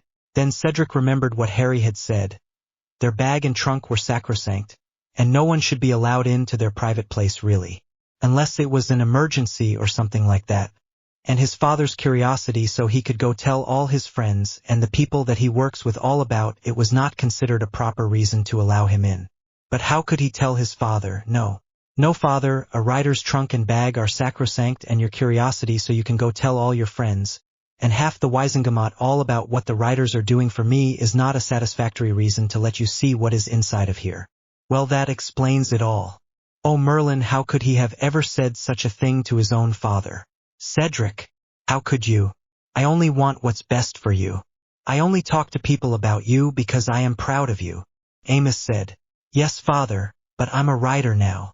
And things are different. You can't tell people about what I do, or where I am going, or what I have done. Things like that could put my life in danger. That is what being a rider means. It is just like being a Auror without the badge. It is about justice and honor and having the courage to do the right thing even if it isn't always the easiest thing to do. And right now telling you to stay out of my trunk and my bag are not the easiest things to do. And with that, Cedric stopped trying to put stuff away and simply shut his trunk and shrunk it back down and placed it inside his bag and placed his bag on his bedpost and headed off to take a shower. The next thing he knew, he heard alarms going off in his head, and he turned off his shower and wrapped a towel around himself and ran into the bedroom, only to be greeted by his father at sword point of Harry, and his father still had his arm in the bottomless bag of his. What do you think you are doing? Cedric demanded. He rushed over to his father. Tell this fool to lower his sword. Amos demanded. No. No, I won't. I told you my bag was sacrosanct, and my trunk was sacrosanct. You broke my trust. Remove your hand from my bag. Cedric shouted at his father, reaching over to a side table and picking up one of the daggers that were laying there, that he had yet to pack. Amos slowly removed his hand from the bag, still holding the trunk he had been going after. Well, father, you have proven I can no longer trust you, so I will be moving in with the riders first chance I get. I won't live under your house any longer, Cedric stated, as he reached across and took his trunk from his father's hand and placed it on the side table. Then he grabbed his bag and pulled it out of his father's reach. You can't do that. You are only 15 and I do not give my permission to do that. You will give up this stupid rider idiocy immediately. Amos looked shocked at his son, his half-naked son. By that time Neville, Luna and Pavarti had joined the call as well. Eep, Harry, do you mind covering my father while I get dressed? Cedric blushed, just now realizing his state of dress. No problem. Go ahead, he's not going anywhere, Harry stated. Cedric turned and quickly rushed back into the bathroom where his fresh clothes were waiting on him and put them on. Now see here, Amos blustered. No sir, you see here. You don't seem to understand. When Cedric said our bags and trunks were sacrosanct, that is exactly what they are. You breaking into his bag and attempting to see into his trunk is trespassing at the very least and can easily be proven in a court of law since you still had the proof in your hand when he asked you to remove your hand from his bag. That could lead to breaking and entering. Harry explained. There was no such thing. I stuck my hand in his book bag and wanted to take a look at his new trunk, that is all. Now quit blowing this out of proportion and making such a big deal out of it. Amos puffed out his chest as if he was trying to make himself out to be more important than he was.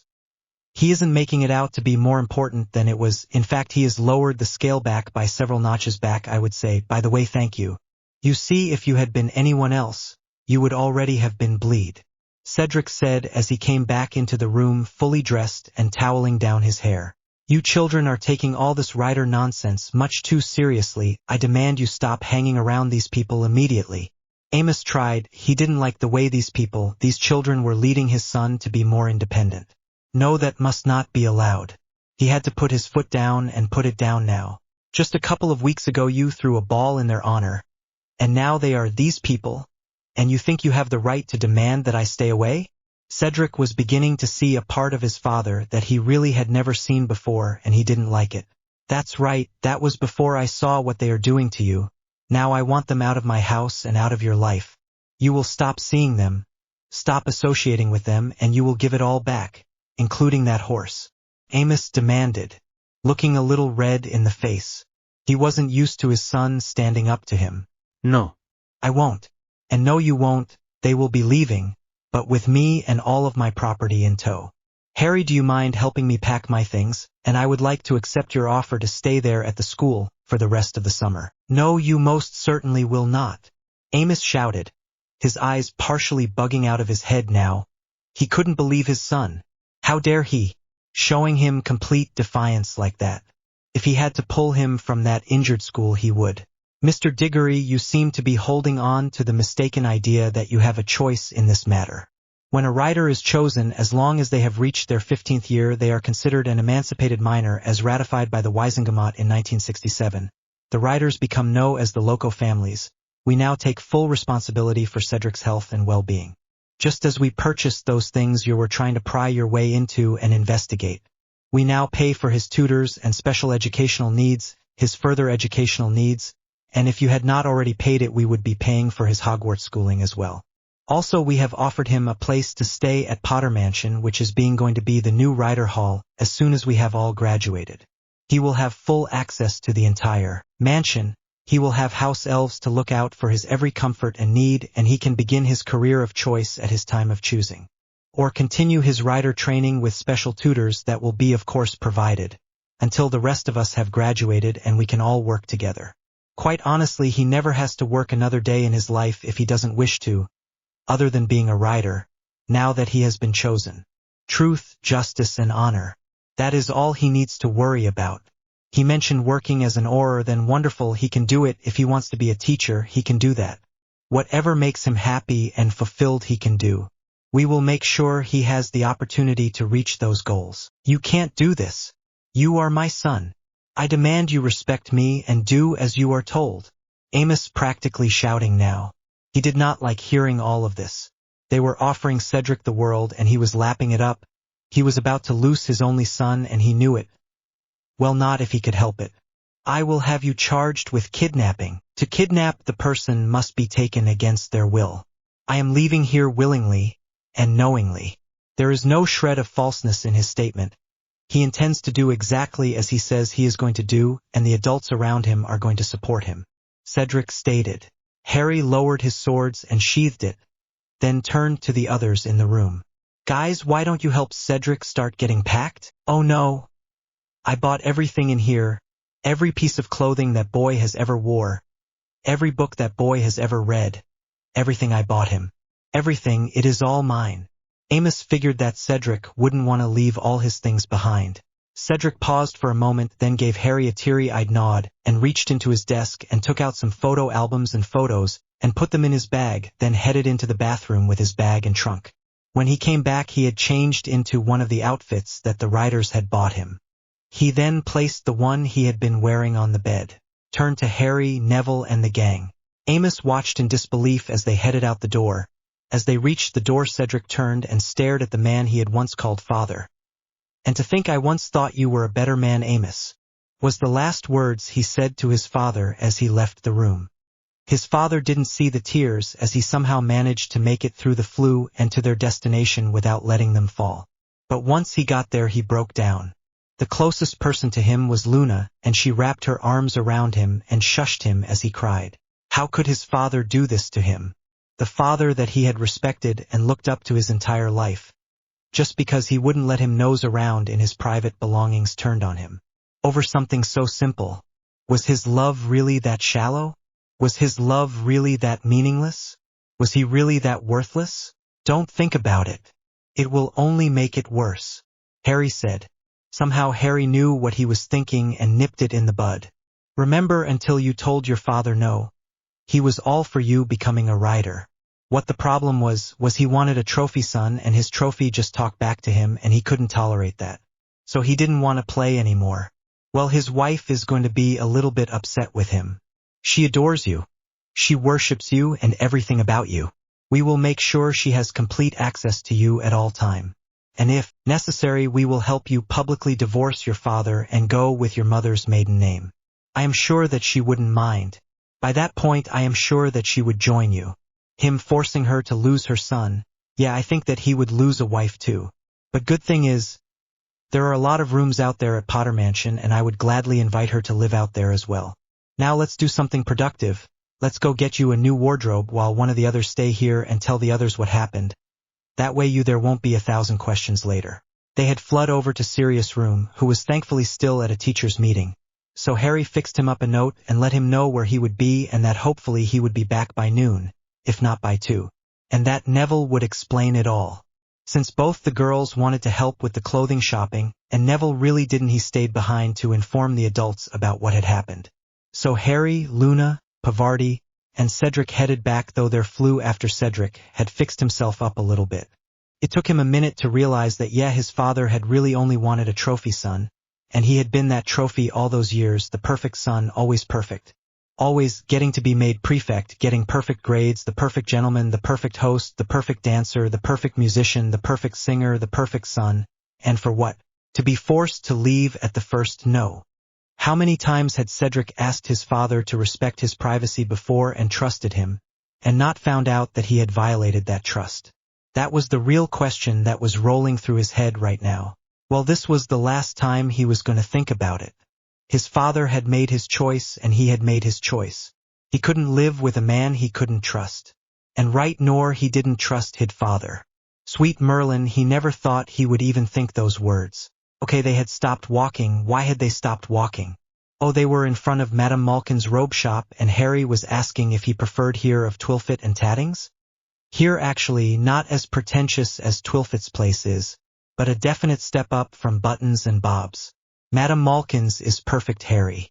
It should have everything, if not most everything I need. With that, the girls started from the ground up, replacing socks, then slacks, underwear, sleep pants. Yeah, he had just purchased some of each, but that was mainly for work. He needed some for casual, dress, formal, and special occasion as well. Then came shirts, jackets, vests, and robes. Formal robes and all-weather robes. Then came school wardrobe. Pants, shirts, robes, gloves, scarf and hat. All done up in Hufflepuff as appropriate. Then they went by the bookstore, and he got a copy of all the books he had collected as his favorites over the years and had wanted to put in his library and just hadn't had a chance yet. He even got a few more at Harry's insistence. Next he went over to the cobbler and picked up shoes and boots to replace all his shoes and boots that he no longer had. All he had were his that he had on and the ones that Harry had already bought him. So Harry insisted on 3 pair of casual shoes, 2 pair of boots, and due to his age he allowed him to get 1 pair of dragon hide boots. He knew he probably would have gotten a pair on his birthday from his father anyway, but this way he would have them still, a pair of house slippers and a pair of dress shoes.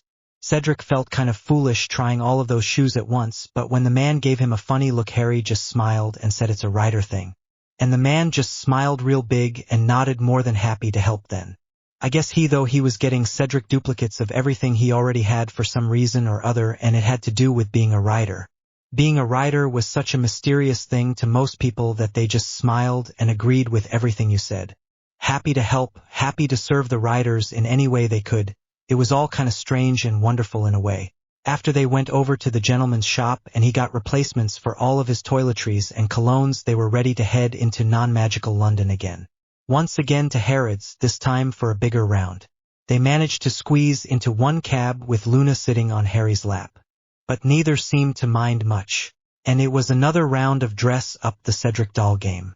Courtesy of Luna and Pavardi. They went through shirts and jumpers, then jackets and coats. Even a nice trench coat that Luna just insisted he had to have. What was it with this girl and trench coats? Harry opened up his trench that he had just so happened to grab when the alarms in his head went off. Basically, this morning he was eating breakfast. The alarms went off, he grabbed his trench off the hat rack next to the fireplace, threw it on, and dove through to the Diggory's place in a matter of a minute or so. By the time he reached Cedric's bedroom, he had his sword out of its scabbard in his trench, and in his hand, and he had the blade at Amos's neck before he knew what was happening. All before Cedric, who was in the next room over, could throw a towel around his dripping wet self and run out to see who had broke into his bags. Neville had gotten a flu call from the twins on what to do. He told them to hold tight and wait. They would take care of it. He then flooded Padma and Hermione as well and told them to hold off until he checks things out, but be on standby just in case. Then he flooded Susan and told her the same thing just as she was about to flew over. She was a little bit upset but understood she isn't fully trained after all. Then he, Luna, and Pavardi, who had all raced to Harry's room to see what to do, used Harry's flu and showed up about 3 minutes after Harry did.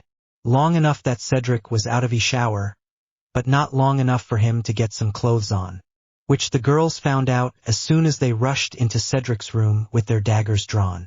It would have been a humorous sight if it hadn't been for the fact that they thought maybe someone had decided to kill a new, inexperienced rider to claim their goodies for their own. It being such a huge mystery what a rider carries in the bag and all, and the fact that a trained rider can survive just about anything if not win in any situation they face is well known. The fact that isn't known is how. It is one of the greatest mysteries in the magical world, and something that has been romanticized in novels and speculated in many a books throughout time. But no one knows for sure exactly how they managed to accomplish such feats of strength, bravery, and valor to prevail. Truth, justice, and honor above all. They went to a few more side shops to gather a few more things that Harry thought Cedric would enjoy having even if he didn't necessarily need them right this minute. This was his new home after all. Things like a bean-bag chair and throw pillows in one shop. Picture frames for his photographs that he had picked up at that last minute so he could hang them up here and there, and stuff to decorate with. He chose mini statues of armor and mini swords and shields that the non-magicals made. They were well done and meaningful, really tasteful too. He even got a few life-sized one on the swords and shield sets. Although they were not fighting quality, they were still well made. It was all knights in shining armor style. And Harry thought that was kinda what Cedric was going for there in his study. He got mini bookends with little knights, shields, headpieces or swords on it, and a desk set that looked like it was made by Leonardo da Vinci, all scientific and mysterious, with 8 pieces that Harry had no clue about what they did or why. But he got himself the same set because it looked cool and he couldn't wait to figure out what the pieces did. Harry decided he was going to do his study in Leonardo da Vinci. The guy was a genius way before his time, so Harry got everything from the flying machine to a couple of really neat clocks and a dozen or so outstanding books on the man himself. He was a wizard that was transfixed with helping the non-magical world, and he did immensely. In paintings alone, he did that. Harry got a couple outstanding paintings for his study, including one called The Vitruvian Man. He loved it all. He was dying to read the magical history on the man as soon as he got back to Hogwarts. He thought he would go by Flourish and Blots and order everything they had on the man and see what they may have on the shelves, if anything, about the man on the way home. In the magical world he wasn't really smiled upon because he spent so much time trying to bring the two worlds together or to invent things to help the non-magical world. He helped the magical world a lot as well. So his artwork and many of his inventions were still revered today. And Harry guessed that Cedric was a true Hufflepuff at heart because he was decorating in black, gold and cream throughout his entire trunk. Harry was a Gryffindor but was a bit of them all he guessed because he primarily decorated in rust and dark green with gold and cream to blend it all together. He had a bathroom done in dark green and gold though simply because the motive that he liked that was the only color that he had liked, the rest had been too effeminate or too pastel. And there was one thing he definitely wasn't was pastel. He liked deep, rich tones that had meaning. They seemed to be the ones that were the most bold, the most alive in his mind. By now it was time to head home, so they packed up the last of their purchases and made to head home. Cedric was totally thrilled with his new place, practically forgotten about his father and what had happened. He had decided if he had to he could live in the stables at Hogwarts with Justice in his trunk now that it was all fixed up, and be perfectly happy about it too. Harry told him they would find him somewhere in the school to stay, and that he would ask Sirius if he could stay with them. He offered to let him stay in his room with him. Hell, putting his trunk over in a corner of his room wouldn't take up much space at all. And that is exactly what he had told Cedric when he had worried about being a bother. So Cedric tentatively accepted the offer and thanked him for everything. Emily Diggory came home, and to say the least she was not happy. "What do you mean he is gone?" she asked again. "Just what I said, gone. Gone for the moment or gone for good?" She desperately needed clarity here. It couldn't be what she thought he was saying. Gone for good. He left, and I say good riddance to him too. Amos walked over and sat down at the table to make himself a spot of tea, as if he were talking about Sunday brunch or something, not about kicking his 15-year-old son out of the house. "Amos Matthew Diggory, what did you do?" Emily's voice got low and deep. She took on that tone she does whenever she is about to get serious on your ass. "Oh, why do you think it was me? Why couldn't it have been something that boy had done?" Amos almost shouted. "I know our son and I don't know you. So what did you do?" Emily glared at her husband, waiting for an answer. It only took a couple of minutes with that glare and he broke.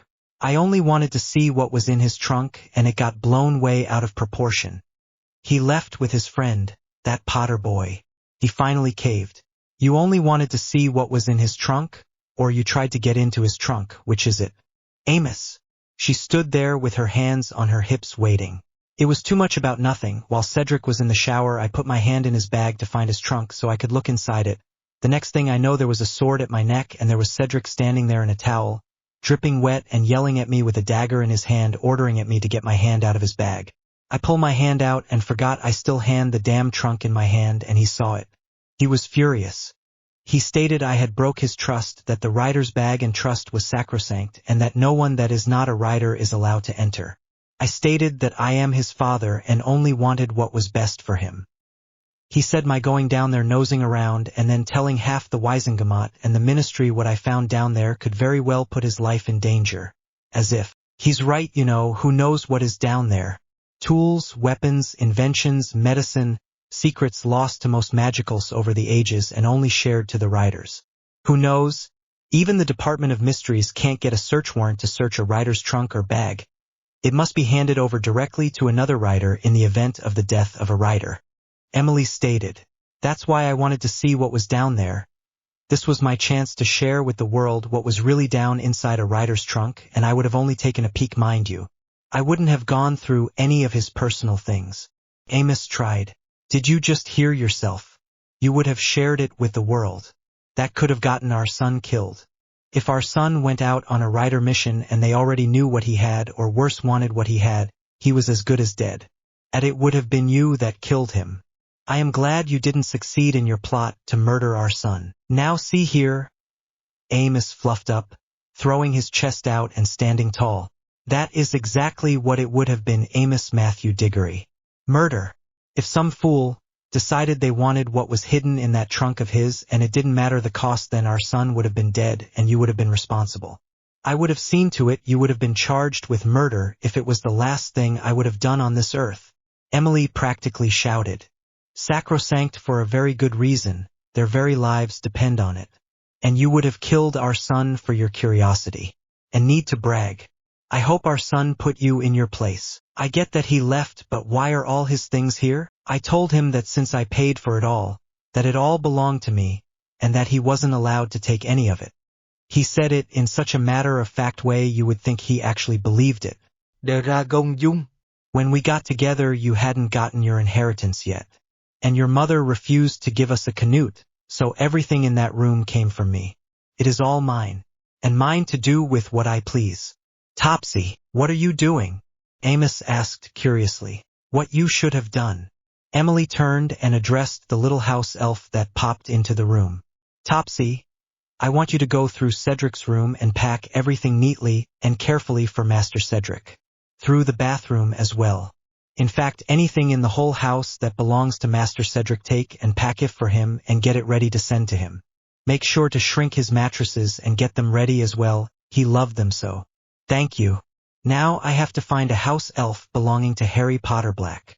And she headed into the parlor to the flue. She got down so she could speak into the flue and made the call.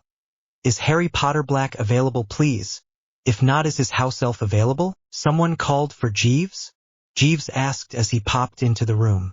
You are Harry Potter Black's house elf? Emily asked. Yes, madam, this is true. I have some things that belong to my son, who is with your master. I would like my son to have them. Can you come get them?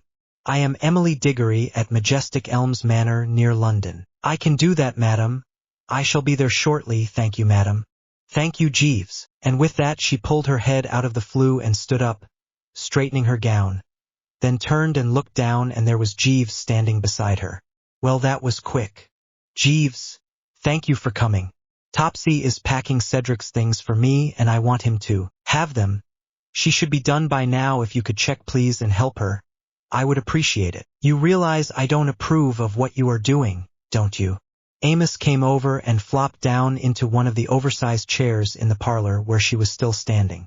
You realize I didn't ask your permission to do it, didn't you? She responded as she left the room and him utterly alone. Heading for her sitting rooms. She had had every intention of leaving him alone for a while now. The only thing stopping her for a while had been their son, and now she had no excuse.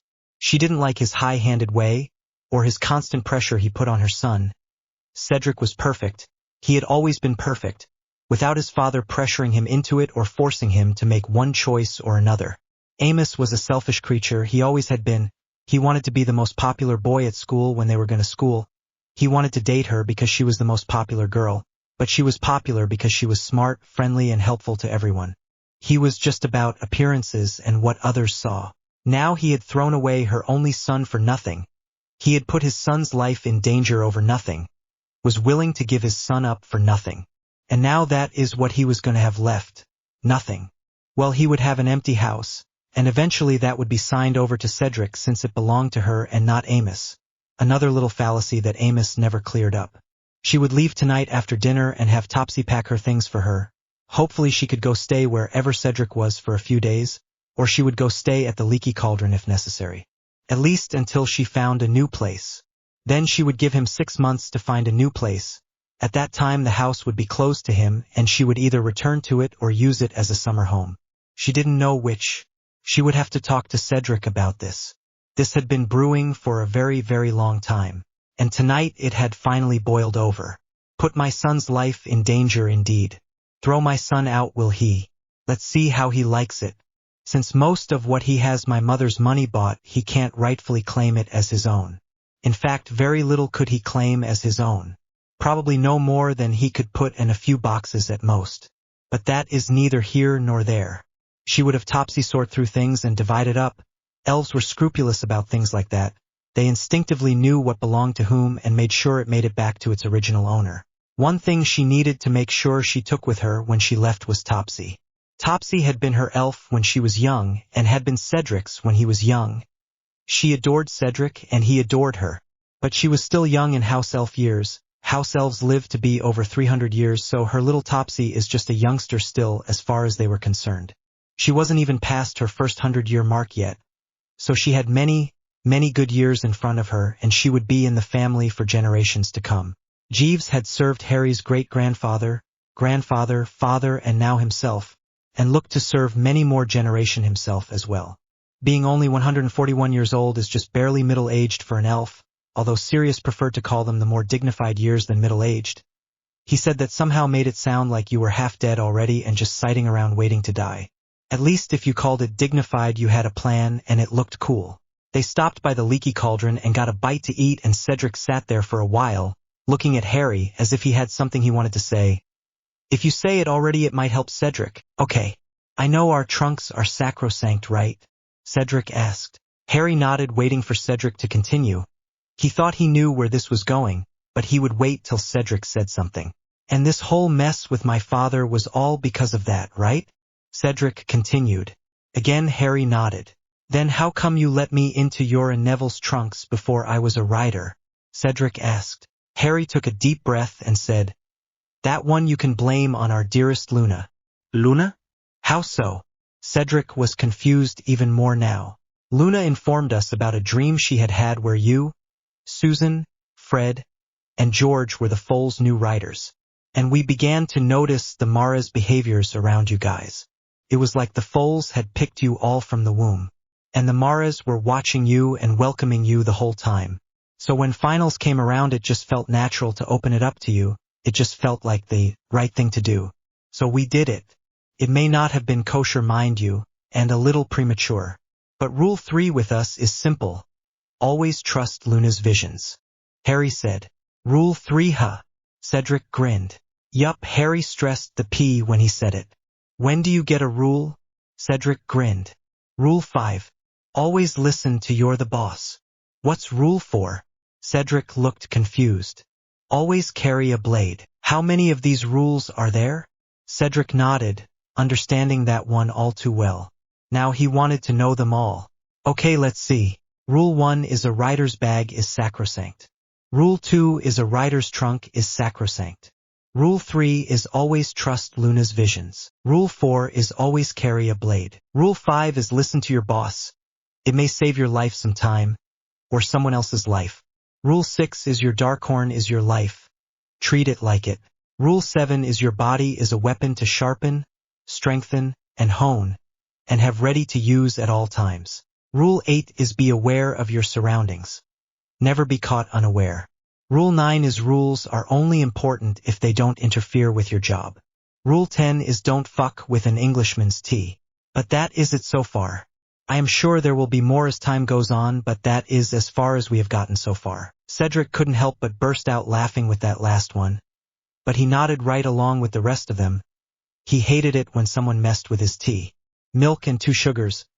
Not hard to understand, not whipped cream, not cream at all, milk, simple milk, no non-dairy crap either. He wanted real moo milk type milk, no chemical concoction or half and half, nothing fancy, just a damn dollop of milk. People, is that too hard to understand? Geez. And don't get him started on all the injured sweeteners they tried to force feed him instead of sugar. If he wanted a cup of flavored chemicals, he would have asked for it. He asked for tea. So take the order, leave some milk and sugar and him alone. End it there, please. He actually would love a t-shirt with that on it. Never fuck with an Englishman's tea. Maybe then they would listen to him. Maybe not, but it might make him feel better. Okay, so he was a little anal about his tea. Luna spoke up with that last one was mentioned. Harry is a beast if someone messes with his tea. He absolutely hates it.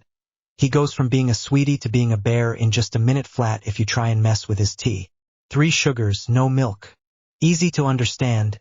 You would be surprised how many times people get it wrong. Same here, I'm afraid. Milk, 2 sugars, and I am forever having to send it back or buy a whole new cup of tea. Because they messed that one up so bad you just can't drink it. Cedric stated. Luna nodded. Harry does the same thing. He will try twice, then he orders a soda or juice. Something that they can't mess up. She giggled. Well, I just don't like my tea fucked with, so sue me. I hate it when they get it all screwed around and ignore what I ordered. Half the time I order it black and just ask for the sugars later. Just to keep them from putting milk in it to start with. Or those fools that think you have to drink tea with lemon. Who the hell drinks tea with lemon? It's tea, for God's sake. That's out and out nasty. Harry stated. Right. Cedric came back. Hell. I have flicked I don't know how many little spears of lemon across the room in restaurants when they put them on my saucer. Harry admitted. Harry, that's not polite. Luna gasped. Pavarti chuckled under her breath at it. She could just see him doing it too. She could also imagine the waitresses ducking the flying lemon wedges that were flying through the air as they retreated from the table too. That is, like some people liked cool water with lemon to drink instead of just a glass of ice water. People were strange sometimes and fads got around. Those places sold to the non-magicals primarily, so it had to be a non-magical thing. Just put the wedge on a napkin and put it over to the side. Don't try and get it caught in the waitress's hairdo for Merlin's sake. Cedric shook his head as he was apparently imagining something similar and just kept his mouth shut and looked at the menu. Minerva didn't expect to be seeing this crowd in her office again. But after speaking with Molly after a long, in-depth discussion with her, she decided to give Ronald Weasley another shot. It wasn't like he was getting resorted at all anyway. She was going to treat him as if he was a transfer student and any deserved the right to be properly sorted into Hogwarts upon their transfer. The only difference was that they were going to do a private sorting in case he did indeed resort back into Slytherin for some bizarre reason that they could not fathom at this point. They would simply not have him presented at all. If he sorted into one of the other houses, though, then they would simply state that he had had a private sorting when he was transferred over from Durmstrang and just have him already sitting with his house anyway. If questions were asked, they would simply state he had had a private sorting and leave it at that. And while Molly hoped for Gryffindor, she would accept anything but Slytherin at this point. Anything to help get her old son back to her. If that was even possible at this point, or at least a compromise of her old son and this new one that he had become. He was so perfect that he made her twitchy. Perfect manners, perfect speech, perfect habits, everything perfect. It just wasn't natural. Even Percy had his quirks. Had he finished his school work? Yes. Had he studied his school books? Yes. Had he cleaned his room? Yes. Had he degnomed the garden? Yes. Had he helped clean up for dinner? Yes. Had he gotten his laundry gathered? Yes. Had he taken a shower and washed his hair? Yes. It was always yes, and always done and done well. Never halfway or barely enough to get by, but a thorough job, enough to pass an inspection of any form she would wager. And when he didn't have anything to do, he sat quietly at the foot of his bed staring at the wall, and he would do that for hours. It seems it was terrifying. No running around playing Quidditch or playing chess. No reading those worthless Quidditch magazines, no flying, nothing. If it wasn't productive, it was sitting there staring. Hopefully this worked. Molly Weasley thought as Minerva lowered the hat onto Ron's head. Seems like I've seen you before, but you've changed quite a bit. Oh yes, quite a bit. My. Let's see here. Well, I see. You have been, though, a lot. Oh my, they really did that. That must have been so frightening. You must have been so brave to stand up to them like that. Well then, there is only one place to put you at this point, Gryffindor. The hat shouted. Molly jumped up and was clamping her hands, happy tears running down her face. Arthur had a proud smile on his face. Although he was thinking privately that both Ginny and Ronald would be in the same year at Hogwarts, and he wondered how that would go over. Hopefully it wouldn't be too bad. Ginny was doing so much better since Mr. Croker had given her those diaries and allowed her to keep in contact with her mum any time she needed her. And thankfully those incidents were getting less and less frequent too. Oh, she wrote every day just to tell her about her day. But she didn't have the crises like she used to. In fact, with the exception of the final exam worries, it had been a month since there had been a major ordeal, and that was just when a boy had tried to kiss her and she didn't know what to do about it. So she punched him and broke his nose. Now they are friends, but the whole broken nose incident is just a little awkward still. Mr. Weasley, congratulations, you have successfully been sorted into Gryffindor House. At the first of the semester, ride the chariots up with the rest of the older students and take your seat with your family in Gryffindor.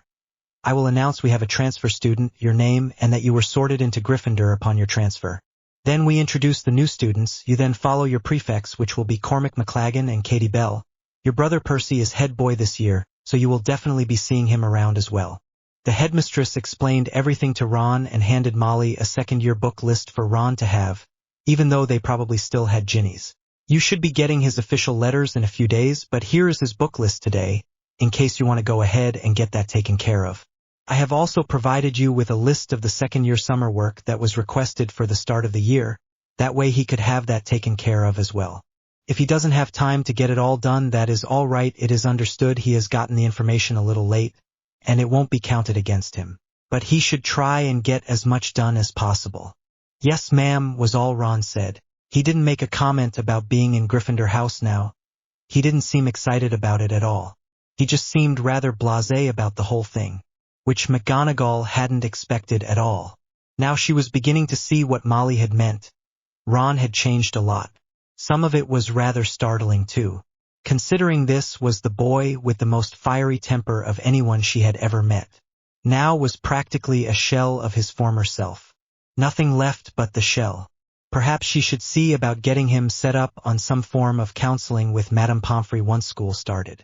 This behavior was not natural, especially for him. Well, let's get you to Flourish and Blots and get you some new books, shall we? I want you to get started on your summer work as soon as we get home, Ronald. Molly stated. I have to get back to the ministry. Lunch should be almost over with, and so my time is almost up. I will try to be home early if I can. Arthur gave his wife a peck on the cheek and headed through the flue.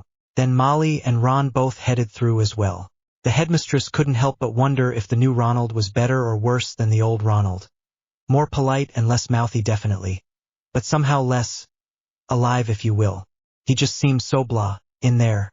No real emotions to be found, no healthy show of emotion or excitement. In fact, no show of emotion at all. Definitely not what you would expect from a 13-year-old, unless there was something wrong with them. Fred and George decided to set their trunks up rather logically. Fred's trunk was going to be set up for standard school work and writer work, and George's was going to be set up for their prank work and future joke shop. This way they wouldn't run the risk of blowing both potion labs up. Plus, the things they were inventing for the writer work were very different from the things they were working on for their joke shop. They had made sure they had finished all their summer homework and were currently working on things for the writers when Molly had confronted them. You need to focus on your schoolwork, not on that silly writer stuff right now, boys. Molly said. Nothing to do with the writers is silly, Mum. Well, if you don't include mischief and mayhem on that, that is. What we do for the writers is very serious work, and we take it very seriously. It's an honor to be a writer, not some game or foolish joke or something. This is life, Mum. Truth, justice, and honor above all. And we take that very serious. You may not understand it, but we do. Fred stated. You boys just turned 15, you don't have a clue what all that means. So put up your games and get out your schoolwork. I want you to have that finished before you start your semester for once. Molly continued. It's already finished. Without a good education we can't expect to get very far. A writer needs every advantage they can get, and a strong education is one of them. George stated as he flipped through a book looking for something. Now see here. I told you to get to your schoolwork. I want you to stop this tomfoolery right this minute. Her voice was beginning to rise. And we told you that out-school work is complete. The boys began to hand over parchment scrolls to Molly, one right after the other, until she tossed them all down on Fred's bed. What is all this? Molly questioned. Fred reached into the pile and picked up a scroll and opened it. This is my defense against the dark arts paper. George grabbed one and opened it up. And this one is my potions essay. George grabbed a different one. Here's Fred's history of magic questions and answers. Fred grabbed one. Here's George's care of magical creatures essay. They are all here for you to look at, each and every one of them. They are all ready to hand in. Both boys began to gather up the scrolls and put them in a nice neat little pile once again. I want you to redo them all. None of that worthless chicken scratch that you normally do. I want it readable and I want to see it before you hand it in. No excuses. So get busy, you have a lot of work to do. No more messing with this foolishness. Molly tried again. Fred reached into the pile and lifted the top one of the pile, it was his potions essay, and opened it up and turned it around for her. She couldn't believe it. The writing was neater than she had ever seen either of them ever do before. It was practically calligraphy. No smudges or smears anywhere. Just perfect penmanship and eloquent writing. What is all this? Molly asked, confused.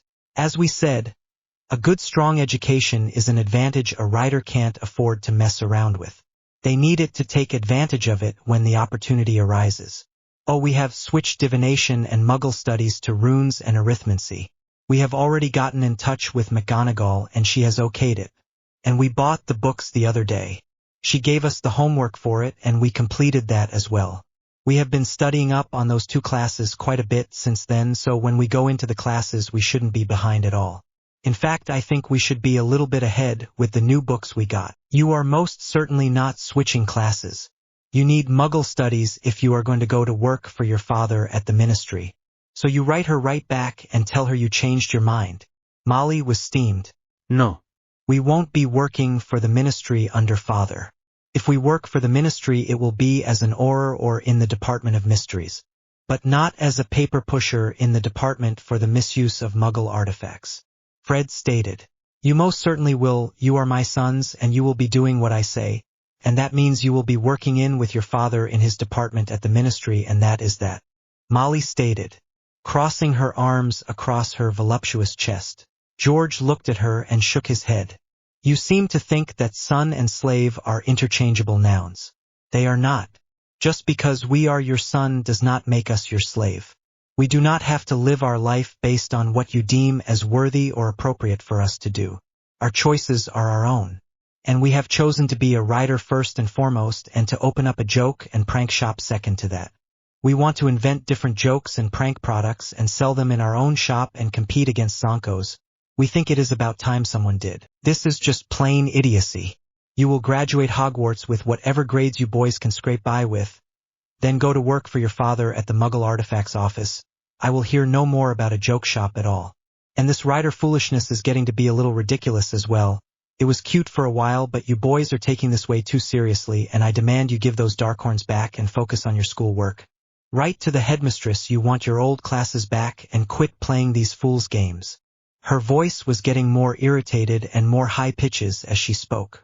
Fred had had enough, so he went downstairs and made a flu call all right, but not the one she expected. Shortly he came back with Harry and Neville, and escorted them into his and George's room where George and his mother were still arguing. We will not, George stated quite bluntly, tired of his mother's hard-handed ways. What did you just say to me? Not used to her children talking back to her. I stated we will not be giving our Darkhorns back, we will not be changing out classes, we will not be giving up on having a joke shop, we will not be going to work for Dad at the Muggle Artifacts department. Take your pick, we will not be doing any of it. George stated quite bluntly. What seems to be the problem here, guys? Harry asked. Mum is upset that we are now taking our schooling seriously because we take being a writer seriously, and that we have changed divination and Muggle studies classes over to runes and arithmancy. She wants us to take Muggle studies because that will help us get the job working for our father at the Department for the Misuse of Muggle Artifacts, and we have never wanted to work there. That is where she wants us to work. We want to be a writer first and foremost and own and work at a joke and prank shop second. She wants us to give back the Darkhorns and give up these fool's games and do as we are told. George glared at his mother. He was a hair's breadth away from raising his voice to her, but that wouldn't be the proper thing to do, and he was trying to remain the adult in this situation. Mrs. Weasley, the other day, when you celebrated here at the Burrow, you definitely didn't think being a writer was some foolish game, Harry began. You were quite proud that your twins had been chosen to be writers. What changed? They did. They are working hard on their schoolwork. They have changed their classes without asking me. They are up here all hours of the day and night working on something when they should be outside playing Quidditch or something. They should be being boys, not some foolish fantasy thing about being a writer. That is for adults, and they are most certainly not adults. Molly stated in a huff. She didn't like explaining herself to a barely 13-year-old little boy any more than she did explaining herself to her own children. In other words, they decided to grow up and didn't ask your permission. Harry tried. That is not what I am saying. Molly practically shrieked at that. But that is what you implied. Your boys are growing up, plain and simple. They are making choices for themselves that will affect their lives for the rest of their lives. Why can't they open a joke and prank shop? What is the harm in it? If that is their heart's desire, why not let them? Because it is a foolish idea. They need security and a steady job, not some fool's idea of a shop. How dare they change their classes without asking my permission to do so? I am going down there right now and change them back. Molly started to turn and Fred stated, We won't be going to the classes that you want us to, Molly. Fred said, That's right, Molly, we will be taking runes and arithmancy. George agreed. If you change us back, we merely won't show up for the classes, and go the ones that we arranged anyway. Fred continued, As long as we can make the grade, we have the right to choose our classes. If we can pass the entry class for the proper year, we can get into those classes. You can't do anything about it. It's our choice. George stated. Our choice, not yours. Fred agreed. As to the Darkhorn, we won't be giving them back. They are ours for life. George changed the subject. They are our life now, our partner, our future. Fred stated. We are their rider, their protector, their partner, their trainer, their everything. George came back with, we will never give them up. Fred stated. The thought alone almost made him sick to his stomach. I would rather die first. George whispered. We would rather give you up first, than give up our Darkhorns. Fred barely whispered. What was that? What do you mean you would rather give me up? What does that mean? Molly asked loudly. It means don't make us choose, Fred stated. Because you would lose. George finished. From what it sounds like to me, you are wanting slaves, not sons, Molly, and your sons are refusing the position. They wish to be your son if you will accept it, but only on their terms. They want to be a Darkhorn rider first and to have a joke shop second. They want to take arithmancy and runes class in school to help them do better in their chosen field that they want to be in. And they want to work hard at it and take things seriously from now on. While enjoying Quidditch as an enjoyable break now and then, it isn't mandatory or even necessary to their chosen lifestyle any longer. So it comes much further down their list, although the skills they have learned from Quidditch is something they should indeed hone as well, such as the better flying skills and the better hand-eye coordination they have thanks to it. If it comes down to a choice between being a rider and Quidditch, they would of course choose to be a rider. Harry said. That's right, Molly, so don't issue us an ultimatum. Fred started. Because you won't like the results. George finished. Now see here. Molly started. No, you see she here. Harry started. Both of Fred and George are emancipated minors as ratified by the Wisengamot in 1967, and the riders become are known as the Loco families, if they wish us to act as such. So by law they have the rights to leave here if they feel their desires and or requests are not being listened to. I would rather it be a last resort, but Mrs. Weasley, it is still a resort allowed to them. If you try and demand that they leave the riders and make the changes that you have requested, then they have the right to seek out asylum with us and they will be welcome there, since they are 15 years old. Harry stated and Neville nodded, although he remained silent. Neville hated this. This is the second family that all of the sudden decided that they had a problem with their child being a rider. Mr. Diggory allowed his curiosity and need to brag to get the best of him. And now Mrs. Weasley was trying to strong-arm Fred and George into taking classes that were useless, working in a dead-end job that they didn't want to work at and being miserable for the rest of their lives just because she said so. Rather than taking productive classes and seeking out productive jobs that could give them a real shot at making a name for themselves and using their talents. He knew they wouldn't have any of these problems from Amelia Bones, but really 2 out of 3 of the families was heart-wrenching. They had barely set down their things from going and taking Cedric out shopping, and Neville stopped by to check on them. They started to talk, and before they could talk, Jeeves popped in with a box, but before he could show it to Harry the fireplace flared and it was Fred. Things were getting a little monotonous right now, and it wasn't even the school year yet. Maybe that's the reason that they were a little out of control, is because it was the summer months. Who knew? Homework, foals, parties, then this with Diggory, shopping, and now this with Mrs. Weasley. Well, Mrs. Weasley, what is it to be? Will you compromise and allow them to take classes that are productive for the life they wish to live, and allow them to have the careers they dream of or not? Harry laid it all on the table in one simple little sentence. Was it really that simple? I will not be given an ultimatum by a 13-year-old. You just head back to the school where you belong. I intend to call Sirius and have a nice long discussion about his level of discipline with you, young man.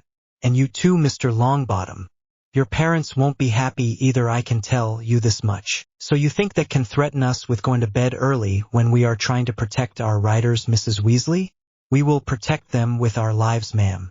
Your threats mean nothing to us. Make your calls. You will find the people that support us 100%. They love us no matter what. No matter what job we have, no matter what class we take, no matter whether we let them see into the trunks or not, no matter what. Our parents love us for who and what we are, and nothing you say or do can change that love. But good luck trying. Oh, and just for your information, what you just did is called issuing terroristic threats to a minor. It's illegal since I am still 12 years old, that is, ma'am. Fred, George, What would you like to do? Both Fred and George gathered up their scrolls and books and put them back into their bags, then closed up their trunks and put them away into their bags. Good. I am glad you two are finally seeing reason, Molly said, crossing her arms across her chest and nodding approvingly. Sure have. Ready whenever you are, Harry, Fred said. What? Molly shrieked. Oh no you don't. Fred and George dove around their mother and raced down the hallway to the stairs with her firing stinging hexes at them right and left. As they neared the stairs, Harry called out to Molly to stop, but she just kept on chasing and firing, and before you knew it she hit George with a stinging hex in the hip, and it caused him to fall down the stairs and land in a heap at the bottom. Harry and Neville raced around the frozen Molly. Molly stared down to the bottom of the stairs at her son in a tangle of limbs.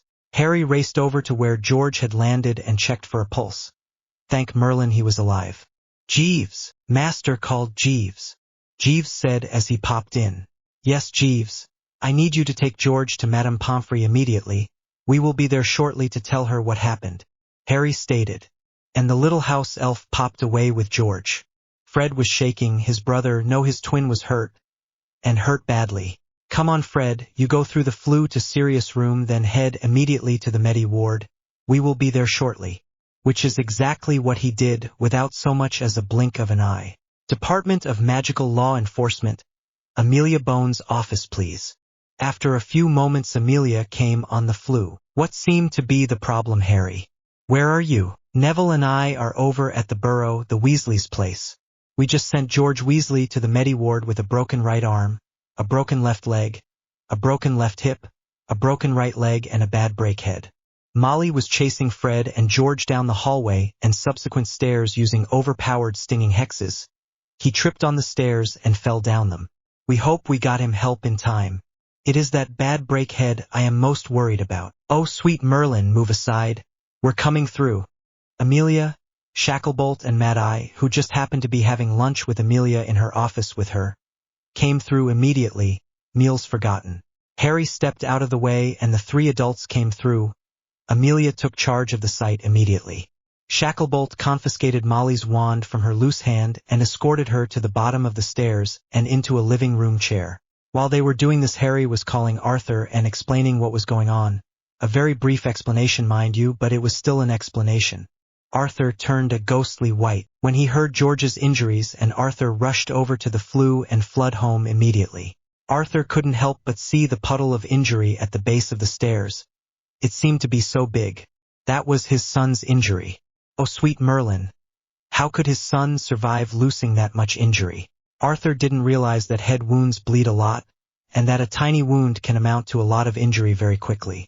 They had gotten him to Pomfrey quickly, so his chances of a full recovery, if that head wound wasn't too bad, was a very good thing. But that head wound might be a problem. It would be a head injury at best, brain dead at worst, and any degree of horrible in between. Now the only thing they could do is take care of Fred and the loose ends on this end of the situation and be there for George for when he wakes up, if he wakes up. Harry spent the next several minutes giving Arthur a more in-depth overview of what happened and what had triggered it all, and to be honest, Arthur was furious. You what? You chased and attacked our sons because they wished to switch classes and get better grades?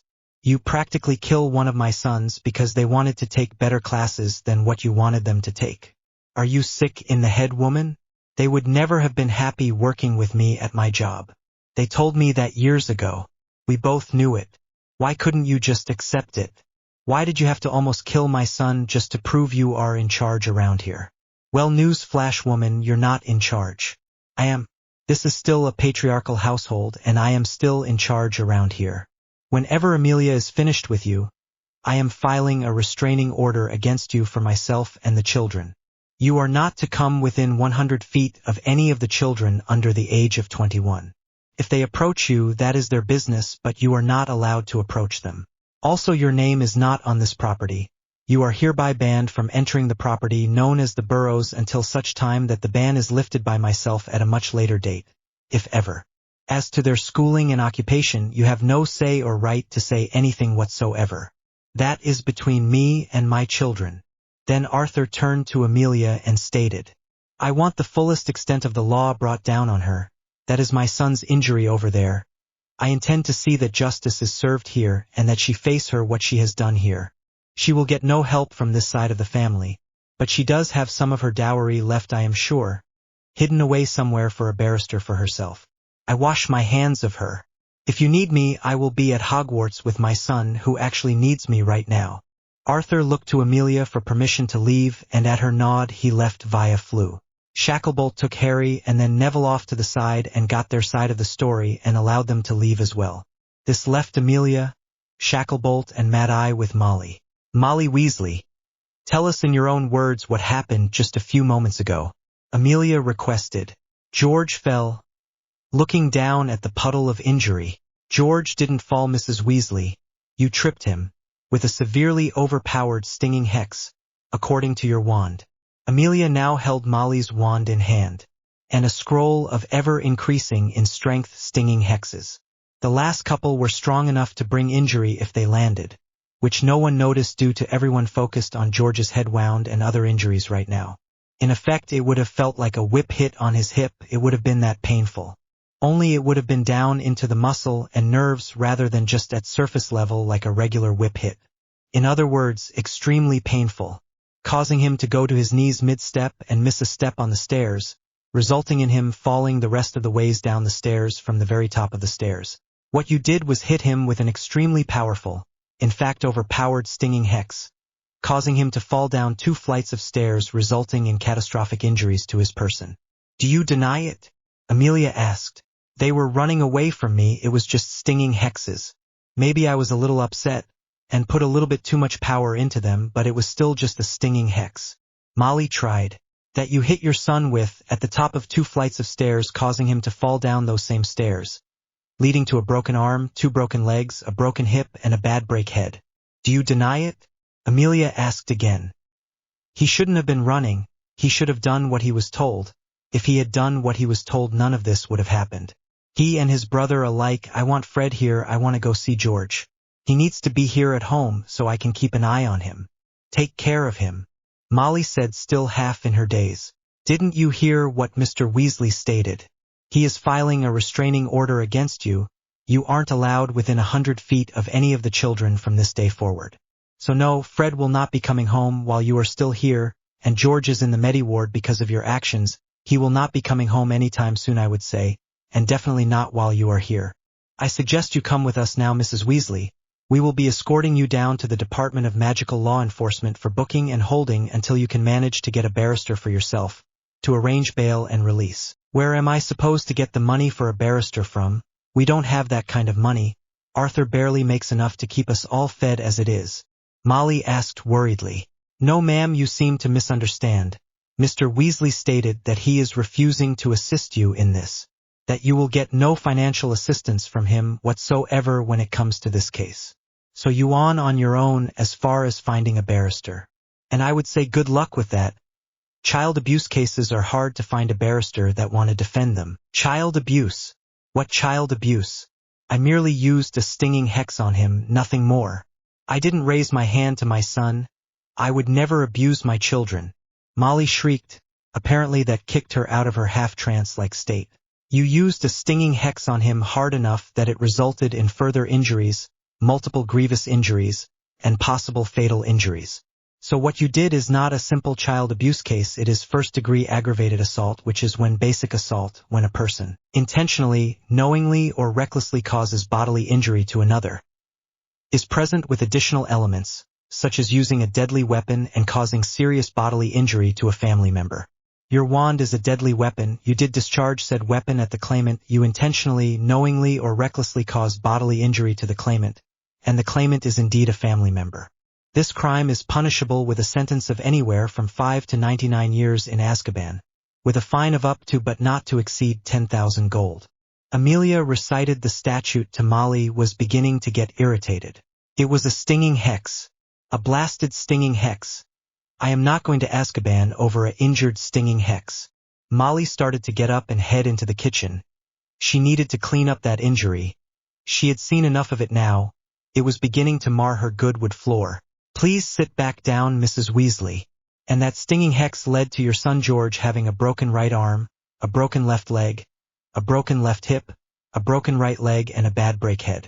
Does none of that matter to you, or are you only concerned with your own pettiness right now? Amelia asked. Of course I am concerned. But he shouldn't have ran. He should have done what he was told. He and Fred both should have listened to me and done what they were told. They should have cancelled those classes, which reminds me I need to do right now. And she started to get up again and was pushed back in her chair by Shacklebolt. Madam, you are not cancelling any of their classes or arranging any different classes for them. They are riders now, and they are 15, which means they are emancipated minors. They can choose what classes they wish to take, without your input or permission. So you don't have to worry about that at all. They can't take those classes, they need to take Muggle studies to work at the Ministry, and that is where they will be working once they graduate from Hogwarts.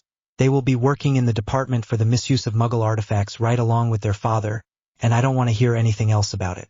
Now let me up from this chair so I can go make that flu call. I have things to do and you have no business keeping me here. It was a stinging hex, no more. It appears we are at an impasse here, folks, Mad Eye said. And arguing here is getting us nowhere. Let's head down to headquarters. Maybe a few hours in a holding cell will allow her to see that it wasn't just a stinging hex and no more, as she puts it. So help Mrs. Weasley up, Shacklebolt. Put the cuffs on her and let's get out of here. Oh, and Scourgify. Moody cleaned up the injury stain that was on the floor, so no one could gather up the injury and use it for anything nefarious. Never can be too careful now, can you? Let's go, Mrs. Weasley, quietly if you please.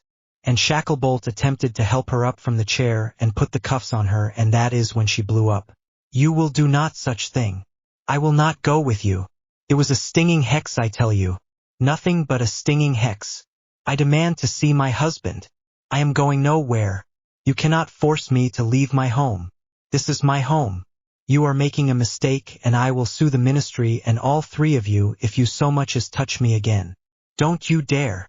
Each sentence was getting louder and more shrill until it was practically a howler in the room with them. Finally, Amelia had had enough and silenced her. Then Shacklebolt managed to get the cuffs on her, but it wasn't easy. Well, we can add resisting arrest to first-degree aggravated assault. And if she kicks me in the knees one more time, we can add assaulting an officer to that too. Okay, add that one to the list. My shins are going to be black and blue from this one. Geez. With that, they took a very flustered Molly Louise Weasley née Pruitt down to questioning and booking to finish up what they started here. What is this? Madame Pomfrey, as she heard the alarms in her office go off, stating an emergency patient. She came rushing into the room and saw George on the floor with Jeeves standing right next to him. What's going on, Jeeves? Master Harry said to bring young master to you, so I did. Jeeves looked around just as Fred rushed into the room. How is he? He fell down 2 flights of stairs. Molly hit him with an overpowered stinging hex at the top of the stairs and caused him to fall down the stairs. What do you need me to do? Fred huffed and puffed. Immediately offered to help any way he could, seeing his brother's limbs twisted at odd angles made him want to heave, but he kept it together for his brother. He had to. Help me get him onto a bed. That one is closest. It is undoubtedly going to hurt, but I think he is unconscious, so he shouldn't feel anything. Madame Pomfrey and Fred floated him and gently moved George over to the bed as quickly as possible. Then she grabbed a couple of injury replenishers and magicked them into his stomach. He was losing too much injury, they didn't want him going into shock. She also grabbed a pain reliever and a dreamless sleep as well, and magicked them into his stomach as well. While you don't get the full effect sometimes as if they swallow it, it is the fastest way to get it into their system. And unfortunately the only way to get it into the system of an unconscious victim. About that time here comes Neville Longbottom breathing hard. He had ran all the way from the stables carrying Mayhem, with Fulgura and Storm right beside him. He had Mayhem wrapped around his neck, so he rested the foal's weight on his shoulders and his legs were braced against his chest where Neville could wrap his arms around them. He had seen it in one of the movies he had watched with Andy and Tonks a while back. It was called a fireman's carry, he thought, but he wasn't sure. It was some American thing, but it sure worked. Here, Fulgura can fix it. Mayhem is too young, but Fulgura can fix him right up. Stand back, everyone. Just show her the wound and let her work. Start with the head wound, Neville said as he lowered the foal onto the floor. Fulgura took one look at George and whinnied, shaking her head back and forth. Mayhem put his front hooves on the side of the bed where George was and let out a low, painful whinny, then looked at his mother pleadingly. She nodded and walked up to the bed and pressed her horn to the center of Georges' forehead, and a golden glow encased his head, and it took a minute or so the glow faded and Fulgura nodded and whinnied. Then she touched her horn to his right arm, and with an audible snap the break was repaired. She then moved to the right leg. Again you could hear it when it mended snap. And it was done. His left leg. Fred straightened it as much as he dared, and she pressed her horn to the break and snap. It was as good as new. Now all that was left was that hip. Fulgura leaned down and focused on that left hip. It didn't take as long as the bad break skull, but it did take longer than the other breaks. Snap. And it was done. With that Fulgura wavered back away from the bed and knelt down on the floor. Storm went over to her and pressed his horn against hers, and a golden glow encompasses his mare. After a minute or so she was back up on her feet, nodding her head and whinnying. Madame Pomfrey quickly did her scans and then closed her eyes and sighed. It was as if the injuries had never happened. No swelling in the brain, no bruising in the brain, bleed in the brain. Noting his injury levels were back to normal, everything looked good. In fact, he should wake up any groan. George! Fred whispered loudly. Shoo! My head! Groaned George. Did anyone get the name of that hippogriff that mowed me down? Fred chuckled softly. Its name was Molly. And you don't have to worry about that one ever again if you don't want to. What happened? 1 minute I was running down the hallway to the stairs, the next minute I am here feeling as if a dragon used a beater's bat on my head. George groaned again. Madame Pomfrey handed George another pain-relieving potion, and he sighed as the potion took effect almost immediately. Molly hit you with an overpowered stinging hex at the top of the stairs, and you tripped and fell down all 2 flights. You ended up with a broken right arm, a broken left leg, a broken left hip, a broken right leg, and a bad break head. Harry had Jeeves bring you over to Pomfrey immediately, and Neville brought in Fulgura, Storm, and Mayhem. Fulgura healed you, but it took a lot out of her, so Storm healed her, and now everyone is just fine. You're healed and Fulgura is fine. Mayhem is worried sick though, but other than that, things are doing great right now. Fred stated, a little teary-eyed. Just as his father showed up in the room to hear the whole thing. Arthur couldn't believe it. Those magnificent beasts may have just saved his son's life. Who knows what would have happened to George if Fulgura hadn't healed him. Thank Merlin for him being a rider. He had thanked the lucky stars that his sons had been chosen to be riders every night since it had happened. And tonight he would get down on his knees and do so once again. Harry came into the Medi ward and smiled when he saw Fulgura, Storm, and Mayhem. I see someone had the same idea I had. I just came from the stables to get the 3 of them and bring them here. And you already have them. How's he doing? He's right here and he's doing fine now, a little sore here and there but fine. A day or so of rest and I will be back up and running with my little man here in no time. Right, Mayhem? That's my big boy. George laughed at Mayhem's attempts to get up on the bed with him. Well, you boys won't have to worry about Molly anytime soon. I'm filling and pressing full charges against her. Plus I am filling a restraining order against her as soon as we get to court. And that is for all of you kids, not just you 2. She won't be allowed within 100 feet of you all. No writing, fluing, trying to come see you, nothing. If she does, she is breaking the law and she could be in serious trouble.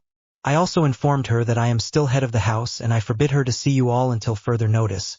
So there is that as well. I need to get a hold of William and Charlie and talk to them before I go any further with it, but we shall see. Arthur said. Fred gave his father a curious look. Further than that? A divorce? I haven't decided yet, but to be honest it has been coming for a while now. I love her to death. I just don't like a lot of what she does, and this is the final straw. She has been doing wrong with you kids for a while now and it has just been getting worse for ages. She was so controlling that she forced William to take a job in Egypt to get away from her and Charlie a job in Romania to get away from her. They went as far away from her as possible, as fast as possible, and now look at what she has done to you. Well, no more. And look at poor Ron. He got sorted into Gryffindor, but at what price? Will he ever be Ron again? Ginny is so bashful she barely has any friends. 11 years old and almost too bashful to go to school on her own. No, what she has done to you children is a crime. Laying it all out like that, I think I have made my decision. I want that divorce. I hate it. But I can't stay married to a woman who treats my children like objects for her to control and order about. Arthur took a huge breath and continued. Fred, George, I know you would never be happy working for me at the Muggle Artifacts office. While I would be proud to have you there, I realize the truth of it, you boys need to be allowed your freedom. You are writers now. That comes first. And I know you have talked about a joke shop for ages as well. If you are serious about a joke shop and if you do it right, give it your all and do your best at it, then you have my blessing.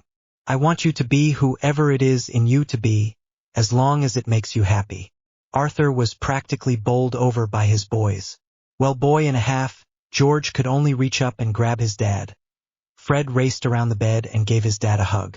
We will make you proud of us, don't you worry about that, Dad. Weasley Wizarding Wheezes will go down in history right next to Zonko's. We will make so much money that you will be able to quit working and just enjoy being at home if you want to be.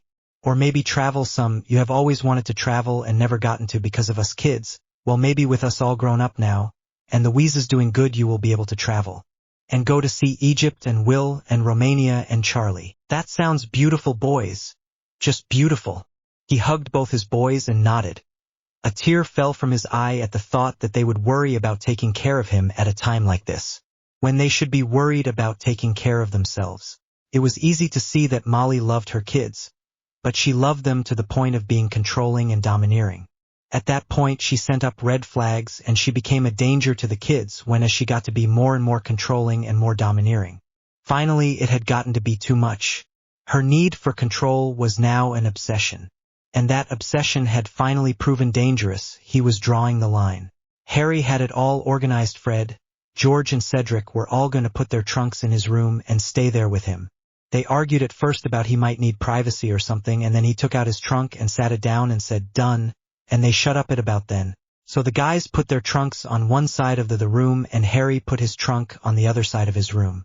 Harry even went down and asked Neville if he wanted to spend the last 2 weeks they had of the semester hanging out with the rest of them in his room, and he asked his folks if he could and grabbed his bag and joined in immediately. So Harry and Neville were on one side of the room, Fred, George, and Cedric were on the other side of the room, and everyone was having a blast. They all respected each other's privacy by closing the lids to their trunks so no noise got out when they were in there. If Harry was cooking, he always made enough for everyone. And if anyone needed help with something, there was always someone there to lend a hand. Harry wondered if this is what it would be like when they were out on the road with their Darkhorns. Rent one room and all camp out in it. The girls all rent one room and do the same. With Luna and Pavarti on one side and Padma, Hermione and Susan on the other side though. Harry so loved his trunk. The bedroom was big enough for a small sitting area in it and a fireplace so he could sit and read if he wanted to before going to bed, or maybe listen to music on the wireless. The bathroom was huge. The tub was as big as the one in the prefect's bathroom, according to Cedric. Harry had to trust him on that one. But it had a 4-man shower that was to die for, and a 2-sink set up as if was expecting Harry to have a guest or something, and this huge mirror that went across half the damn room. The toilet was hidden away in its own little room by itself for privacy, and even it was big, about 4 foot by 6 foot. The kitchen was done in modern-day features, although most of it was magical. It was all top of the line. It had a huge cold box and freezer, and a warming box with all the modern accessories: time, temperature, buzzer, broil or bake, all that. There was a magical blender and a magical toaster, a magical coffee pot or teapot as it were. There was a stove top with 4 burners that lit up with merely a wand's touch. The kitchen had all the countertop space and cabinets and drawers you could ever need for those long stays away from home and having to pack for months-long trips. On top of all of that, it still had a pantry to put more stuff in for the shelf-stable stuff like beans, rice and flour or sugar. The potions lab came fully equipped as well. Racks of empty jars and boxes all lined one wall. They went from gallon size down to a couple of inches tall, each with a bright white label just waiting to find out what was inside. Harry had only filled about half of his so far, but he was working on it. And another set of racks for finished potions with bottles and salve tubs, ready for that. There seemed to be hundreds of bottles in the stasis section of the potions lab. Maybe thousands. That whole section was under a stasis charm of some form. From what Harry could tell, it was a strong one too. There were blast shields around all the glass so that if there was an accident in the lab, none of the ingredients or the finished products would be affected. Then there was a 3-burner station for potions and a prep area. The prep area had a marble base or a steel base, your choice. Above the burner station was this huge vent that led to who knows where, but at least it was well ventilated.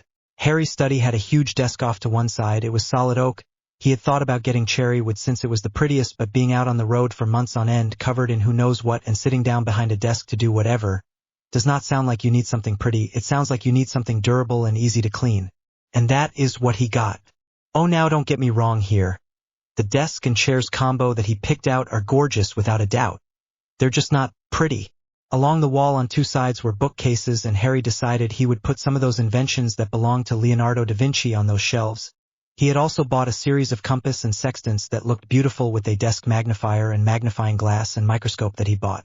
He wanted to get a bunch of scientific equipment to help with solving crimes, but he was limited on what he could get due to the fact that most of it wouldn't work around magic. He would just have to look around and see what he could find. Eventually, he should be able to find things. He had gone to a hunting and fishing place and got a nice set of nighttime binoculars, and some nighttime cameras he could set up on trees and hopefully catch the criminal in the act, or if Luna was right, a crumple-horn snorcrack, whatever that was. He also got a portable, solar-powered weather radio to tell him if bad weather was coming. It was non-magical, but he hoped it would work. He was willing to take the risk and see if it would since it was solar-powered and all. On the other side of the desk was two comfy couches and a couple of overstuffed chairs right in front of the fireplace. Harry could easily see this room becoming his favorite room. He had plenty of space for books and periodicals, a place to do all his studying, and a place to relax. Yeah, this would be his favorite room, all right. The library was shelf after shelf after shelf. Some were huge tall shelves, and some were about 4 inches tall, but there were shelves for books of every shape and size. Rows of them down the middle of the room even. Then there was a library table at one end of the room with a couple of chairs around it so you could sit and do your research without being disturbed. Every shelf in the place had stasis charms on them, so ancient old books or rare books that he found would not be damaged and he could still take them with him. Which reminded him he and Sirius needed to take a trip down to Gringotts soon, and he needed Sirius to help him gather all of the books and scrolls from the vaults and put them in his library. Even with all the books he and Neville found in the lost room, the library looked bare. So he wanted the Potter books that were in the vaults brought into his trunk as well, since they would be under stasis charms there too. He supposed that someday he would have enough books to fill his library, but right now he couldn't imagine it. Right now it seemed like a pipe dream. Merlin, he loved his trunk. Harry thought as he hung up another pair of trousers in his closet. He was almost finished with his new purchases when there was a bell rang through the trunk. He went over to the wall near the door to his bedroom and pushed a button. "Yeah, what's up?" he asked. "We were just getting ready to head over to lunch, and wanted to know if you wanted to come with us?" Neville's voice came through the little box by the door. "Sure. Be right there."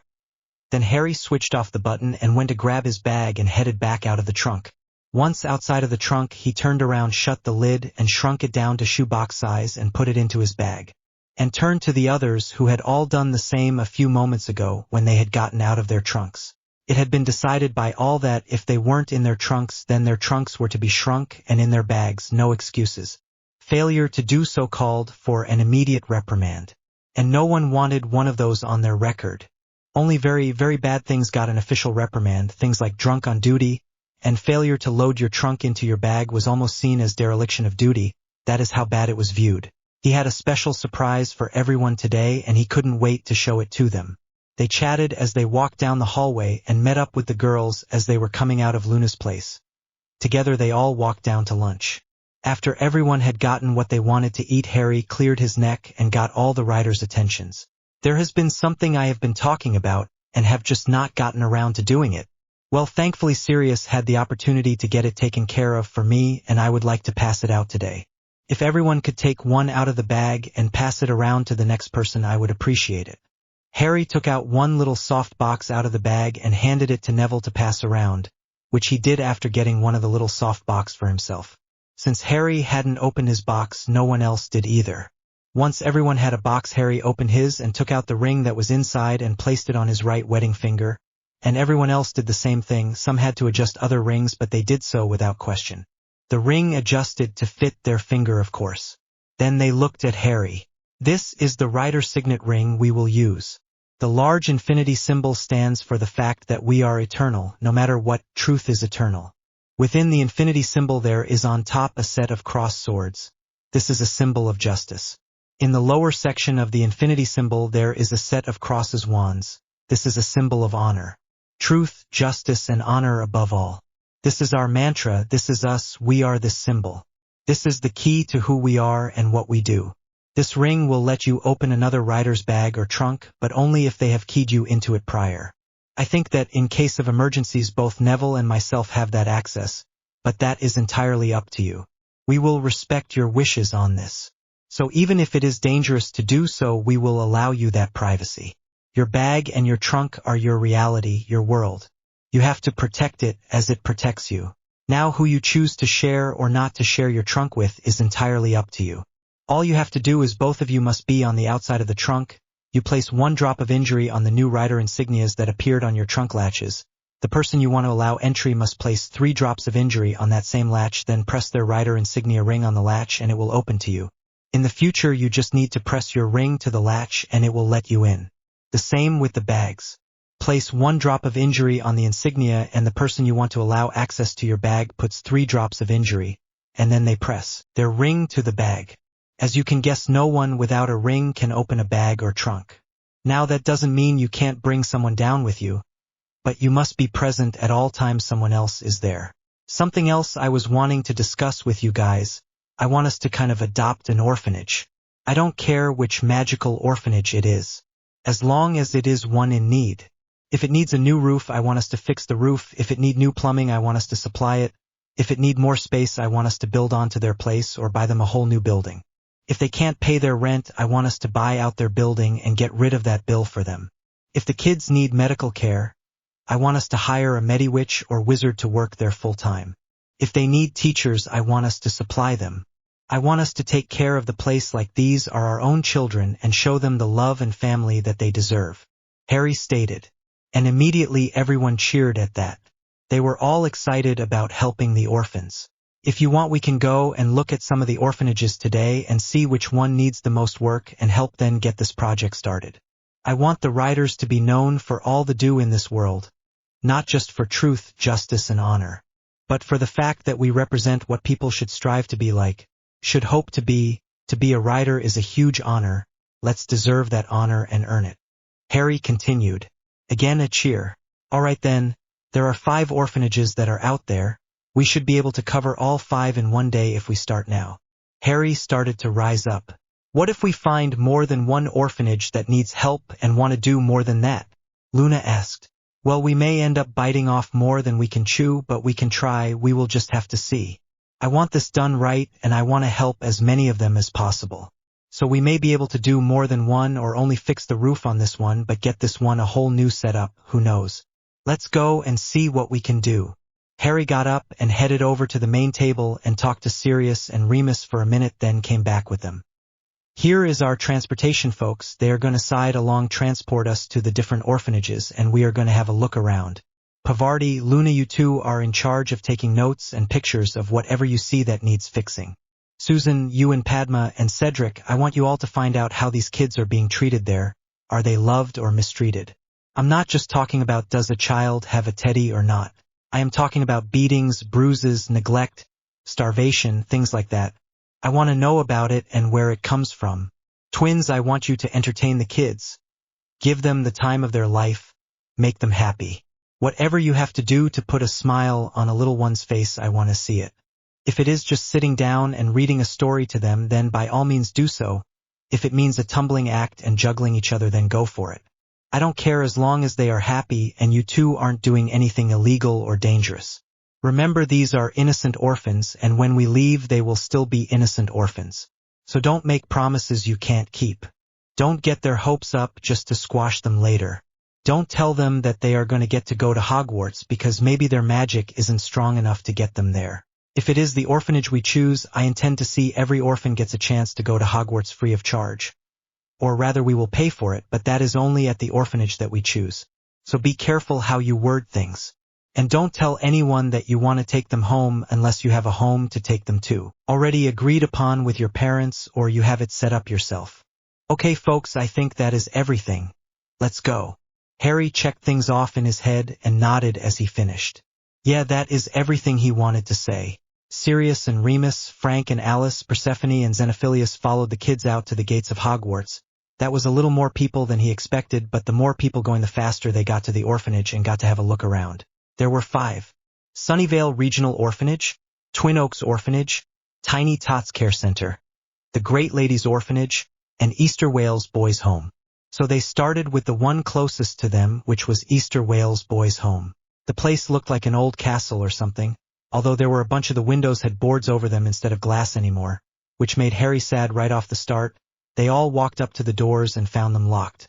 Sirius knocked and a little boy about 5 answered the door, and Sirius asked if there was an adult around that he could speak to.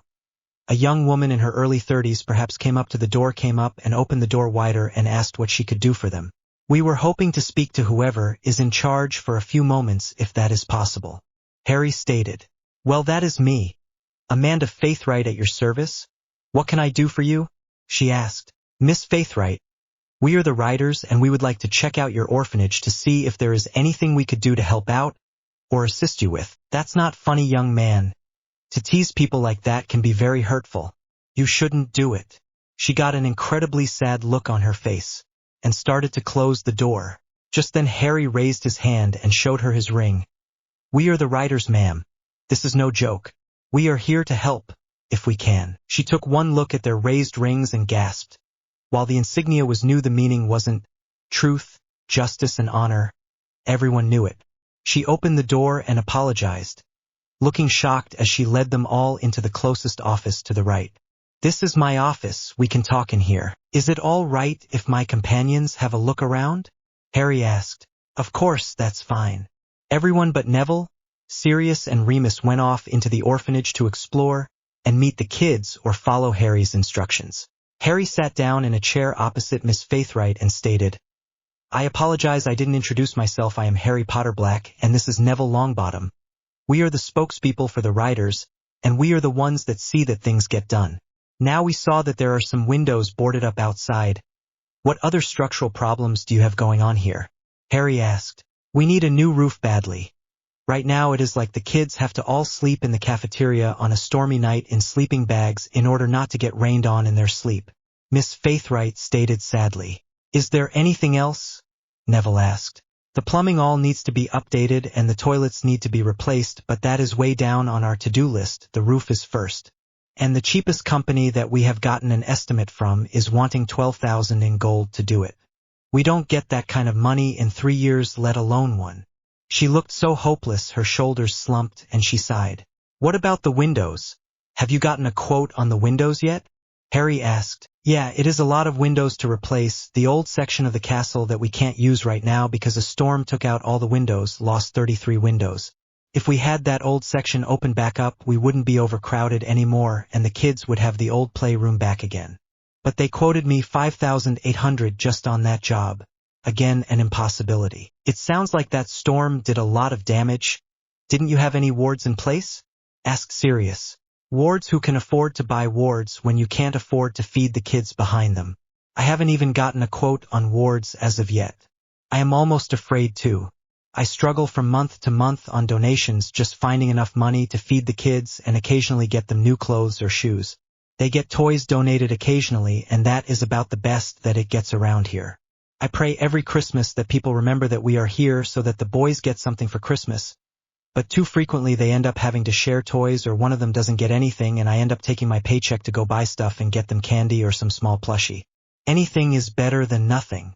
She sighed with a faraway look in her eyes. About that time Cedric, Padma, and Susan all came back into the room, and Cedric gave Harry a small smile and a nod. Harry turned to Miss Faithright and said, All right, Miss Faithright, this is what we would like to do. We would like to get your roof repaired, as well as your windows and the plumbing, but we are setting up some damn good wards. We are not doing all this hard work just to have a summer storm knock down a tree into your new roof now, are we? Also, we are going to set you up with a Yule fund for each of the children of no less than 20 gold each. That can go for clothes, plushies, games, candy, books, or a combination of it all. All we need is the numbers. The money you normally get as donations, get them necessities like blankets and pillows, sheets, things like that. Which reminds me, I want a count of each child. I want to get each child a new mattress and bedding set with what we are doing today. Blanket, pillow, and sheets included. If they want to keep their old one, that is up to them, but the new one belongs to them. They can even put their names on it somewhere. Oh, and make sure all the mattresses have waterproof protectors just in case. Now all the donations you get in and the money assistance you have coming in can go to feed and clothe the kids better and easier," Harry stated. Miss Faithwright's eyes were getting bigger with every sentence he spoke. By the time he was done, she was sitting there with her mouth open and looking like she was going to faint. "What about inoculations and having a Mediwitch on hand?" Neville asked. "We have a Mediwitch that comes by every other month to inoculate those that need it. But we don't have anyone on staff," she admitted. "Then hire yourself someone. We will make arrangements for the individual salary to be paid directly from the riders. We want these children taken care of. And one person's salary we can handle," Harry announced. "You're kidding, right? You're serious?" "He's serious, a Mediwitch on staff. Do you know how long we have needed one? How many cold or flu seasons we have suffered through with children suffering needlessly? We can get the worst cases into the Muggle medical centers if we have to, but we have to be careful that the children don't do accidental magic when they are sick. So we end up taking them to St. Mungo's instead, and we can only afford to take so many at one time, even with our orphanage discount. When you have 40 kids sick and can only take 25, which 25 do you pick, the sickest or the youngest, or draw lots to see? So it is fair. It is never fair to them. They all just suffer. Oh, thanks, sweet Morgana, that you came to our door today." She was openly crying now. Not even trying to hold back the tears, she reached for a tissue and dabbed at her eyes. "Well, if we can do something to help out here, then we are doing our job, ma'am," Cedric stated, and every rider in the room nodded along with him. "That's right, Miss Faithwright. We are here to serve any way we can. And today is your day for us to serve. Now let's go look at some of those little people, and then we can head over to Gringotts and set you up with the funds you need," Harry stated. For the next 2 hours he went around meeting kids and getting to know them. Most of them were all smiles and asking all kinds of questions of what it was like being a rider, everything. By the time they were ready to leave, Harry was sure he had made a good decision here. This place treated the kids right. The kids were basically happy, and the people that worked here wanted to be here because they loved kids. At Gringotts it all became a little too real for Miss Faithwright, and she broke down crying on Sirius, who gave Remus a helpless look. But he just shrugged his shoulder and smiled and waved his hand to him, as if to say, "You're the gallant, handsome one. I'm just the quiet, intelligent sidekick who sticks to the shadows, remember." Sirius glared at him and continued to pat Miss Faithwright on the back and soothe her until she stopped sobbing. "I am so sorry. This is the happiest I have been in nearly 20 years. I came to Eastern Wales Boys' Home to help the boys find a mother that they never had, and be that person they could turn to when they needed someone, to take care of them and love them. And as soon as I got here, I was swallowed in red tape and regulations that made it impossible to form any kind of real relationship with the children. Then the regulations changed, and it left us hanging there with no experience in what to do or how to handle things, and no money to do the things they said we could now do. Then a huge storm comes along and destroys a third of our building. We end up with injured boys, packing some of our boys off to other orphanages, and those that we couldn't, we were stacking them in here like firewood. Now you come along and save the day. You have given us a whole new building practically, fixing things that have needed fixing for 20 years, getting us wards put up and a Mediwitch, and at a fair salary to boot. God's bless the riders. All I can say is God's bless the riders." Then she went around and hugged each rider in turn, and when she got back to Harry she hugged him extra hard and then let him go. He reached into his pocket and took out a necklace that had the very same emblem on it that was on their rings, and gave it to her. "If for any reason you need us, just put a drop of injury on the back and press your thumb against the back of the emblem and we will be here." With a trembling hand she took the necklace and put it on. Then Harry took out his knife and had her put a drop of injury on the front of the emblem. Now no one can ever take it off by force or accident. "Oh my!" She looked like she was about to faint, but Sirius held a hold of her elbow and steadied her for a moment. "You really are riders. I'm not dreaming this. It is all real. The riders are real. Oh my, let's get you somewhere closer to the ground." So they found her a place to sit down and let her take a few deep breaths and got Jeeves get her a spot of tea. Soon her nerves were settled and she was able to think clearly now. "So are you going to all the orphanages, or was ours the only one that gets your attention?" Miss Faithwright asked. "We are going to visit them all, but yours is the first one we came to." Neville stated. Don't bother with Tiny Tots. It's the one that all the rich and famous people send their money to. It has everything. They usually have 4 Medi-Witches on staff at all times. They have a contract with St. Mongos to send all their pre-med nurses and pre-med doctors there for their practicals. So they get there on the job training working with newborns to 3-year-old babies instead of accident victims or whatever they see in the emergency room these days. Then they have to keep the place so clean and sterile in order to pass inspection at all times that a loose floorboard isn't going to allow them to pass, let alone a broken window. And wards, oh yeah. The baby nabbers tried to break in there a couple of years ago to grab some babies and got frozen in their wards. It held them there for 40 minutes till the Aurors got there. They have incredible wards. So Tiny Tots is pretty much the golden goose of the orphanages and doesn't really fit in with those of use that have to pinch every canute and sickle. Miss Faithright actually frowned at that. Now one that needs the help is Twin Oaks Orphanage. It has been around forever. It is set up in an old mansion that is falling apart and needs lots of help. If you want to really help out a place, it should be them. She sighed. Don't worry, we should be able to cover both of the orphanages. We have gotten your place taken care of, so we are going to go look at what needs to be done at Twin Oaks Orphanage. You keep us up to date on how things are doing over at Easter Wales. Write to me at Hogwarts, and I will make sure the letters get around to everyone, and let us know if you have any new need or problem. Tell us. That's what we are here for. Harry smiled and helped Miss Faithright to her feet. It has been a pleasure, ma'am. And goodbyes went all around. Then Sirius and the rest grabbed onto their individuals and brought them over to Twin Oaks Orphanage. Harry's first look at the place, and he didn't like it. It was an old mansion, and it had a 10-foot chain link fence around it that was definitely meant to keep the kids in as much as it was to keep people out. The building was brick with stucco on the outside, and the stucco was falling down in some places, and you could see the red brick underneath shining through.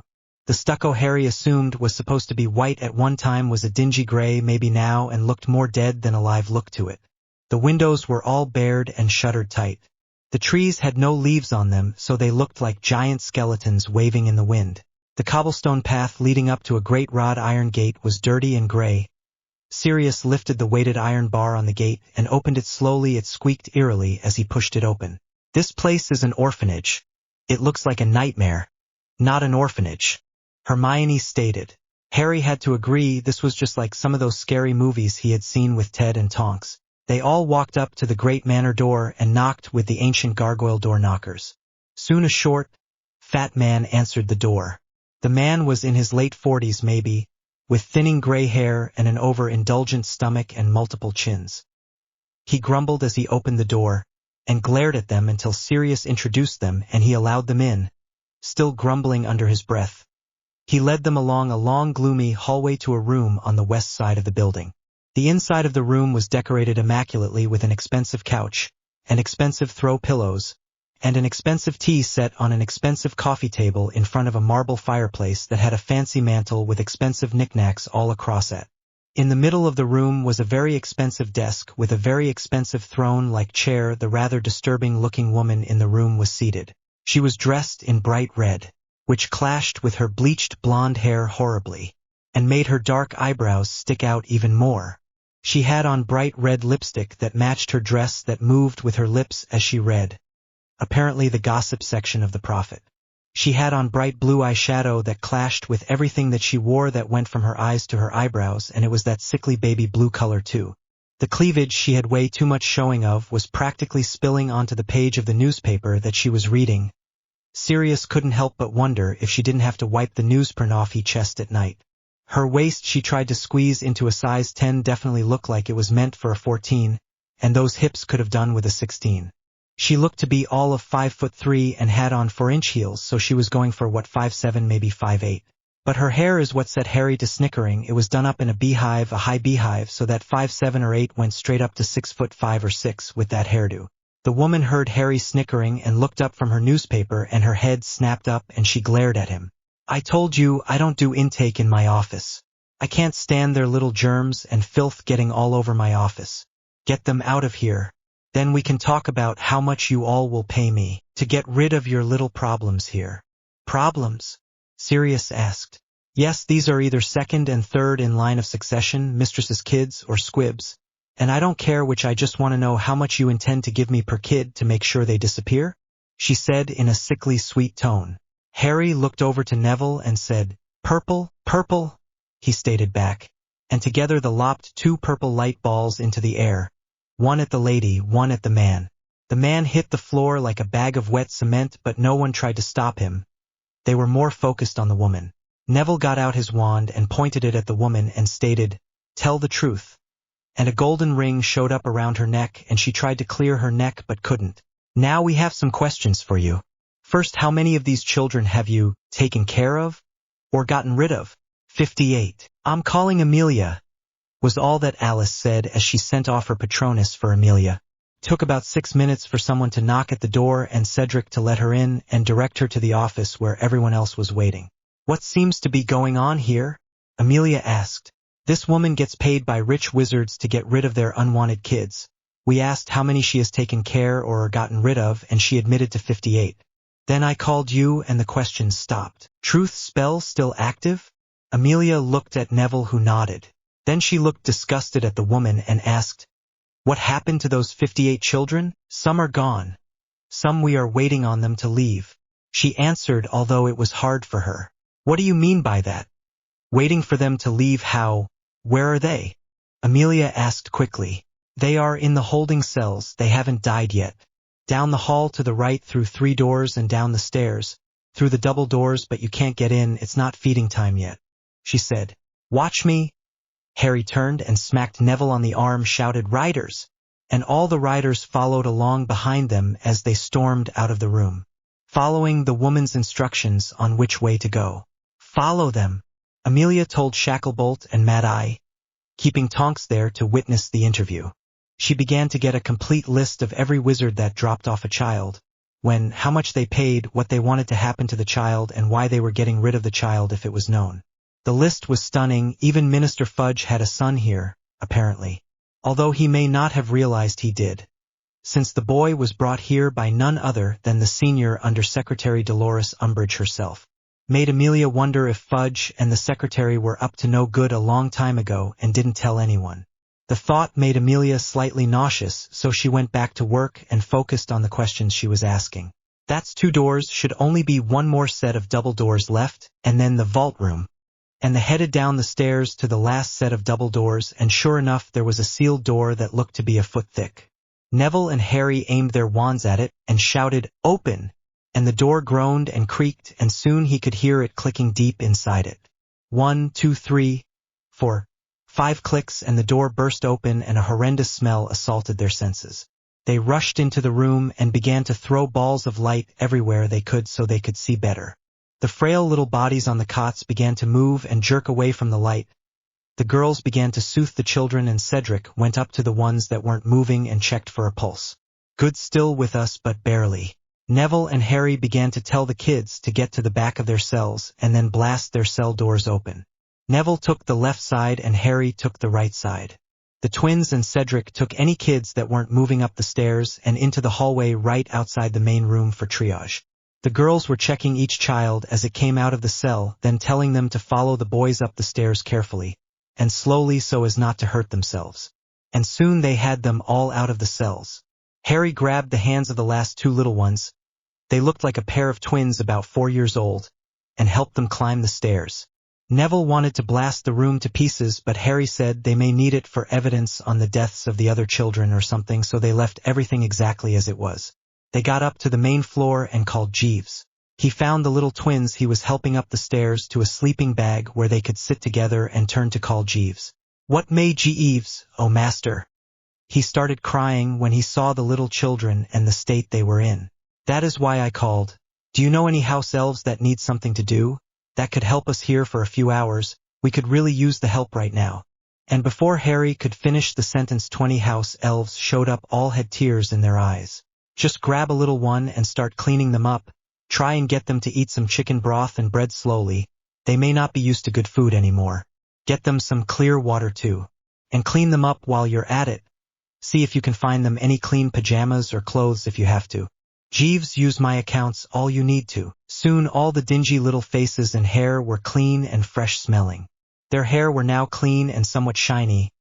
Jeeves had gotten everyone a pallet and sleeping bag with a pillow to sleep on until they could figure out what was going on here. Then Harry went out into the yard and gathered a pocket full of pebbles and rushed back inside and began handing out plushies. Calculus Velocum Ludibrum, and Pop, a cute stuffed calico kitten, appeared in the little girl's hands. On to the next, Calculus Velocum Ludibrum, and a beautiful tan teddy with a bright pink nose popped up for the next little boy. Neville reached out for a handful of pebbles and began to go down the other side of the hallway doing the same thing. Calculus Velocum Ludibrum, a purple unicorn, her favorite. She squealed and hugged it so hard. How did he know? Probably from the tattered purple unicorn on her t-shirt she was still wearing. But she didn't need to know that. Down the row he went and more plushies burst to life and more children cuddled with them with full bellies and a soft plushie to hold onto. They fell into a peaceful sleep for the first time in days, weeks, maybe even months. There were 3 kids that Harry had Jeeves and 2 other elves pop over to Madame Pomfrey with a small note from Susan that basically said they would be there soon to explain. Out of 58 children that had been sent there to get rid of, 41 had survived or were there in that hallway sleeping right now from Harry's count. That meant that 17 children were missing or gone. With that idea in mind, he stormed into the woman's office and leaned heavily on her desk, pushing Amelia out of the way. Of the 17 children that are no longer here, how many of them died? Harry demanded. 4. She answered. Where are the other children? He ground out between his teeth. Pretty boy Floyd took them. He likes young boys best, but he will occasionally take a girl if her looks are right, she said. Harry reached behind himself without even looking and a pad of paper filled his hand with a quill too. He nodded his thanks and poised the quill to write. And where can I find this pretty boy Floyd? And he wrote down the address she gave him and then turned and marched out to the hallway. Neville, Luna, Pavarti, you are coming with me. The rest of you watch these children and guard them. See to their every need. Cooperate with Amelia any way she needs it, and if medical attention is needed, let her know immediately. You have your posts. Sirius. Remus, do you think you can take all 4 of us, or do we need Frank and Alice as well? Harry asked Sirius.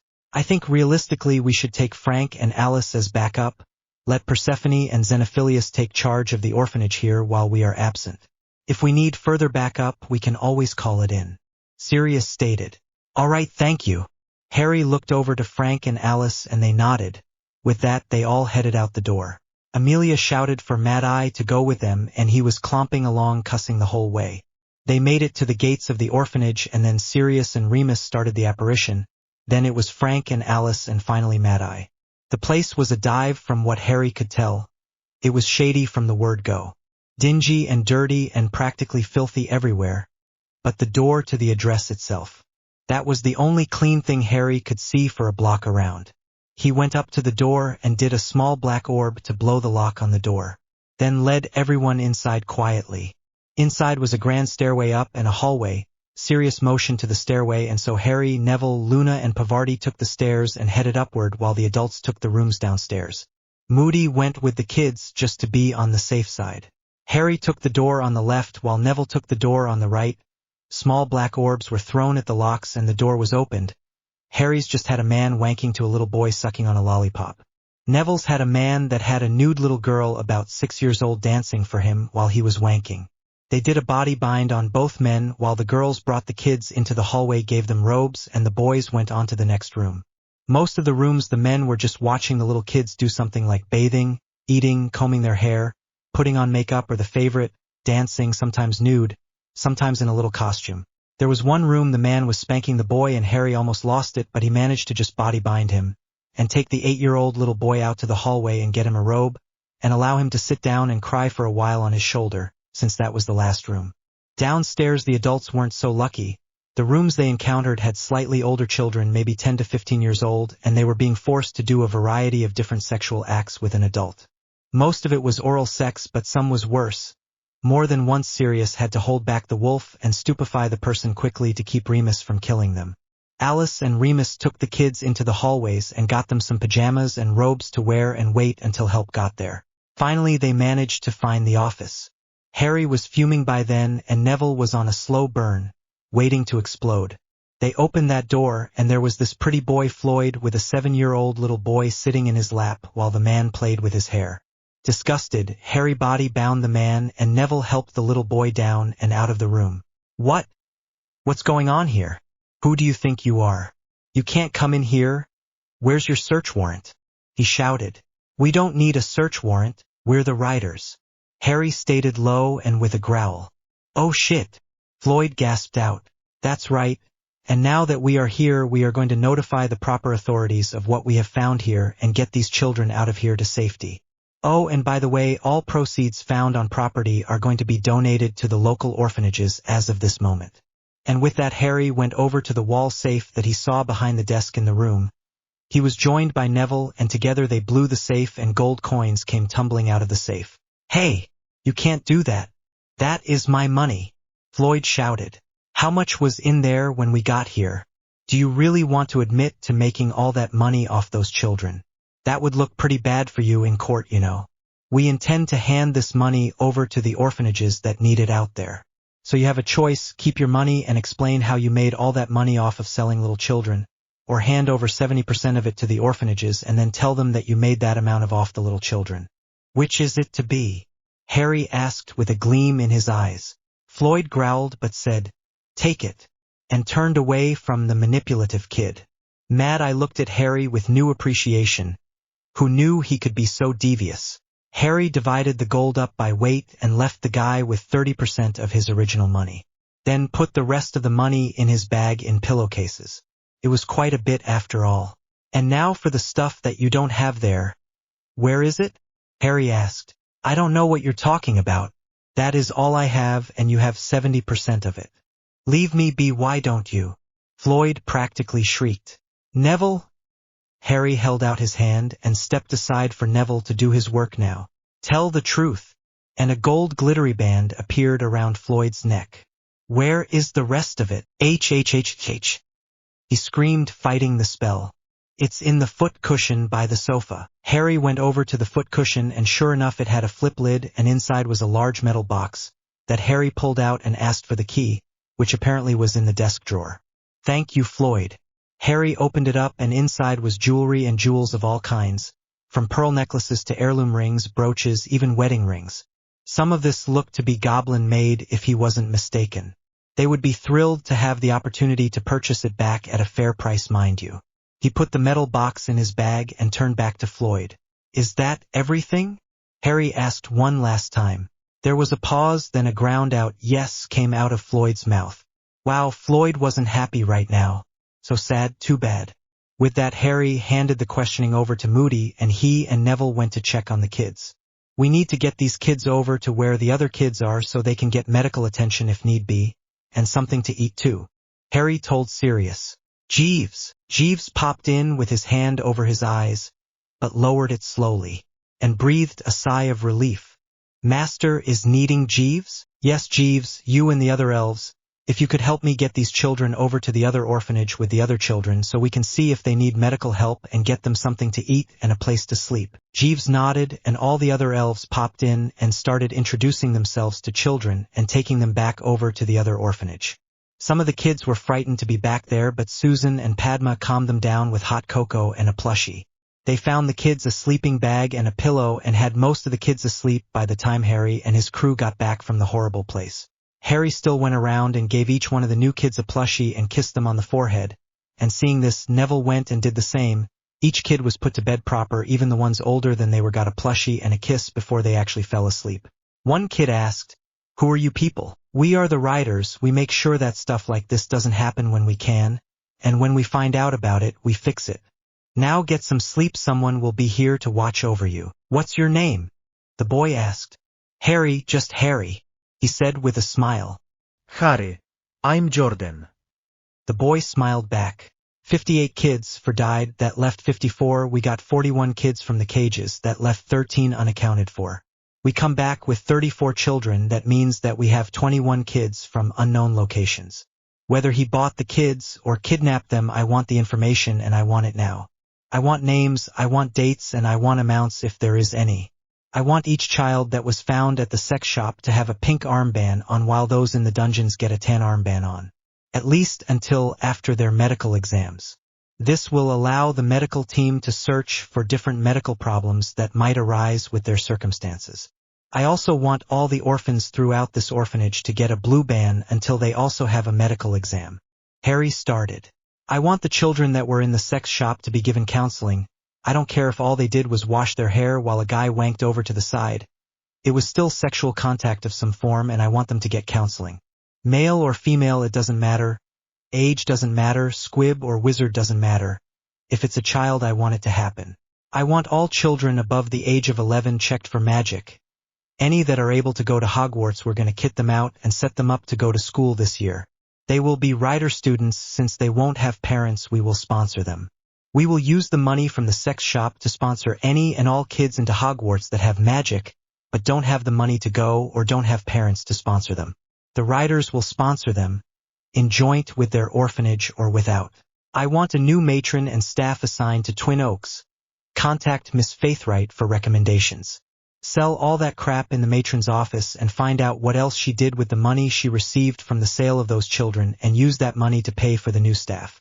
I want a Medi-Witch on staff at all times here as well. I want 10 house elves here, working full-time until this place gets up to par. After that we can cut back if needed. But I doubt there will be a shortage of work for them to do. I want to see this place up and running at peak by summer. I want to see that yard well maintained and playground equipment out there. I want these kids out there playing in the sun and getting some exercise. I want new clothes all around. No more of those dingy gray uniforms. I want bright, pretty colors and skirts for the girls and jeans for the boys. I want these kids to be someone that a parent would be proud to take home with them. I want to see some educational toys, some stuffies, and some toys for the older kids too. Sports equipment, whatever they need, I want to see it here by summer. When I come back here in June, I want this place to be filled with laughter and smiles, and I want it to be filled with color and happiness. I don't want to see a single gray wall anywhere. Finally, he ran out of ideas, and Neville was patting him on the back, telling him it was time to cool down now. Harry took a deep breath, and people were taking notes all around him, nodding their heads and writing as fast as they could. Harry didn't know what he had started here, but he knew it was something good. This is what the Riders was for. They had saved all those innocent children in the sex shop, and who knows how many in the vault. Or crypt, if you want to call it anything really. 3 of them, they didn't know if they were going to make it, but they had sent them over to St. Mungo's. Madame Pomfrey thought they were that bad off. They all 3 had pneumonia and were severely dehydrated and malnourished, so who knows if they will survive. The youngest was only 7 years old. Harry nodded to Neville and asked around if anyone else had any ideas. Hermione also mentioned to have her parents come by and do a dental check on the kids. It would have to be in stages because there were so many kids, but they could start next weekend and do maybe 10 a week or so, maybe more, and maybe have a magical dentist, if there is such a thing, she wasn't sure, come by and do the same thing as well. Amelia mentioned Cambridge Cornelius Fudge, apparently the Minister for Magic's 7-year-old son. Who the mother was they didn't know yet. They only knew that Dolores Umbridge was the one that brought the boy into the orphanage and paid to have him gotten rid of. That was the little boy that was sitting there in the sex shop with the lollipop, Harry found out later. Amelia was furious when she found out and contacted Fudge immediately. He was beside himself. They did a basic paternity test between the 2 of them, and it showed positive, that Fudge was indeed the little boy's father. Thankfully, Cornelius stated he never slept with or even thought to sleep with Dolores, that the only indiscretion he had during his 30-year marriage was about 8 years ago, and it was a one-time thing with his secretary at the time. But she had never mentioned getting pregnant or a child. She simply left due to a family emergency. Well, apparently this was the family in question. They made contact with the mother of the child, and from what she could tell them through her tears was that her son had gone missing 3 weeks ago from his playground at school. She had never told the minister due to the fact that he was married and she didn't want to break up his marriage, but she still gave her son his name for inheritance sake. She knew that it might cause him problems later on, but she was going to let him choose to use her last name once he got his Hogwarts letter if he wanted to. Filigree, her name was Natalie Filigree, and she was so happy to see her son again she was crying her eyes out. Susan took her over to the side and gave her a brief history of how they found Cambridge and what little history they had about how he got to be where he was, and the mother was sobbing on Susan's shoulders by the time she finished. Her poor son had been through so much. Then the woman came rushing across the room and damn near tackled Harry, murmuring thank you, thank you, thank you, over and over again, as she sobbed on his shoulder. Harry managed to disengage Miss Filigree and hand her back off to Susan with a little help from Luna. Harry didn't mind helping someone, but the hysterical females were another thing. He had no clue how to deal with that. He would let the girls deal with the highly emotional women, and he would stick with blowing shit up. He was good with that. Yeah, that sounded good to him. Fudge issued a warrant for Dolores Jane Umbridge arrest for attempted line theft, child slavery, kidnapping, and attempted murder. And Amelia was happy to send out a couple of her people after the former undersecretary. Then the minister got a good look at his son and began to get choked up. He and his wife had tried to have a child for years with no success. They found out that his wife was barren and that children were not in their future. But to be looking into the bright, curious eyes of his son now, he couldn't be happier. He knew that he had made a mistake. But this small child before him was no mistake. This child was a miracle. Chapter 19. Chapter 19. Everyone was gathered around the breakfast tables at Hogwarts. The riders were gathered at one table together, were a little quiet at first, but that was before Cedric cleared his neck and said, I know what all we saw yesterday was rough, and if you were like me, you probably had nightmares. But I have to say, yesterday is one of the reasons that I became a rider. It isn't only about just catching the bad guy, but it's about helping the good, saving the innocent, protecting the helpless, saving lives, and taking care of those who can't take care of themselves. Well said, Cedric, that is exactly what being a rider is about. Most people hear about the catching the bad guy parts and forget about the saving the good guys part. But we won't. We know. When everyone else has forgotten, we will remember, and that is all that matters. That we are proud of ourselves and what we do. Harry said with pride. Harry couldn't help but remember a conversation he had with Neville that morning. You've changed, Neville stated. How so? Harry asked, and was it for the better? He wondered silently. You're more serious, and it's like you know things. Like the fact that a rider's bag and trunk are sacrosanct. When we were 11 you never mentioned that, but now it's like you just know this, and it's as if you are positive of it, and it seems so logical. Like the 10 rules you made up, where did those come from? They are brilliant, by the way, but where did they come from? We never discussed them. And the truth, justice, and honor slogan. I knew that the riders were the good guys, but I didn't know they had a slogan or anything. I agree with it totally, but wow. Then the helping the orphans and all, you were like some superhero out there. Where does it all come from? Most of it comes from Storm. When I go down to the stables, he and I have long conversations while I am brushing him out, and it is like I can hear him in my head. We talked about the trunk and the bag and how they could save a rider's life someday as long as no one knew what was in them or what they were like, so we had to make them sacrosanct and every rider had to have one of each. And the 10 rules, we just got on a roll after that until there were 10 of them. Then the truth, justice, and honor is something he is always saying, so I just kind of borrowed it and made it our motto. Harry admitted. The orphans was something we both came up with. He said that in the past that riders used to help out the widows and orphans of an area and were well known for it. So he suggested we adopt an orphanage as part of being a rider. Fix it up, go visit them, play with them, make sure they're all right, spend the day with the kids, take the Darkhorns to visit them, things like that. And he also told me that the goblins were making sure that that gold from the basilisk was never going to run out. He said that people would start contributing money to the riders soon to help out, and that we should put it all in that account to help pay expenses but also to help others like the orphans. The goblins are still selling that stuff from the basilisk, and the last calculation I was given from them, we each have about 7 million in our accounts. They still have 1/3 of that damn beast to sell too. Oh, and I have spoken to Sirius about getting the new riders a full set of battle gear as well. We should still have more than enough hides to make 2 more sets for all of us, once for when we reach puberty and once when we reach adulthood. With all those shed skins and the original hide, we have it made. Cedric and the twins can get one of the hit puberty sets, and the rest of us just get a standard that we can keep for about 3 years until we hit puberty, and then when we hit a huge growth float we get a new set. And I am not some superhero or anything. It is just that being a rider seems to give me courage and strength of heart that I really didn't know I had. Harry, though, didn't like being called a hero, but even he had to admit he did pretty damn good that night. Courage is right, you stormed that sex shop like a madman, and what you did to that owner, geez. When are we going to take all that gold and stuff down to Gringotts? Neville asked. We should be going today, I think, at least I hope so. I don't really like being in charge of this much stuff. Harry admitted. Last night Storm suggested we pop He and Thunder with you and I over to the orphanages and let the kids meet a Darkhorn for real. Let them get to know what it means to be a Darkhorn rider really. I think he just wants to make sure the kids are okay for himself. But I think that it is a cool idea. What do you think? Harry asked. I think it is brilliant. Have the kids come out and see what we are talking about when we call ourselves a rider. Yeah, let's do it. When do we do it? Neville asked excitedly. Why not today? We don't really have anything better to do you? Harry asked.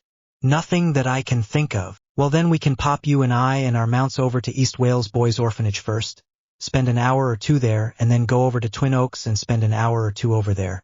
Do we take any of the others with us? I think anyone who wants to go this time can go. We can have the elves pop us this time, and we can make a day of it. While the kids are oohing and eyeing over Storm and Thunder, the others can play with the kids if they want to. Do you have any more big rider secrets that you have to tell me that you haven't unloaded on me yet? Neville asked. The only one that I haven't mentioned is that Storm thinks we should have full potions kits made up at all times. You know, headache medicine, stomach soothers, nausea potion, neck soothers, cough syrup, alertness potion, sleeping draft, muscle relaxant, burn cream, skill grow, antibacterial, injury replenisher, anti-diarrhea, new skin potion, skin soothers, toothache tamer, antidotes level 1, 2 and 3, bruise cream, essence of dittany, nutrient potions, and a few others that I can't remember right now, I'm sure. Harry ticked off the potions that he remembered he and Storm discussing and thought he mentioned them all, but he wasn't sure anymore there were so many. Wow, that's a lot to have in stock. But I guess he is right. If we are going into Merlin knows what we should each be prepared for it. If we hadn't had the access to the medical personnel we did yesterday, we would have been in a lot of trouble. And look at when Hermione slit her wrists or when George fell. We just aren't prepared for things like that to happen. We need to be better prepared by far. Is right. Neville nodded. Yeah, and in 2 weeks the train bringing the kids back to school comes back. Merlin, where has the time gone? It was like just yesterday we had all of summer and now it is just 2 weeks away. We have so much to do and so little time to do it in. So today we go visit the kids in the morning and in the afternoon go to Gringotts to put this stuff in the account, and then we come home and start working on the potions. Harry nodded. That sounded like a plan to him. End of memory. Okay folks, we are going to be fairly busy today. We're going to go take Storm and Thunder over to the orphanages and let the kids meet a couple of real Darkhorns. And we're going to check on things and see how they are going over there. Then we have to stop by Gringotts Bank, and then we are going to be making a shit-ton load of potions. I didn't like the fact that we didn't have even a portion of the potions we should have had on hand yesterday. If it hadn't been for the Medi-Witches and Wizards that came through with their supplies, we would have been sunk. I want us to have those supplies ready when we need them. Everything from antibacterial cleanser to injury replenisher and everything in between. Most of what we need we have made before, either in class here at Hogwarts or with Professor Lovegood at other times. The big ones that will be harder to work with are Skill Grow, level 3 antidote, and the nutrient potion. Other than that, we should be able to cover it. Those 3 I think Cedric and the twins have covered in their classes, if I am not mistaken. At Cedric's nod he continued. Skin Mended also one that is tricky, but I think the twins have made it before. I remember them saying something about it once before, and the twins nodded to that. So that is covered, but we need to get the ingredients to make all of this stuff today, and anything we think the apothecary might have in stock that we might use later that we can't make, we might as well get as well. Hermione, I'm going to set you up on a large batch of Polyjuice potion to start to work on it. It is shelf stable for 6 months, so plan out to make some every 6 months for us. You are our source for that, girl, and right now our expert, so we're counting on you. Everyone who didn't know the reason for Hermione knowing how to make Polyjuice potion immediately turned and looked at her in shock. And she just sat up proud and nodded. They wrote something down in her notebook. All right then, we have a few of the major ones taken care of. Does anyone know of any other major potions we need to carry that needs to be worked on, or should we just see what the apothecary has and work from there? Dreamless Sleep is one we need to have on hand, and it is a little rough to do, but I can do it, Cedric said. We will try and buy what they have in stock and then have you make up what we can't buy. I think a week's worth for each of us is the max on those. They're addictive and should be given out with caution. Cedric, I am putting you in charge of our higher level or addictive potions. You are to keep a track of them and who has taken them when. I want to know if someone is taking too many pain potions or dreamless sleeps or anything like that. People will be allowed to keep one in their trunk for emergencies, and if they use it, they simply have to go to you to restock. They have to hand in the old potion bottle to get a new one though. I don't want anyone hoarding them or misusing them. Anyone caught doing that will be taken off duty until further notice. And they are medically cleared. Plus, they will get a demerit on their permanent record for doing so. The same goes for alcohol. Every now and then is okay, but if it interferes with your duty as a rider, then you will get a demerit on your record. Either potion or alcohol consumption that interferes with your ability to carry out your duty as a rider will be considered dereliction of duty, therefore, you will get a permanent mark on your record. Harry stated firmly and with a frown. Everyone nodded and understood the reason for that regulation and agreed with it. Something else I was thinking about last night. I want us to start working on a formation. I want a first tier that will be me, Neville, Luna, and Pavarti to be the heavy guns. We go in and secure a location, we have to plow the field basically, apprehend any hostiles and rescue any innocents or bystanders there are on site.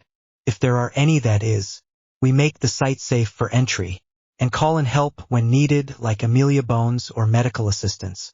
A second tier which will be Cedric, Fred, and George to be our immediate backup. Second tier, you are to follow close behind us, you are our immediate backup, keep sharp, you may be called in at a moment's notice. You need to know things like distraction, diversion, and decoy. You may be going in to cover us, or you may be going in to grab a body, to get someone out of a sticky situation for medical help. Keep your eye on us at all times. If we can't call for the assist, it is your job to lend help when needed. I would normally state don't come in unless you are called in, but if you see a rider down, I will say override and assist. And third tier, which is Padma, Susan, and Hermione. Third tier is our backup, they watch our back and come in with medical assist if we need it, so medical training is very important for you three. I know Padma and Susan were already planning on going into the medical fields, which is why I put you two back there, and Hermione is there to lend cover when you are tending to wounded. Harry stated as he counted out the information in his head. I want everyone to focus on the duties that will assist in their area of expertise. Cedric, you're in charge of second tier. Susan, you're in charge of third tier. And I am in charge of first tier. Now does anyone have any questions about that? Why am I not in charge of third tier? Hermione asked, pouting. Because Susan has been training with us since she was 6 years old. She has been taking taekwondo classes and sword classes with us since then, plus she has had training with her aunt as well. She is actually more trained than Pavarti here, but she wants to be a healer, not an auror, so I put her there so she can put those skills to use. Harry explained. Anyone else? Harry asked again. No one said anything, so he went on with what he was saying. If you're not happy where you are, change your skill set. Being in a tier doesn't mean you are better or worse than any one level or the other, it means you have the skills needed to be in that tier, and you would best serve in that tier. You want to change tiers, change your skill set. Also, if there is an area of expertise you are wanting more training in or wanting to go into, let me know, I will arrange a tutor for you.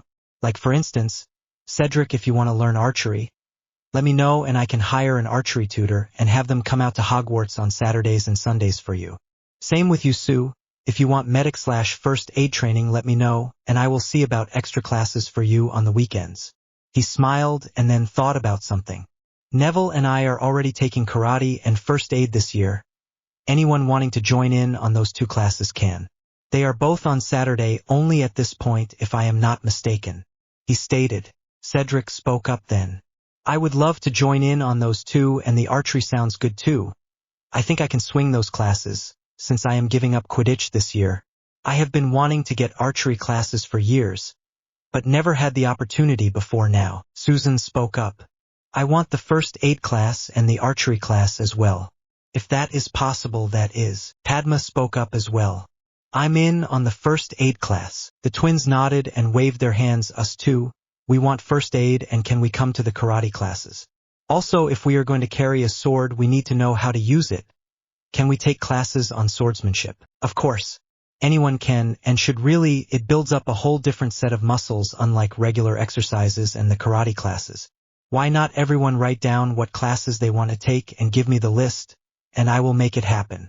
Oh, and I think I am going to ask Sirius if he can find someone to give us all on basic survival skills, like tracking skills, trap building, booby trap building, weather watching, shelter building, hunting and fishing skills, shooting our wands while riding on our darkhorns, cooking in the wild, scavenging and what to eat and not to eat in the wild, emergency first aid in the wild. Those kind of skills, and maybe some I have forgotten. I think we should all take those classes as well. We may not get around to those classes this year though, but I want to get them set up for some time. It may have to wait until the summer and we can all take a huge camping trip together. Harry smiled. Also, we will be moving into Potter Mansion this summer. It will be Rider Hall and where the Darkhorns will be housed when not here at school.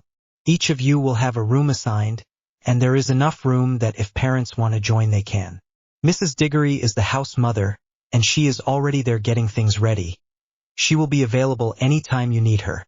Now once you pick out your room, it is your room, you can decorate it any way you want to, and live in it forever for all I care. You will have full access to the Flu network, so if you wanted to get a job somewhere and flew back and forth, you could. The same with additional schooling or training. Fred and George wanted to open up a joke shop. Well, they can and live at the Rider Hall and then flew back and forth every day to get there without a problem. Susan, I am going to have a complete medical lab set up there for emergencies, so think of all you would like to see in one and we will get it. Maybe talk to Madame Pomfrey on that one. There is also going to be a master library there. I am going to put copies of all of the potion books and other books that I have gotten in the main library there, and everyone else that wants to do the same can. But don't feel obligated to do so. It is strictly a voluntary thing. I would like to see our master library to be something that is envied by all, by the time we finish with it. Something that people dream about and pray that someday they get a chance to go through. That is something else. Anytime we are out and find old books, if it looks interesting, grab it for the library. We can always find a place for it. Even if we have to add another room onto the library, we will. I mean, what I say, hell, if our library someday rivals Hogwarts library, I will be happy. Anytime you come across a book somewhere, or hell, even a library, if you don't want to take the book, copy it and bring the copy here.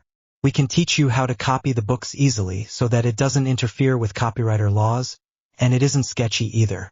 It is an old spell for when a library wanted to put the original book in a vault or safe and put the copy out for the general public on the shelf. This spell would allow them to do it. Since the book will be going into a library, although private, it still qualifies. And the spell will work. Everyone was excited about that idea. They were all talking at the same time about books they already had in their trunks and wanted to put into the Rider library, which brought a smile to Harry's face. They were just as excited as he was. Cool. All right, folks. Let's head over to Eastern Wales and see how the kids are doing. I'm just going to let Sirius and Remus know what we are up to and see if they want to come along. And with that, he headed over to the other table and leaned down between Sirius and Remus and gave them the lowdown of what the plans were for the day. Both men nodded and began to stand up. So did Frank and Alice, Xenophilius and Persephone. Apparently all the adults wanted to see the orphans again. After a few minutes, they were all headed down to the stables to pick up Storm and Thunder. Harry and Neville were going to have the house elves pop them over with them as they apparat to the gates of Eastern Wales, and then Harry and Neville would ride them in through the gates with everyone else. Once they were at Eastern Wales, Storm and Thunder lowered themselves down so that Harry and Neville could climb up on top of them, and then they began to make their way over to the wrought iron gates, waiting for someone to open the huge gates so that they could enter. Both Darkhorns were tossing their heads back and forth and prancing about excitedly, as if they knew what was coming. Sirius opened the gate and everyone walked on through with Thunder and Storm in the lead. As they got closer to the building, they could hear the excited squeals of the children that had just spotted them and came rushing up from the playground to greet the riders. Then they spotted the Darkhorns and the squeals became cheers. Soon the doors of the old castle opened up and dozens of children came pouring out of the building and several shocked attendees, and a frazzled-looking Miss Faithright. Apparently she got caught up in the rush of children who were in a hurry to see the Darkhorns. "What do we have here?" Miss Faithright asked as she got closer to the Darkhorns. "These are our Darkhorns. This is Storm and Neville's Darkhorn is Thunder." Each Darkhorn took a bow as its name was mentioned, eliciting a round of applause from the children. The applause, both Darkhorns nodded their heads and whinnied as if saying, "Yes, that's right, we're wonderful." This caused the children to clap and laugh and giggle even more. "Oh, they are magnificent. How old are they?" Miss Faithright asked. Both thunder and storm pawed the earth 4 times. Apparently 4 years old, ma'am, Neville said with a smirk. And this brought a laugh from Miss Faithright. Oh, how smart you two are. How brilliant. Do they know any other tricks? She asked. Both Darkhorns bowed down onto one knee, and then they got back up and took a couple of steps back and then raided back on their hind feet and waved one hoof at the children, who were clapping madly at the Darkhorns with each trick. Whoa there, big fella! Harry gasped in surprise as he held on tight to what Storm was doing. He had never asked Storm if he knew any tricks, so this was all new to him, and it was brilliant. Then the Darkhorns settled back down and began to dance about to a rhythm in their head, but they were both keeping time to it. Then they stopped that and began to march in time back and forth for the children. And finally the stopped back in the original place. Well, let's see, apparently they can count, bow, wave, dance and march as well, ma'am, Harry said with a smile. Oh, there is one other thing that thunder can do here. And he reached into his trench coat for a piece of meat and handed it to her. Now put it on the end of his muzzle and tell him to wait for it. She did as instructed. Now tell him it. Okay. When she did, Storm tossed the meat piece into the air and caught it on the way down and munched away at his treat. Then nodded and whinnied. Wanting more, Harry handed her another and told her to just hold her hand out flat and hold it out to Storm, that he is very gentle.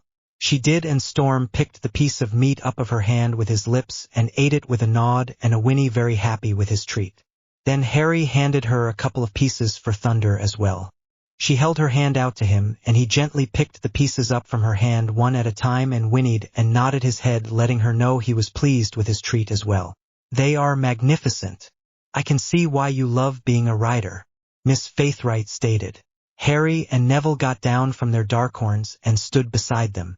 They are half the reason, a big half to be sure, but the other half is what we can do for people like here, and like at the Twin Oaks. We've read all about that. The children that you all rescued, and that sex shop that you shut down. It's all over the news. I can't believe they were selling children and that they were trafficking the children to a sex shop. Dear Merlin, I am so glad I sent you to that place. I knew they treated their children poorly, but not like that. I could never have even imagined that if I lived to be 300 years old. Miss Faithright stated. We had a lot of help with us. But that is what the riders do. When we see an injustice, we make sure that it gets taken care of and help is given wherever we can. If it is a new roof or rescuing some children from a sex shop, whatever it is, we are here for the people. Harry stated.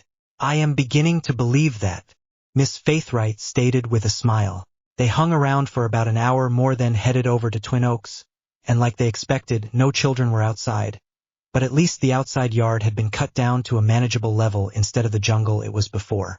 So Harry and Neville headed inside to see what the kids were doing and found them in class. They went up to the teacher in the first room and told them that they had brought the Darkhorns for the kids to see, and they wanted to know if they could take a break and come look at them. The teacher nodded and got the children to form an orderly line and follow Harry outside.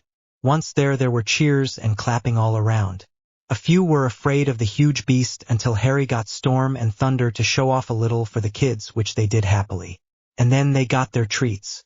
Class after class, and even those too young to be in a class, were brought out and got to see the pretty Darkhorns. Most of the children loved them.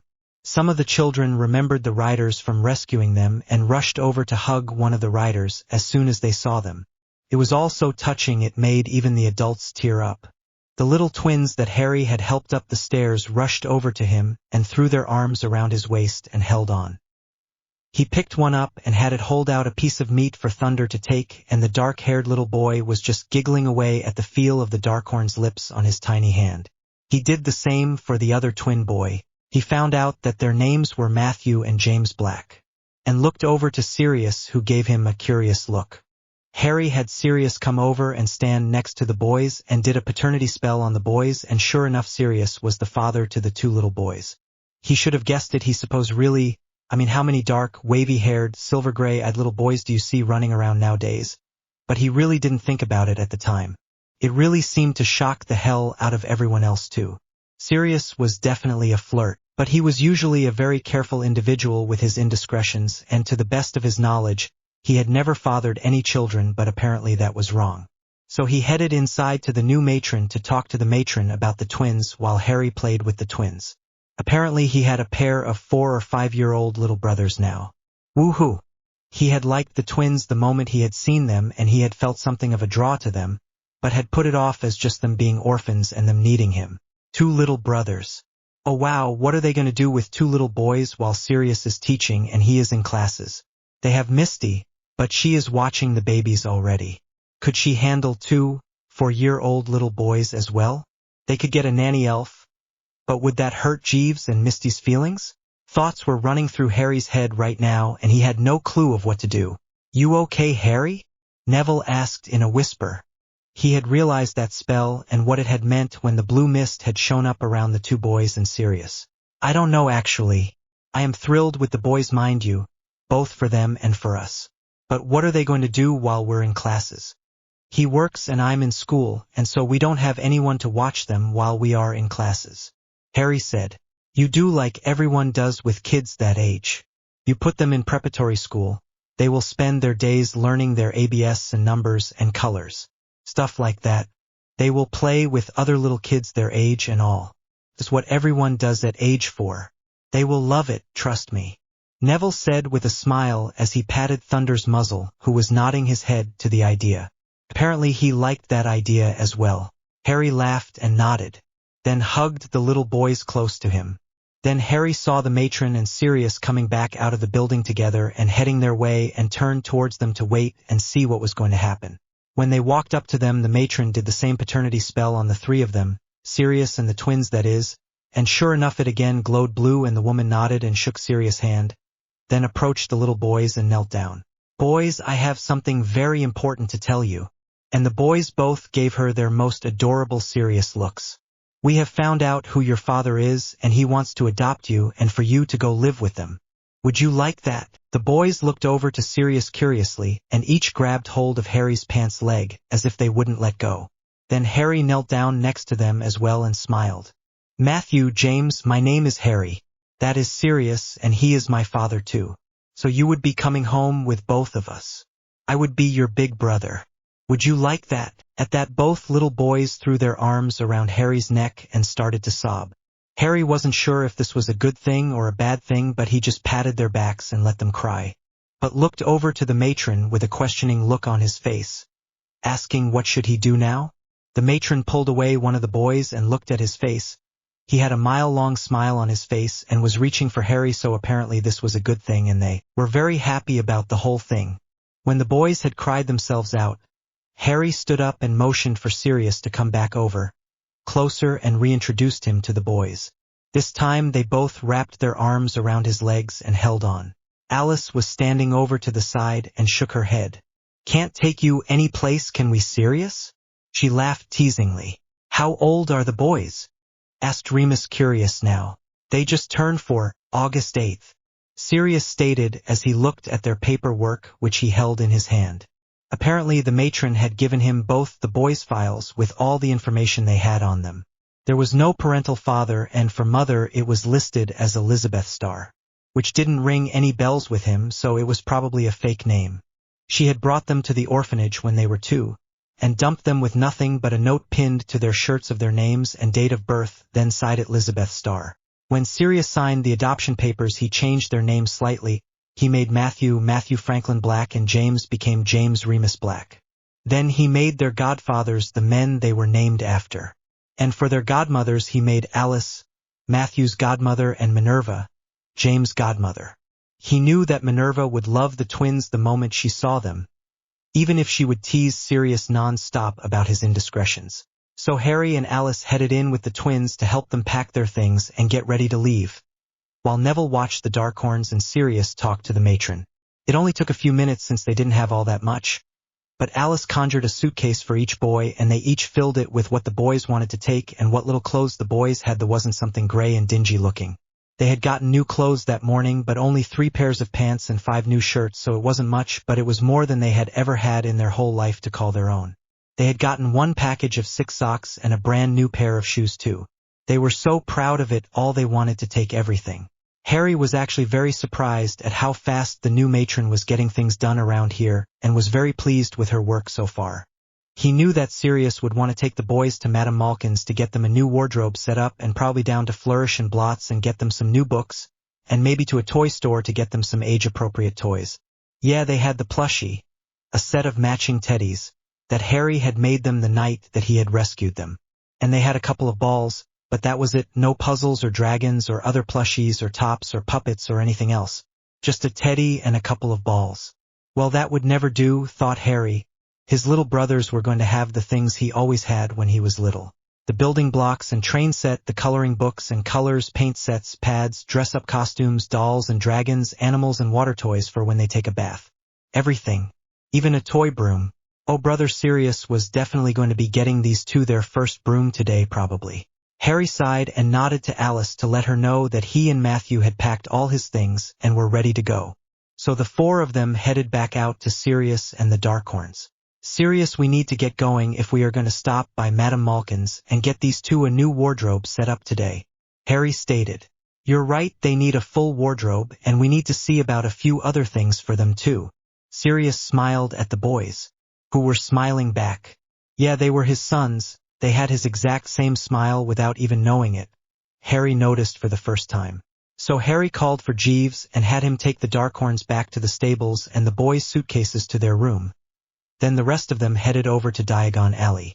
Everyone split up when they got to Diagon Alley. Harry and the riders went to Gringotts Bank along with Remus and Frank, while Sirius and Alice headed over to Madame Malkin's and Persephone and Xenophilius headed down to the apothecary. Harry headed up to one of the tellers and waited until he was next in line and then explained that he was Harry Potter Blacker to do rider business. At that the teller looked up sharply and nodded. He jumped down from the stool that he was sitting on and rushed across the bank floor and entered a tall door on the left side of the lobby, and within a minute or so he came rushing back out and motioned Harry to follow him. So Harry and Neville followed the younger goblin teller into an almost majestic office and stood before a magnificent desk with a well-dressed older goblin behind it. Greetings, Ryder. I am Ragnok, the head of this Brock of Gringotts. I understand you have some business you wish to conduct with us today, the goblin stated. Yes, friend. We wish to make a deposit into our rider account. And with that Harry reached into his bag and pulled out 3 pillowcases about half full of gold, and placed them on the desk, and pulled out the lockbox as well. This we will need an estimate on the value of its contents. Then transferred it to gold and have it deposited into the account. The goblin opened the lockbox and peered inside. Almost at once an eyebrow shot up and a frown formed on his face. You realize there are some goblin-made pieces in here? Of course, that's why we came to you instead of a jeweler out there on the alley somewhere. We knew you would give us at least fair market value for the pieces. Harry stressed the last few words a little so the goblin would understand what he meant. And he did. The goblin rummaged through the container of jewelry and jewels and picked out 11 pieces. 2 brooches, 6 rings, 2 bracelets, and a necklace, and set them aside, then instructed for the little goblin who was still there to go get him 3 appraisers. Good ones, he stressed. A few minutes later 3 distinguished-looking goblins walked into the office behind the young goblin. They came up to the desk and he pointed 2 of them to the box and he pointed the final one to the goblin jewelry. They all took out jeweler's eyepieces and began to examine the jewelry closely. They took out pads of paper and began to write some number down on it. Harry was watching what this one goblin was marking down and called a halt to everything. That's enough. If I had known this was going to be treated as a joke, I would have just gone to the jeweler down the street like I almost did. Please pack up the items and let me be on my way, he stated as he began gathering up the goblin-made items into a separate bag by themselves. Wait, Ragnok stated and asked to see the pads of the other 2. One of the appraisers was indeed quoting the price for nuts on the galleon, and he immediately got removed from the room, leaving the other 2 to finish the job. I ask that you give us an opportunity to do this correctly. I came here to get fair market value. This money is going to help the orphans of 2 separate orphanages and for the riders. This is serious and I expect it to be treated as such. When I bring in something for the riders, I expect truth, justice and honor. For that is what you shall always get from us. Though the goblins treasured those qualities. Harry stated sounded rather gruff with the goblins. Always, if you ever find a goblin that is giving you anything less than the best of service to you, come to me immediately and it will be taken care of. Now let us do business this day. Harry knew he wanted those goblin-made items, so he sat the bag with the goblin-made items back on the desk and allowed the appraiser to go back to work. Then Ragnarok called in 3 more goblins who came in with a little cart filled with empty bags and went over to the 3 sacks of gold, and they began to count out the gold, placing 100 gold in each bag. By the time they were finished, they had 218 full bags and 1 partial bag of gold. Wow, that's a lot more than he thought he had. Ragnarok explained that some of the gold was in 10, 20 and 50 gold galleons pieces, so 1 coin was valued at a lot more than just 1 galleon. Each bag was weighed and marked as its value, then set aside accordingly. So his total count in gold was right at 231,000 in gold. Geez, that is a lot for one a haul, and they still hadn't finished with the jewelry. Finally, the 2 remaining appraisers were finished and they handed Ragnarok their pads. He looked at them, then nodded. Turning to Harry, he quoted him a price. Harry quirked an eyebrow and quoted a price 3 times as much. After much haggling, they came to an agreement that was somewhere in the middle, which is where he assumed was fair market value actually was for the pieces was. And with a nod, more gold was added to the already full cart, and it took 4 goblins to pull the cart out of the office and down the hallway to the lifts. It's been nice doing business with you, Ragnarok. May your gold ever flow, and your enemies faint at the mention of your name, and it has been for us as well. These goblin-made items will be treasured by their families once again. Thank you for their return. Ragnarok stated, we will always try and return the property of the goblins, to the goblins if we can. Harry stated firmly. Ragnarok nodded in appreciation. And with that, Harry and Neville were escorted to the lobby of Gringotts. Harry was whispering the total of the haul they had gotten from the sex shop to the riders when all of a sudden they heard screams. Screams coming from the alley. Harry rushed over to the doors of Gringotts and opened them just enough to peer out. Outside in the street were maybe a dozen Death Eaters in full regalia, slowly moving down the street, firing curses at anything that moved, even firing into the stores at random, catching everything on fire. Harry turned to his people and said, "First tier with me, second tier on the steps, third tier on standby. Watch close, we will be needing you." With that, he and Neville headed out with Luna on his left and Pavarti on Neville's right. They headed down the stairs and into the herd of screaming people. "Dark green?" Harry asked. "And orange?" Neville replied. And the 2 of them loaded their hands with colored balls and began firing them at anything that had a wand raised at the crowd. It wasn't until they got down to the last 3 people that he saw them, a mother and 3 little children huddled in an alley. Harry raised his arm and motioned for Tier 2 to move in and take up position around them and guard them, which they did immediately.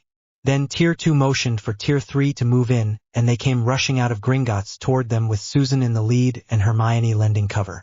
They got over to the mother and children, and apparently the mother had been hit and the children had been hit by flying glass or something, but they had cuts all over them. Susan and Padma immediately got to work while Hermione stood guard. Cedric and the twins began to join in the fray and were right behind Tier 1 when the final man was taken down. Harry turned to them and stated, "Go down the streets and through the buildings and check for wounded. Set up a triage area over by Susan and Padma. Then clear the streets. Set up a barrier at the opposite end of the street for the Aurors. We will gather the Death Eaters to this end of the street and call Amelia. Remus, can you go and check on Sirius, Alice, and the boys? Frank, can you go and check on the Lovegoods? They should be in the apothecary." Everyone nodded and went and did as instructed without question. Harry used his Patronus to contact Amelia and informed her that there were a dozen or so Death Eaters in the alley. People were wounded, fire started. Help was needed immediately. Then Harry and Neville started rounding up the Death Eaters, hitting them with a light yellow ball that lifted them up, 1 feather light charm, and they could push the sphere along to the end of the street where the others were. Once Harry and Neville encased a Death Eater in a sphere and cast a feather light charm on the sphere, Luna and Pavarti began pushing them along to the front of the street to be with the others and allow Harry and Neville to move on to the next Death Eater. They counted 14 altogether that were in the alley that they had managed to bring down without any wounded to their side. Pretty damn good, if he did say so for himself. Then the Aurors started showing up. Amelia in the lead with Mad-Eye right behind her, and Shacklebolt followed by Tonks hot on his heels. By that time they had 9 of the 14 piled next to each other at the front of the alley and were heading back for more. Instead of a firefight like she expected, it was the aftermath of one, with wounded carefully being helped over to one side of the alley, perps being lined up on another side of the alley and fires being put out wherever they were at. Wait a minute, these perps weren't dead. They were asleep. What's going on here? Amelia asked. Bones, the riders, were in Gringotts conducting business and we heard screaming. I looked out the doors and saw a stampede of people followed by these individuals firing into the crowd and into the shops starting fires. I set up my people to deploy and we went in to defend the alley and the people within it. We used spell balls to take these individuals down and have set up a triage section over by Flourish and Blots. We are having the wounded moved over there. We are doing a shop-by-shop search for wounded as we speak. We should have the numbers on that front in a few minutes. Harry stated. Luna and Pavarti pushed the last two bad guys to the front and parked them at the end, then popped the bubbles and allowed them to fall heavily, hitting somewhat like a bag of wet cement, but who cared, they were Death Eaters. Well, let's see who we have here, said Moody, and he walked over to the start of the line, taking the mask off each one as he went. Parkinson, no surprise there. Goyle, Crabbe, again no surprise. Caro. Looky here, we got both of them, and surprise of surprises, we have Severus Snape himself. Old Dumbledore's Mr. Innocent isn't so innocent anymore, Yaxley. Moody went down a list of known and not so known Death Eaters, most of them Harry had never heard of. The others he had only heard of because they had kids he was going to school with. Amelia walked over to Harry and leaned down and whispered, You realize you're supposed to let us help with the bad guys, don't you? Yeah, he said as he kind of looked toward the line of bad guys lined up for her to take in. We were just gift wrapping them for you. Harry joked. You realize that you just turned 13 and we are the adults around here. This is our job, not yours. She tried again. But we're the writers, ma'am. It is our job, just like that orphanage was our job, and that sex shop was our job. This was our job too. Where innocent lives are at stake, we have to help where we can. It is our mandate. We know how old we are. We also know how much experience and training we have and what our abilities are. That is why we do the things that we do. Not out of carelessness or glory-seeking, but because we know that we can do it and we know that we are the only ones available to do it at the time. If you were here at the time, it would have been your show, but you weren't. So we had to handle it. We are good at what we do. None of my people were injured and as few civilian populations possible were risked. We don't take unnecessary risks, ma'am. We are not stupid, or have a death wish, or glory hounds. We merely do what needs to be done. Although we would like to go a while without any more excitement if at all possible. Harry gave her an imploring look, which caused her to laugh at him. Mad Eye was putting port keys on each of the sleeping Death Eaters and sending them on their way. Then Amelia realized, You two are going to have to stop by headquarters to wake this batch up for us, you realize? With a heavy sigh, Harry nodded and motioned that they would be along in a little while. About that time, here comes Sirius racing down the street with carrying one little boy while Remus was coming at a slower pace carrying James, Harry thought. Alice following along behind them looking worried herself. Harry, what in the world? What did you do this time? Death Eaters? Where did you find Death Eaters? What are you doing fighting Death Eaters in Diagon Alley on a Tuesday for? Sirius blasted off the questions in quick succession. Don't ask me, ask them. They're the ones that were firing first. We just put them to sleep to make them stop. They're lucky we didn't stick them to a wall somewhere too, just to be mean about it. But no, we just put them to sleep and tied them up. Nothing more. Then we sent for help for the fires and the wounded. Not a drop of our injury or their injury was shed by us at any point. Just sleep. Harry explained hurriedly. What? Sirius was confused now. They're asleep, we just blasted them with dark green balls and put them to sleep. Then used orange balls to tie them up. Then light yellow balls to lift them up and a feather light spell on each one, so that Luna and Pavarti could move the Ds up here with the rest of them. That's it, nothing more. No big theatrics or anything. Just simple sleep balls, then tie up balls once they were asleep, then lift up balls to move them. It was all plain and simple, toss and move on. No life-threatening situation, no endangering ourselves, no taking risks, just toss and move on. They dropped like flies and it was over with in all of 5 minutes. It was only the last 3 that even aimed a wand at us and they were easy to dodge, no one even got close to us. I guess since we are shorter than what they are used to fighting, or they underestimated us or something, oh well, their loss, no injury loss on their side, none on our side. I think that is a damn good score, don't you? Harry rambled on, a little tired of the adults around questioning him and his riders. Well, yes. But still, you could have been killed. Sirius tried. So could you, Alice and the boys. They were setting fires to the shops. If we hadn't stopped them when we did, you could have been killed. Harry said, his voice back to strong and sure. He's right, Sirius. They were only 3 shops away from Madame Malkin's when the riders stopped them. A few more minutes and you and the boys could have been hurt or killed. Remus stated calmly. And Alice, of course. He added, I know, but it doesn't stop me from shaking on the insides. I think if this happens much more, I am going to have to start wearing adult nappies. Sirius grumbled. This brought about a round of laughter, and Harry went over and hugged his dad and smiled. He knew his dad would always worry about him, and in a way it felt good to have someone that would actually worry about him, even if it was a nuisance at times. Okay folks, the medical people are here, so let's gather up Padma, Susan, and Hermione. We have got some shopping to do still, and then we have to head over to OR headquarters and wake up all these people for them. After that we're headed home. Enough excitement for the day. Cedric, head over and gather Tier 3, and then we can head to the apothecary. Harry stated. About that time Xenophilius and Persephone came up to their group, looking over to the row of Death Eaters in disbelief. What in the name of Hades did we miss? Persephone asked. Oh, it was great fun, Mummy. There were Death Eaters that started a stampede of people. They were firing curses into the crowd and hurting as many people as they could. Then they started firing into the shops and starting fires. We came out of Gringotts, and Harry and Neville fired sleeping balls at them and put them to sleep, while Pavarti and I provided cover fire for them. Then about halfway down the alley there was a woman and some children in a side street that were hurt, and Harry called in 2nd tier to guard them. They got there and realized that they were all hurt real bad and called in 3rd tier to take care of them. By that time we were down to 3 people and it was getting fun. They were actually firing at us instead of into the crowd now. But all it took was 3 balls and they were out as well. Between Harry and Neville they didn't have a chance. Then Harry sent for Amelia and we set up a triage center around where Susan, Padma, and Hermione were. Then Harry and Neville cast lift-up balls around the fallen Death Eaters and cast feather light charms on each one, so we could push them down the alley and into line with the rest of them. He had Cedric, Fred, and George go store to store and check for wounded, and had Cedric set up a perimeter on the Gringotts end of the street. Then everyone started moving the wounded over to Padma and Susan with Hermione watching their backs. Then the medical personnel got here, and so now Susan, Padma, and Hermione are free to come with us to finish up our shopping. Luna stated all in just a few breaths. She had just described everything down to the last hiccup of what had just happened.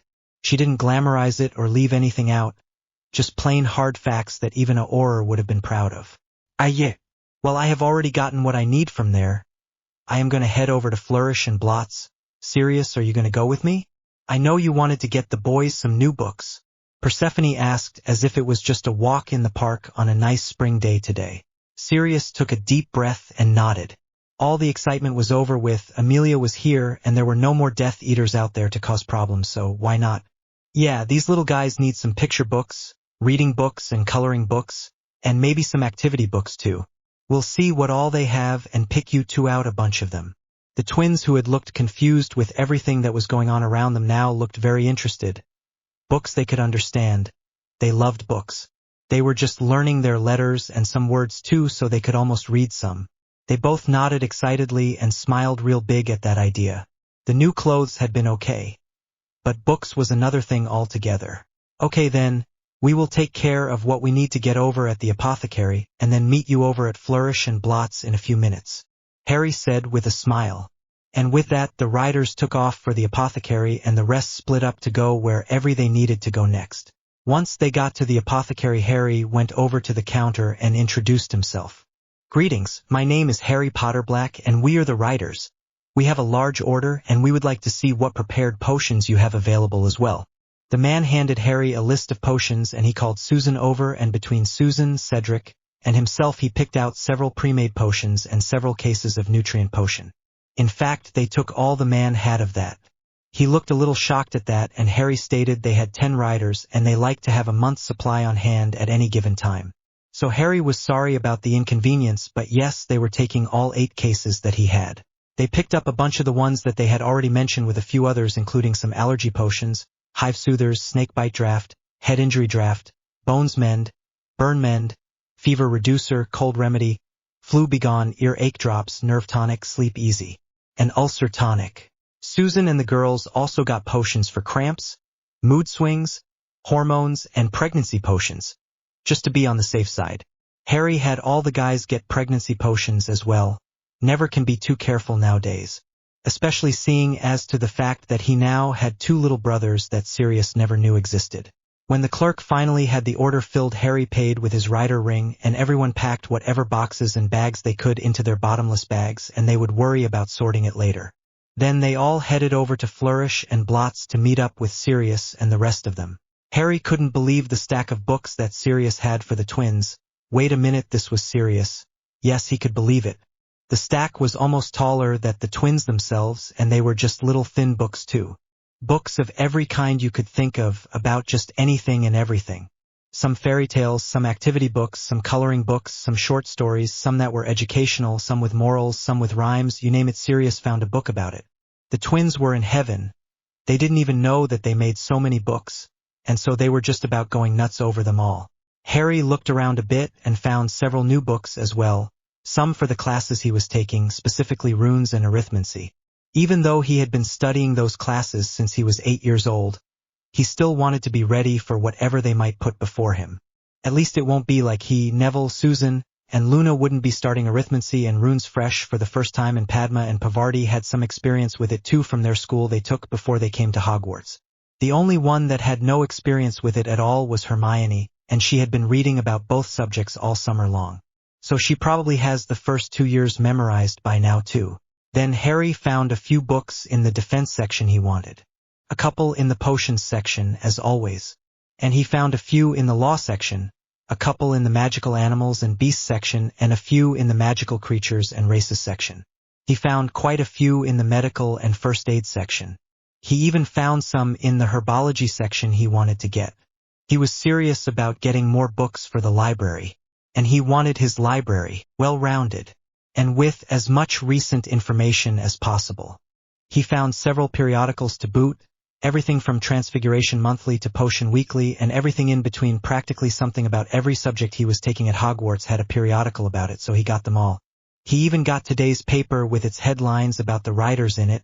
He just had to see what they had to say about them. So far, everything that either the paper or the wireless had said about his writers had been positive. So they had been really lucky. Harry really didn't want the media to ever take a bad view on the writers, but he knew it was inevitable at some point. Everyone gets bad press at one time or another. He just wasn't looking forward to the day that bad press was in the writers' future. After Harry made his purchase and put it away in his bag, they decided to go to the non-magical side of things and pick up the boys some toys and some regular clothes. Only one place to do all that, Harrods. So they got several taxis and headed over there. Sirius was looking for playground equipment for the boys. He intended to put it down near the stables so it was out of the way from the rest of the school. So the other students couldn't break it mainly. So he got a sandbox, a teeter-totter set, and a swing set complete with jungle gym and slide.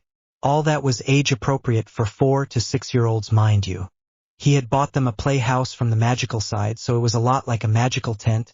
It had 1 bedroom and a living room, a play kitchen, and a bathroom in it. But it was real small, only 6 feet by 6 feet on the outside.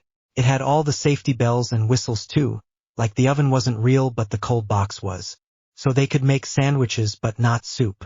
But they had a hot box that their parents could load up with pre-cooked meals, and they would stay warm for days and not go bad. So that was something. They could have friends over or whatever and play house in their little clubhouse, or use the bathroom whenever they needed to when they were playing outside. Or play outside even if it was raining. So Sirius thought the boys would love their little playhouse. Harry and Remus stuck to getting the boys things to play with inside. They got them a train set, blocks, jigsaw puzzles, coloring books and crayons, paints and pads, stuffies, wizards and dragon sets, building sets, some action figures including Merlin and the Knights, and several games and card sets. They had so much stuff picked out they thought they had gone over the top, but really there was 2 of them, so it wasn't too bad really. At least that was the excuse that Harry was going to use. Then they went to pick up a bunch of non-magical clothes for the twins, mainly play clothes. Although Alice did insist on 1 suit for each boy. By the time they got about half of the clothes picked out, Sirius and the twins came over to the clothing area, and Alice had them sit down and start trying on shoes immediately. The magical world had a lot of great things, but shoe variety was not one of them. So Alice and Sirius wanted to get each of the boys a good variety of shoes and even some little dress boots too. Some play shoes, some sports shoes, and some dress-up shoes, then a couple of pairs of cowboy boots. Clothing section, and start the boys trying on clothes, shorts, slacks, dress shirts, t-shirts and jumpers, pants, undershirts, socks, pajamas and robes. They picked out everything for the boys, and the pile kept getting bigger, it seemed. Raincoat, dress coat, and cold weather coat, and hats. Oh, the little hats they picked out. Apparently the boys liked hats. Beanies, caps, berets, you name it, the boys liked them all. Soon they were ready to go, and they were all carrying out bags and bags of things out of the store, at least until we could get to an alley and shrink them and put them into our bags. Then we went and got pizza. It was the boys' first experience with pizza, and boy did they enjoy it as well. Both almost made themselves sick on the stuff, they loved it so much. Oh, to be 4 again. Okay, Harry could do without the pepperoni and the hair bit, but the rest of it looked fun. Just being a kid again. By the time they got home, the little guys were fast asleep on Sirius and Remus' shoulders and didn't even wake up when they were put down for a nap. Sirius needed to set up another room for them and put their things away after all. All the playground equipment he had gotten the boys, he had them take out onto the loading dock, and told them that he would go get his truck and he and his friends would load it. Then he shrunk it all down and put it into his bag and just walked back into another door from the outside of the building as if he was coming in through the parking lot. So he just set the boxes aside for now and took out all the rest of the things they had gotten the twins and began to sort through it all. Right now the boys were sleeping on Harry's bed while a whole new room was being set up for them. The house elves said it would only take a few hours. Gods love the house elves. Harry and Neville unloaded their bags and then headed back out to the Ministry of Magic, to the Department of Magical Law Enforcement, with Alice and Frank taking them since Sirius and Remus wanted to stay with the Matthew and James. Harry and Neville walked into the first interview room, and it had someone by the name of Electo Caro in it. Harry simply pointed his wand at the person and stated up, and the stocky little woman snapped to searching all around trying to figure out what was going on. Totally confused about where she was and where her brother, Amicus, was as well.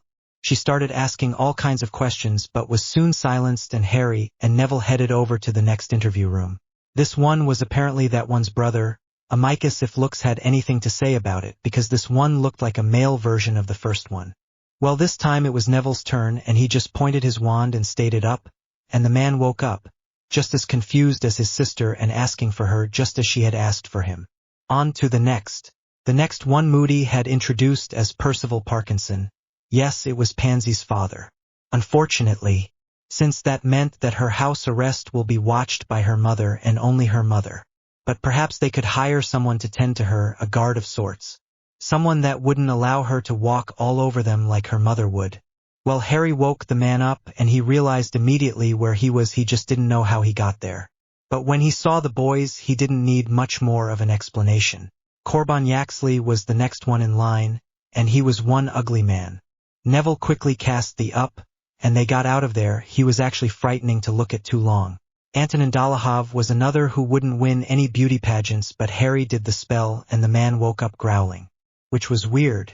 Both boys backed away and just headed to the door as he dove towards them. Luckily he was handcuffed to the table and couldn't reach them. Didn't stop them from hurrying out the door though. Dave Legino, one of Greyback's top lieutenants, was the next to wake up. It was evident he was a werewolf by his mangy appearance, but in comparison Remus was a kitten. This guy was brutal and savage in appearance, and Remus had a gentleness that was nowhere to be found on this man. Neville did the up from as safe a distance as he could get, and the spell still worked. Then they both left the room since the man was growling and drooling and snarling everywhere.